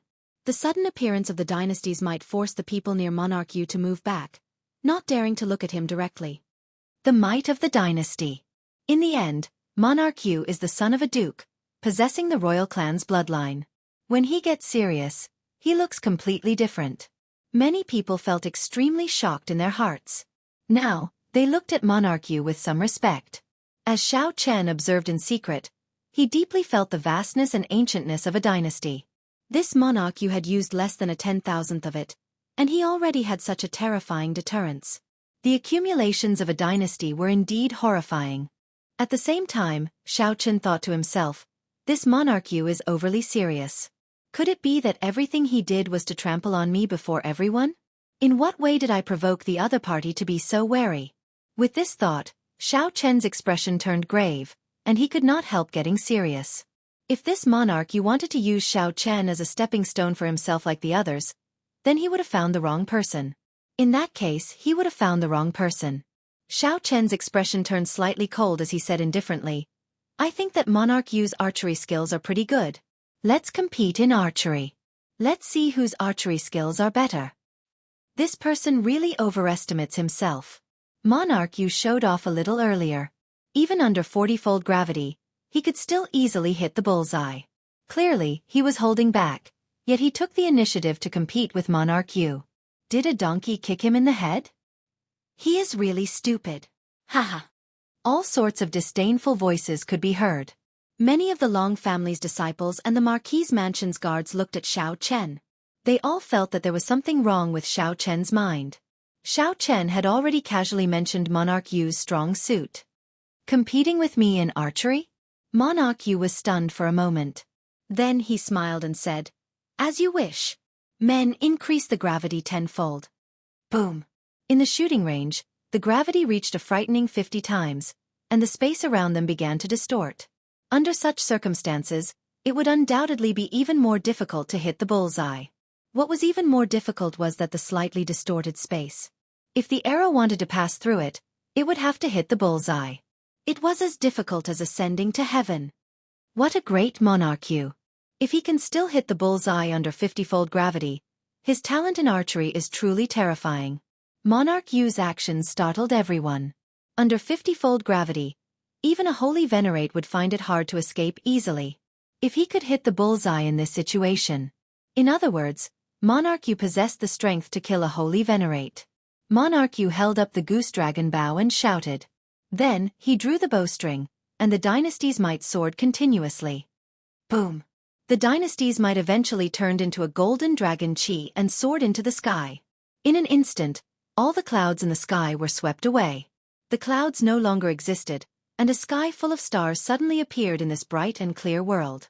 When one looked up, one could see a sky full of stars. Using the dynasty's might to support himself, Monarch Yu cleared away the clouds in the sky. This resulted in a mysterious phenomenon of flipping day and night. Countless stars flickered in the clear sky. The sky full of stars looked exceptionally bright from the central great realm. What is the center? I am the center of the universe. The great thousand realms originate from me. The boundless astral regions all revolve around me. At this moment, Monarch Yu on the drill ground gave off a light that said, I am the only one in the vast sea of people. Everyone regards me as the center. Whoosh! Monarch Yu suddenly let go, and the stars in the sky gave off a bright light. Boundless starlight descended and drifted down. The arrow that Monarch Yu shot out was like a rainbow piercing the sun, turning into a resplendent beam of light.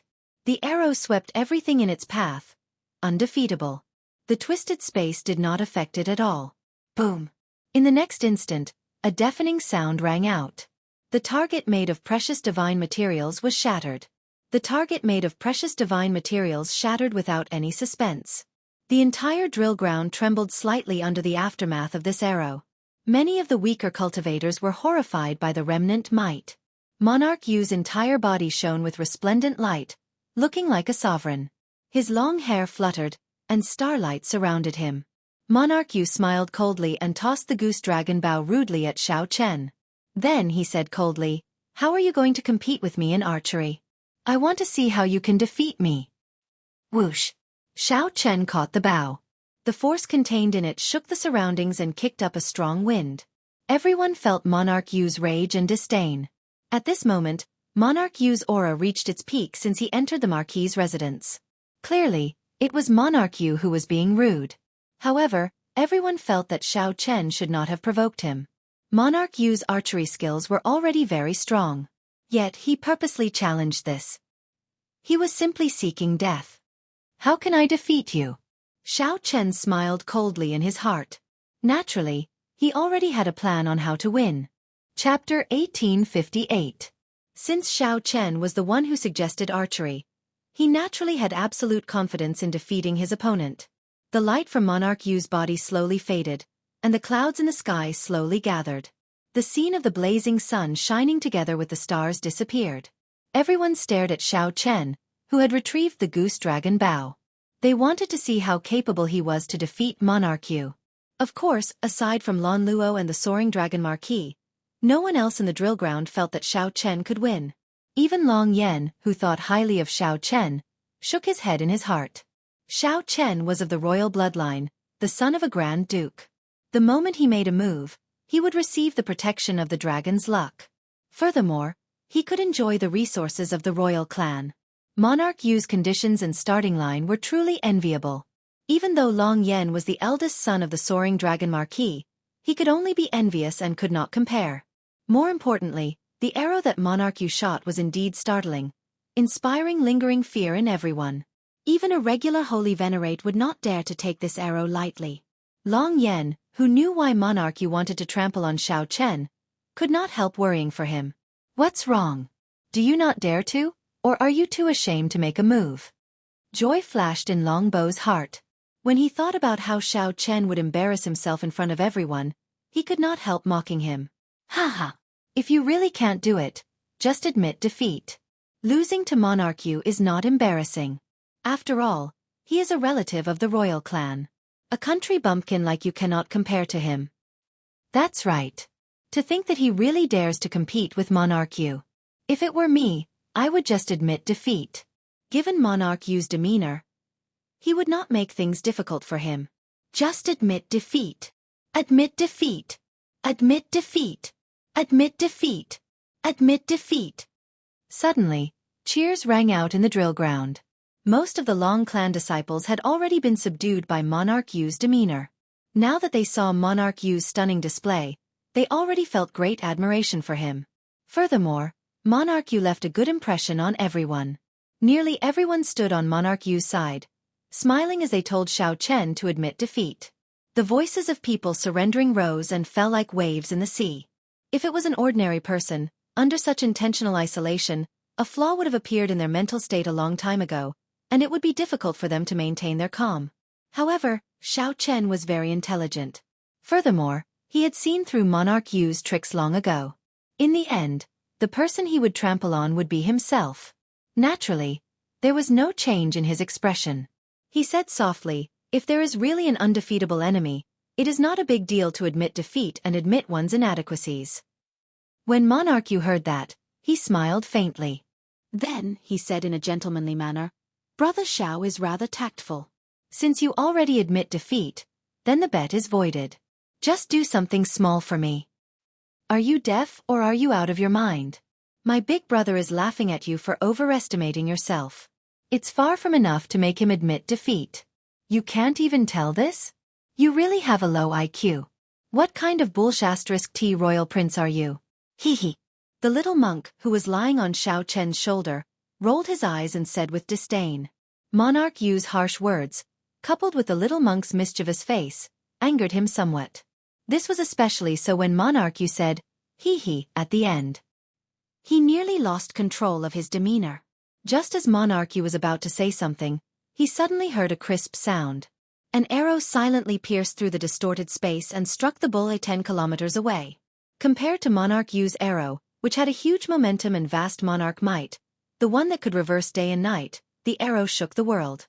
Xiao Chen's arrow appeared rather ordinary. He drew the bowstring, released it, and the arrow flew out, hitting the bullseye. It was like the distorted space in front of him and the 50-fold gravity were just decorations. How can this be? The group of Long clan disciples was stunned. Someone shouted in disbelief, "The gravity field is definitely not turned on. I want to give it a try." Right, you must give it a try. No one could accept such a result. They all made a move, drawing their bows and shooting arrows. In the end, the arrows that they shot either landed in the distorted space or went off to some other place. Not to mention hitting the bullseye, none of them could hit the target.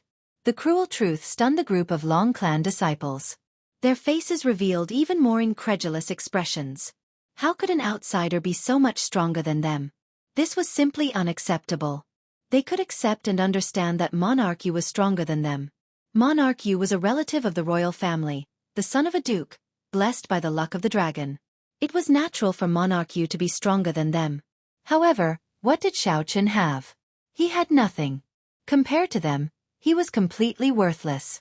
However, this worthless person managed to hit the bullseye, something that they could not even touch. It's useless. It's useless. Monarch Yu's arrow shook the world, shaking the surroundings and reversing day and night. How can your arrow compare to it? So you still lost. That's right. That's right. You still lost. Your arrow is far from comparable to Monarch Yu's. That's right. Monarch Yu's arrow was so startling. How can you compare to it? The Long clan disciples who felt somewhat unbalanced all spoke up, bringing up Monarch Yu to suppress Xiaochen. They refused to admit that Xiaochen's archery skills were better than Monarch Yu's. Only the expressions of the Marquis' residence's upper echelon on the tall platform changed slightly. The might of Xiaochen's arrow was indeed not comparable to Monarch Yu's arrow. In fact, it was a far cry from it. Monarch Yu's arrow had used the dynasty's might. It could already threaten a holy venerate, even severely injuring one. However, experts had their own judgment. In terms of practicality, Xiaochen's arrow far surpassed Monarch Yu's. Xiaochen's arrow was astonishingly fast, no different from how he normally shot. As for Monarch Yu's arrow, while it looked startling in reality, it was storing up power. Although it could threaten a holy venerate, it was impossible for a holy venerate to get hit in a real fight. Unless a holy venerate was held back, it was practically impossible for a holy venerate to get hit. If it were Xiaochen, the scene that appeared in their minds was Xiaochen using his movement technique to flash in the air, continuously shooting arrows. On the other hand, the sky full of arrows was more likely to injure a holy venerate. If such an archery team could be created in the army, they would be able to eliminate the threat at the borders. They could be said to be unrivaled. Lord Marquis. The generals behind all felt incredibly excited, calling out involuntarily. Naturally, the soaring dragon Marquis knew what they meant. He waved his hand indifferently to stop them from speaking. While the experts knew the ropes, the Long clan disciples and the Marquis' residence's generals were not convinced. In any case, Xiaochen's arrow was ordinary and not comparable to Monarch Yu's. You lost. You can't do it. You are just trash. A bunch of fools. Why are you shouting so loudly? If you are that capable, then go ahead and try. If that monarch or whatever is not convinced, he can come up and try as well. See if he can be like my big brother, calm and unruffled. The little monk was a straightforward person. He focused on defending Xiaochen, loudly rebuking those people. Haha. I'm not convinced. I'm not going up. What can you do to me, little brat? Since no one could do it earlier, naturally, no one could do it now. They would not really go up. However, relying on their numbers, they were not convinced and started mocking the little monk. Dang! What answered them was Xiaochen's second arrow. Xiaochen circulated the heavenly heart art, and the heart flame at his fingertip merged with the arrow. This arrow pierced through the tail of the previous arrow and struck the bullseye again. Boom! However, because Xiaochen increased the heart flame, the might of this arrow was significantly higher than the previous one. The loud noise was deafening, instantly suppressing the noise of the Long family disciples. Boom! The third arrow flew out. This time, Xiaochen increased the heart flame by another 10%. When the arrow struck the bullseye, the resulting tremor was even more terrifying. It was like a clap of thunder resounding in all directions, shaking the entire drill ground intensely. What was even more terrifying was that Xiaochen's control of the heart flame had reached a very ingenious level. Xiaochen did not shatter the target. Instead, he sent the energy of the heart flame through the target. The fourth arrow, the fifth arrow, the sixth arrow. The energy of the heart flame that Xiaochen sent out increased in intensity each time. The resulting sound waves were increasingly terrifying. When the seventh arrow flew out, the terrifying sound waves spread out. Even the buildings in the Marquis' residence shook intensely. Many of the beams were directly blown away. As for the Long clan disciples on the drill ground, although they did their best to block, they still could not endure it. The shock waves caused them to vomit blood and roll around endlessly. They covered their ears and wailed in pain. After the seventh arrow flew out, no one dared to say that they were not convinced anymore. Only horror appeared on their faces as they looked at Xiaochen. They felt angry but did not dare to say anything. They were both afraid and fearful. At this moment, it was already clear whose archery skills were superior. What if someone was not convinced? Xiao Chen used the simplest and most direct method to respond to those who were not convinced. Who still dared to say that they were not convinced? Monarch Yu, who had been silent all this while, appeared ashen. Then he said, "Bring my white feather bow." "Yes, young master." Soon, a subordinate brought a treasure bow that was as smooth as white jade and placed it in Monarch Yu's hand. A peak-inherited Dao tool. For a moment, the faces of the Long family disciples changed. Although the bet did not stipulate what bow to use. Although there were no rules on what bow to use in the bet, Monarch Yu's actions were clearly inappropriate, even somewhat shameless. However, due to Monarch Yu's status, no one said anything. With the peak-inherited Dao tool, the white feather bow in hand, Monarch Yu drew the bowstring and fired an arrow at the sky. Boom! In the distant sky, a ferocious beast flying in the clouds instantly exploded, turning into a clump of blood mist. That clump of blood mist looked exceptionally eye-catching in the clear sky. Whoosh! Whoosh! Whoosh! Monarch Yu's figure turned illusory as he fired 6 arrows in a row. Each arrow killed a late-stage star venerate ferocious beast from a great distance. Taking the lives of ferocious beasts from 5,000 kilometers away, such a terrifying scene deeply shocked everyone. Whoosh! Monarch Yu fired his startling 7th arrow, and the phenomenon of flipping day and night appeared again. Starlight shone from his body, and the might of the dynasty spread out. The arrow shot out like a rainbow piercing through the sun. A miserable shriek rang out in the air. Bang! After a while, an arrow struck a ferocious beast with an extremely terrifying aura, infinitely close to that of a holy venerate, and it landed on the drill ground. That severely injured ferocious beast could not move at all. However, its ferocious aura scared the Long clan disciples far away. While Xiao Chen fired 7 arrows, Monarch Yu did the same. Furthermore, he shot at the extremely fast ferocious beasts in the sky. No, it was not an immovable target. Clearly, he wanted to defeat Xiao Chen. After firing 7 arrows, Monarch Yu appeared somewhat fatigued. He looked at Xiao Chen and said, "This white feather bow is a reward that I obtained with my military merits. I obtained it with my own abilities. Naturally, it is also a part of my strength. If you have any treasures, you can use them as well. Don't say that I, Monarch Yu, am bullying you." Monarch Yu's words sounded righteous, flabbergasting everyone. It was hard to imagine that there would be such a shameless person bullying Xiao Chen in such a dignified manner. He did not have an illustrious clan or a strong sect. Monarch Yu smiled coldly and said, "I am the son of Duke Yun, a relative of the royal family. You are far from being comparable to me. Let's see how you are going to defeat me. I only need 1 arrow to defeat you." When the clouds spread out and the mysterious phenomenon of flipping day and night vanished, Xiao Chen snorted coldly. He activated his blue dragon bloodline and released his divine eyes. His dragon might soared into the clouds. Without relying on the dynasty's might, he used his own dragon might to recreate the flipping day and night mysterious phenomenon. That pair of divine eyes swept through the surroundings, looking unparalleled. No one dared to look directly at them. Amid the crowd's startled cries, Xiao Chen took out the god shadow bow and infused all his soul energy into it. Then, he drew the bowstring and shot an arrow at the sky. Whoosh! The arrow shot out, and the bowstring trembled slightly. Cracks immediately appeared on the drill ground, spreading out like a spiderweb. However, no one paid attention to this. Everyone focused on that startling arrow. That arrow flew increasingly farther until it vanished from everyone's sight. Then, a loud sound startled the entire soaring dragon city. A resplendent and dazzling light, even more dazzling than the sun, burst forth in the starry heavens above the city. A star exploded in the air. The resplendent light disappeared in a flash. In the next moment, countless star fragments turned into meteors filling the sky and quickly fell to the ground. With this peak arrow, Xiao Chen exploded a star. The remnant might of the god shadow bow knocked everyone to the ground in the drill ground. Only Xiao Chen remained standing proudly. His dragon might was unparalleled, dominating the world. The moment this arrow shot out, there was no need to say who won or lost. You are just an insignificant duke's son, yet you dare to compete with Xiao Chen in terms of status and bloodline? Xiao Chen had an unparalleled rank 8 blue dragon bloodline.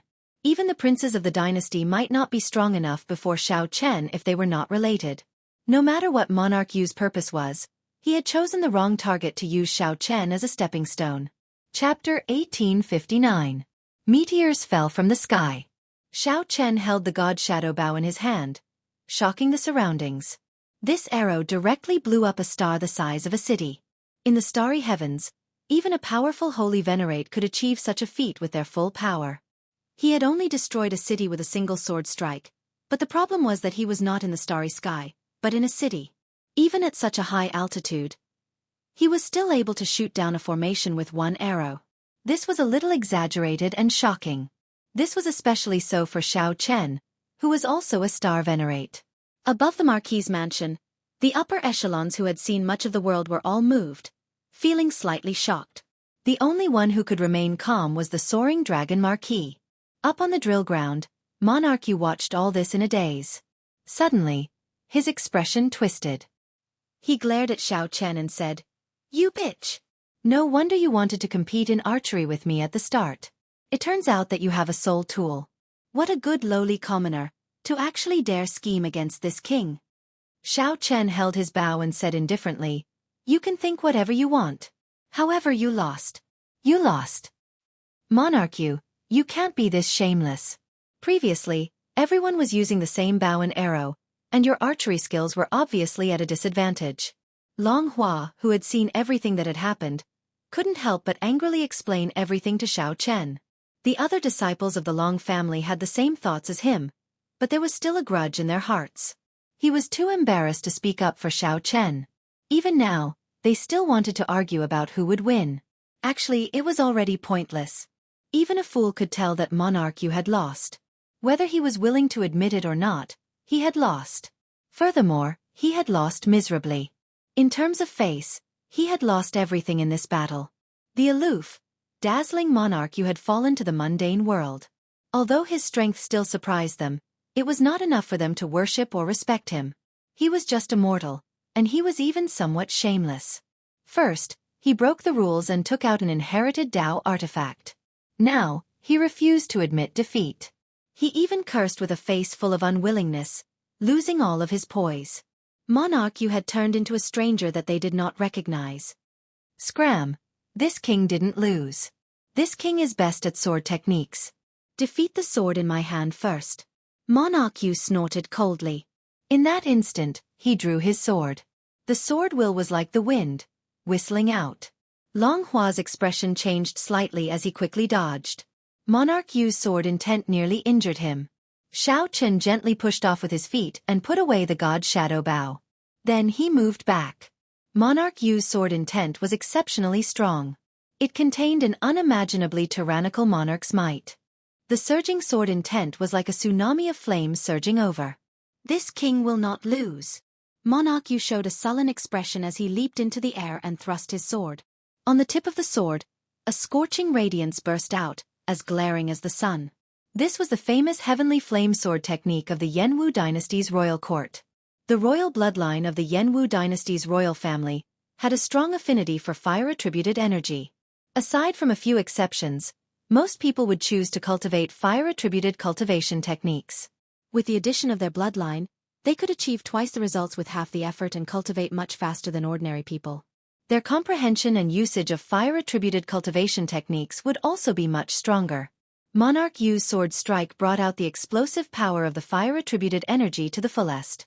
The instant the tip of the sword lit up, the sword intent filling the air spread out like sparks. Sword intent filled the air before Xiao Chen, bursting forth. There was no way to dodge at all. The two had already exhausted their soul energy. They could only use veritable essence energy, martial techniques, and their own techniques to fight. This was the first time Monarch Yu faced such a strong fire-attributed sword technique. Xiao Chen felt slightly startled. He could not find a suitable way to deal with it. Holding the tyrant's saber, Xiao Chen retreated as he fought. Once Monarch Yu erupted, he showed no signs of stopping. The flames in the surroundings rumbled endlessly. The drill ground, which was protected by an array formation, was blasted into terrifying pits one after another. Heavenly Flame Sword, 9 dragons soaring. Monarch Yu roared ferociously, and all his veritable essence energy surged. Then, 9 lifelike flaming dragons filled with Monarch's might appeared in the surroundings, continuously circling him. This move. When the Marquis' residence's upper echelon saw this move, they were mildly startled. They felt that things had spiraled out of control. The moment the 9 terrifying flaming dragons appeared, the entire drill ground started burning under the horrifying heat. No moisture remained in the air, making it incredibly dry. What a terrifying temperature! At the same time, the moisture in Xiao Chen's body evaporated rapidly. Before this move was executed, it already felt like it could kill. Xiao Chen did not dare to be careless. He circulated the Ice Feather Divine Incantation, and his entire body became like ice. Thin ice feathers drifted in the surroundings, looking like heavy snowflakes. The temperature in the surroundings dropped a little. Monarch Yu, who executed 9 dragons soaring, had already soared into the sky in front. Monarch Yu looked dazzling in the sky. The flames blazed, looking like the blazing sun. Monarch Yu and the true blazing sun in the sky complemented each other, competing for glory. Monarch Yu angrily pointed his sword at Xiao Chen. The surrounding sky suddenly turned dark, leaving only the sun shining brightly. This light shrouded everyone's senses, preventing them from distinguishing the sun in the sky. Was it the true blazing sun or Monarch Yu with 9 dragons around him? This was somewhat inconceivable. Whoosh! As Monarch Yu pointed his sword, a dragon-like sword light flew out of the sun, burning up all the light. As the sword light shot towards Xiao Chen, it contained Monarch Yu's peak sword intent, the dynasty's might, and a terrifying fire-attributed energy. The addition of Monarch Yu's cultivation technique allowed that fire-attributed energy to rival the might of the fire great Tao energy. How fast! The sword light was scarily fast. In nearly a flash, it arrived beside Xiao Chen. Xiao Chen executed the Thunder Dragon art to its limits. Electric light flickered as he dodged. Boom! Who knew? This sword strike was just the beginning. There were a total of 9 sword strikes, each one faster than the one before. The final sword strike nearly forced out Xiao Chen's blue dragon divine wings. With such power, it still didn't contain any soul power. If it contained soul energy, the might of these 9 sword strikes would undergo a qualitative change. After the 9 sword strikes, the entire drill ground no longer existed, leaving behind a scene of devastation. The ground split apart, and countless huge rocks flew into the sky. They were so dense that they covered the sky. Xiao Chen died. When Monarch Yu saw that Xiao Chen managed to dodge his move, he became enraged. Monarch Yu's star venerate will swept out from his forehead with a vast dynasty's might. Indistinct ancient war drums and the singing of epic poems appeared in the surroundings. That was the boundless accumulations of an ancient dynasty. Monarch Yu's star venerate will stirred up some of it. This was the protection of the dynasty's luck for the royal clan disciples in its territory. If Monarch Yu's royal clan bloodline was pure enough, he might be able to truly uncover the tip of the iceberg of the ancient accumulations of this dynasty. Boom! Monarch Yu's star venerate will contained an ancient might that looked solid. Everywhere the star venerate will passed, the huge rocks in the way instantly turned to ashes and vanished. Not to be outdone, Xiao Chen flashed with a dragon seal in his soul pool. The will of soul containing the divine might of the blue dragon clashed fearlessly. Bang! Bang! Bang! The 2 wills of soul clashed intensely, producing intense explosions. The entire Marquis' residence shook intensely, spreading to the city. The buildings that were not protected by formations like the Marquis' residence crumbled. The 2 auras surged in the air. The shock waves caused countless rocks to explode. This no longer looks like a fight between star venerates. What a terrifying aura! This is simply a fight between 2 holy venerates. However, there is no holy venerate will. This Xiao Chen is really incredible. To think that he did not lose to Monarch Yu in a clash of wills in the Yanwu dynasty's territory. His dragon might is really unfathomable. What exactly is it? However, up until now, Xiao Chen has been passively defending. If he does not counterattack, Monarch Yu might wear him down to death. The many hidden experts in the Marquis' residence all flew out. They carefully watched the 2 fighting intensely in the air. Surging sword intent and saber intent clashed everywhere on the drill ground. The 2's figures flashed, so fast that they did not even leave after images. Dang! Dang! Dang! The saber and sword clashed. Every time they clashed, a loud melodious sound rang out, stirring up fluctuations in the clouds in the sky. The sky changed color, winds blew, and clouds churned. In the dynasty's territory, those of the same generation would have an innate disadvantage when fighting with the royal clan's bloodline. Not only did Xiao Chen endure this disadvantage, but he also made up for the disadvantage of his cultivation being one grade lower than Monarch Yu's. After all, Monarch Yu possessed outstanding talent, a demonic genius who could challenge those of higher cultivation realms. Monarch Yu was not an ordinary star venerate expert. Along the way, Monarch Yu had used all sorts of resources to stabilize his cultivation. His accumulations were deep, far beyond what ordinary people could compare to. Along the way, the royal clan's bloodline lacked everything except resources. However, they were shocked to discover that this sectless loose cultivator seemed to possess deep accumulations. His accumulations seemed even stronger than Monarch Yu's. At first, when facing Monarch Yu, Xiao Chen still found it hard to hold out. Now, he became increasingly calm and unruffled. I will not lose. I absolutely will not lose to a mixed blood dragon like you. Monarch Yu glared furiously, appearing crazy as his long hair fluttered about. The more Monarch Yu fell into a disadvantageous position, the crazier he became. He sent out many sword moves without any regard for his life. Xiao Chen did not want to fight to the death with such a person. It was not worth it. Let's see how crazy Monarch Yu can be. Xiao Chen silently executed the Mahamaya abstinence violation first move, dreamlike mundane world, which he comprehended from breaking the mundane. As Monarch Yu retreated, he swung his saber. When the strange purple saber and the swaying saber light entered Monarch Yu's eyes, they turned into illusions, creating a dream. I am a relative of the royal clan. I absolutely will not lose. Monarch Yu turned increasingly irritable. It seemed like he wanted to risk his life, executing a risky move that would injure both sides. Xiao Chen snorted coldly and made the first move. Using dreams as a saber. Xiao Chen withdrew the saber light in the air and turned it into a beautiful purple saber light. Then, he instantly broke through Monarch Yu's sword move. Ka, ka, ka.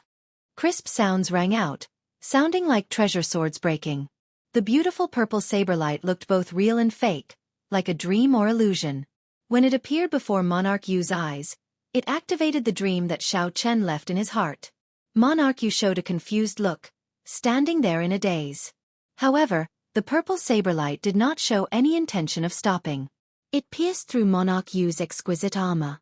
Furthermore, there was a defensive technique that an expert left in Monarch Yu's body. The saber light pierced through Monarch Yu's chest. It was like a solid spear hung Monarch Yu in the air, preventing him from moving. Chapter 1860. Monarch Yu showed a pained expression. That strand of saber chi pierced his chest, making him feel incredible pain. However, Monarch Yu could not move at all, feeling extremely sullen. You are seeking death. How dare you injure Monarch Yu? Kill him. Seeing Monarch Yu in such a miserable state, many of his guards became enraged and charged at Xiao Chen. Whoosh, whoosh, whoosh. Figures soared into the air. These people were star venerate elites with extraordinary strength. When Xiao Chen drew the god shadow bow, he already drained his soul energy. Then, he fought a huge battle with Monarch Yu. Xiao Chen exhausted a lot of his strength. He could only bring out about 50% of his strength. Clearly, he found it hard to deal with so many enemies. You bunch of trash. How dare you bully me with numbers? No way. Just as Cluster Lord Lan Luo cried out and was about to get her big brother and father to make a move, a figure came out of Xiao Chen's back. It was the little demonic monk Silver Saber, Yan Chen. He pointed at the air and sent out the heavenly heart finger. The heavenly heart finger that the little monk created by merging the heavenly heart art with a Buddhist sect cultivation technique was extremely mighty. When the little monk pointed, he knocked back the group of people at the very front. After those people fell to the ground, they suffered severe injuries and vomited blood, fainting from the pain. The few people at the very front were in even worse states. Not even their corpses remained after this finger strike. Whoosh, whoosh, whoosh. It was not over yet. The little monk's figure flashed, and he punched with his dainty fist. Aside from holy venerates, everyone could block one punch from the little monk. Soon, Only the few holy venerates that came with Monarch Yu could block the little monk on the shattered drill ground. However, the little monk had already undergone a rebirth, his physical body reconstructed. Furthermore, he had obtained the heavenly heart art that the Scarlet Blood Pirate King left behind. His comprehension ability was even more monstrous than Xiao Chen's. The heavenly heart finger that the little monk comprehended was boundlessly strong. Back then, it was not that Xiao Chen had not thought of merging the heavenly heart art with his sharp spirit finger. However, after trying, he discovered that it was not that easy. There were simply too many difficulties involved. He could only settle for the next best thing, merging the heavenly heart art with his archery skills. Furthermore, with the god Shadow Bow, Xiao Chen managed to carve out another path. Monarch Yu's 2 holy venerates led a few late-stage star venerates to fight the little monk. The little monk had the advantage of a physical body, making him incredibly nimble. The little monks of Shao of. This was especially so for the Long family disciples who had looked down on the little monk when they were arguing with him and looked down on him for being a brat. He felt a slight chill run down his back. With this kind of strength, if a punch landed on his body. Thinking about it, the consequences were truly terrifying. Even a holy venerate was not a match for Xiao Chen. If it were them, they would probably explode with one punch. Shao of Monoff. Sha. Monarch Yu howled in the air. Several of his subordinates went over, trying to neutralize that purple saber light. Ming Yun, say, of Chen of Ming King. The strand of extremely devilish violet-colored blade light seemed material, yet carried a dreamlike, ethereal feeling, causing them to feel at a loss for how to deal with it. Nothing he had learned in his life could explain how such a saber technique was formed. Young master. Wait a moment. Wait a moment. The might of this saber light is slowly weakening. A few old men surrounded Monarch Yu. Sweat trickled down their foreheads, appearing incredibly anxious. I can't wait anymore. Monarch Yu roared ferociously. Then he grasped that strand of saber chi with both hands and used all his strength to pull it out. Every time he pulled out an inch, he felt a heart-wrenching pain. It looked like only this saber light stabbed into Monarch Yu's chest. In reality, Xiao Chen had used creating dreams with the saber earlier. Unknowingly, the saber light had already penetrated deep into his sea of consciousness. The saber lights that had entered deep into the sea of consciousness and body were formless and invisible. At this moment, they were about to be pulled out. However, there were tens of thousands of them and they were like hooks. The pain and damage caused by them were extremely terrifying. The wailing Monarch Yu revealed a decisive expression as he clenched his teeth and forcefully pulled out this saber light. Xiao Chen, I want you dead. Monarch Yu's hair was disheveled, and he appeared to be in a sorry state. His eyes were sunken, and he no longer had his earlier grace. Monarch Yu roared ferociously, and a terrifying aura spread out from his body. An invisible might and pressure encased the entire drill ground. The boundless figure of a dynasty appeared indistinctly in the sky, appearing illusory and real. The terrifying might of the dynasty spread out from above, causing everyone present to feel a great pressure. Their legs turned soft, and they could not stand stably. It's over. This Monarch Yu is going all out. He wants to use his bloodline to forcefully shake up the dynasty's accumulations. He wants to use the Supreme Dynasty's might to crush Xiao Chen. He is trying to perish together with Xiao Chen. He can only truly move the dynasty's accumulations if he is a king or has an oral order from Yan Huang. As a monarch, he is still far from sufficient. Quickly leave. Quickly leave. Monarch Yu is crazy. The expressions of the Long clan disciples and the Marquis's residence's guards all changed drastically as they fled. Whoosh. However, just as that terrifying dynasty's accumulations were about to materialize into many ancient cities, a sovereign will appeared on the tall platform. The moment this sovereign will appeared, everyone within 5,000 kilometers felt an urge to kneel and worship it. Boom. The terrifying dynasty's accumulations in the sky crumbled in one strike from this sovereign will. Men. Treat Monarch Yu's injuries. The soaring dragon Marquis, who had remained silent on the tall platform, spoke for the first time after dispelling Monarch Yu's crazy attack with a wave of his hand. Whoosh. Whoosh.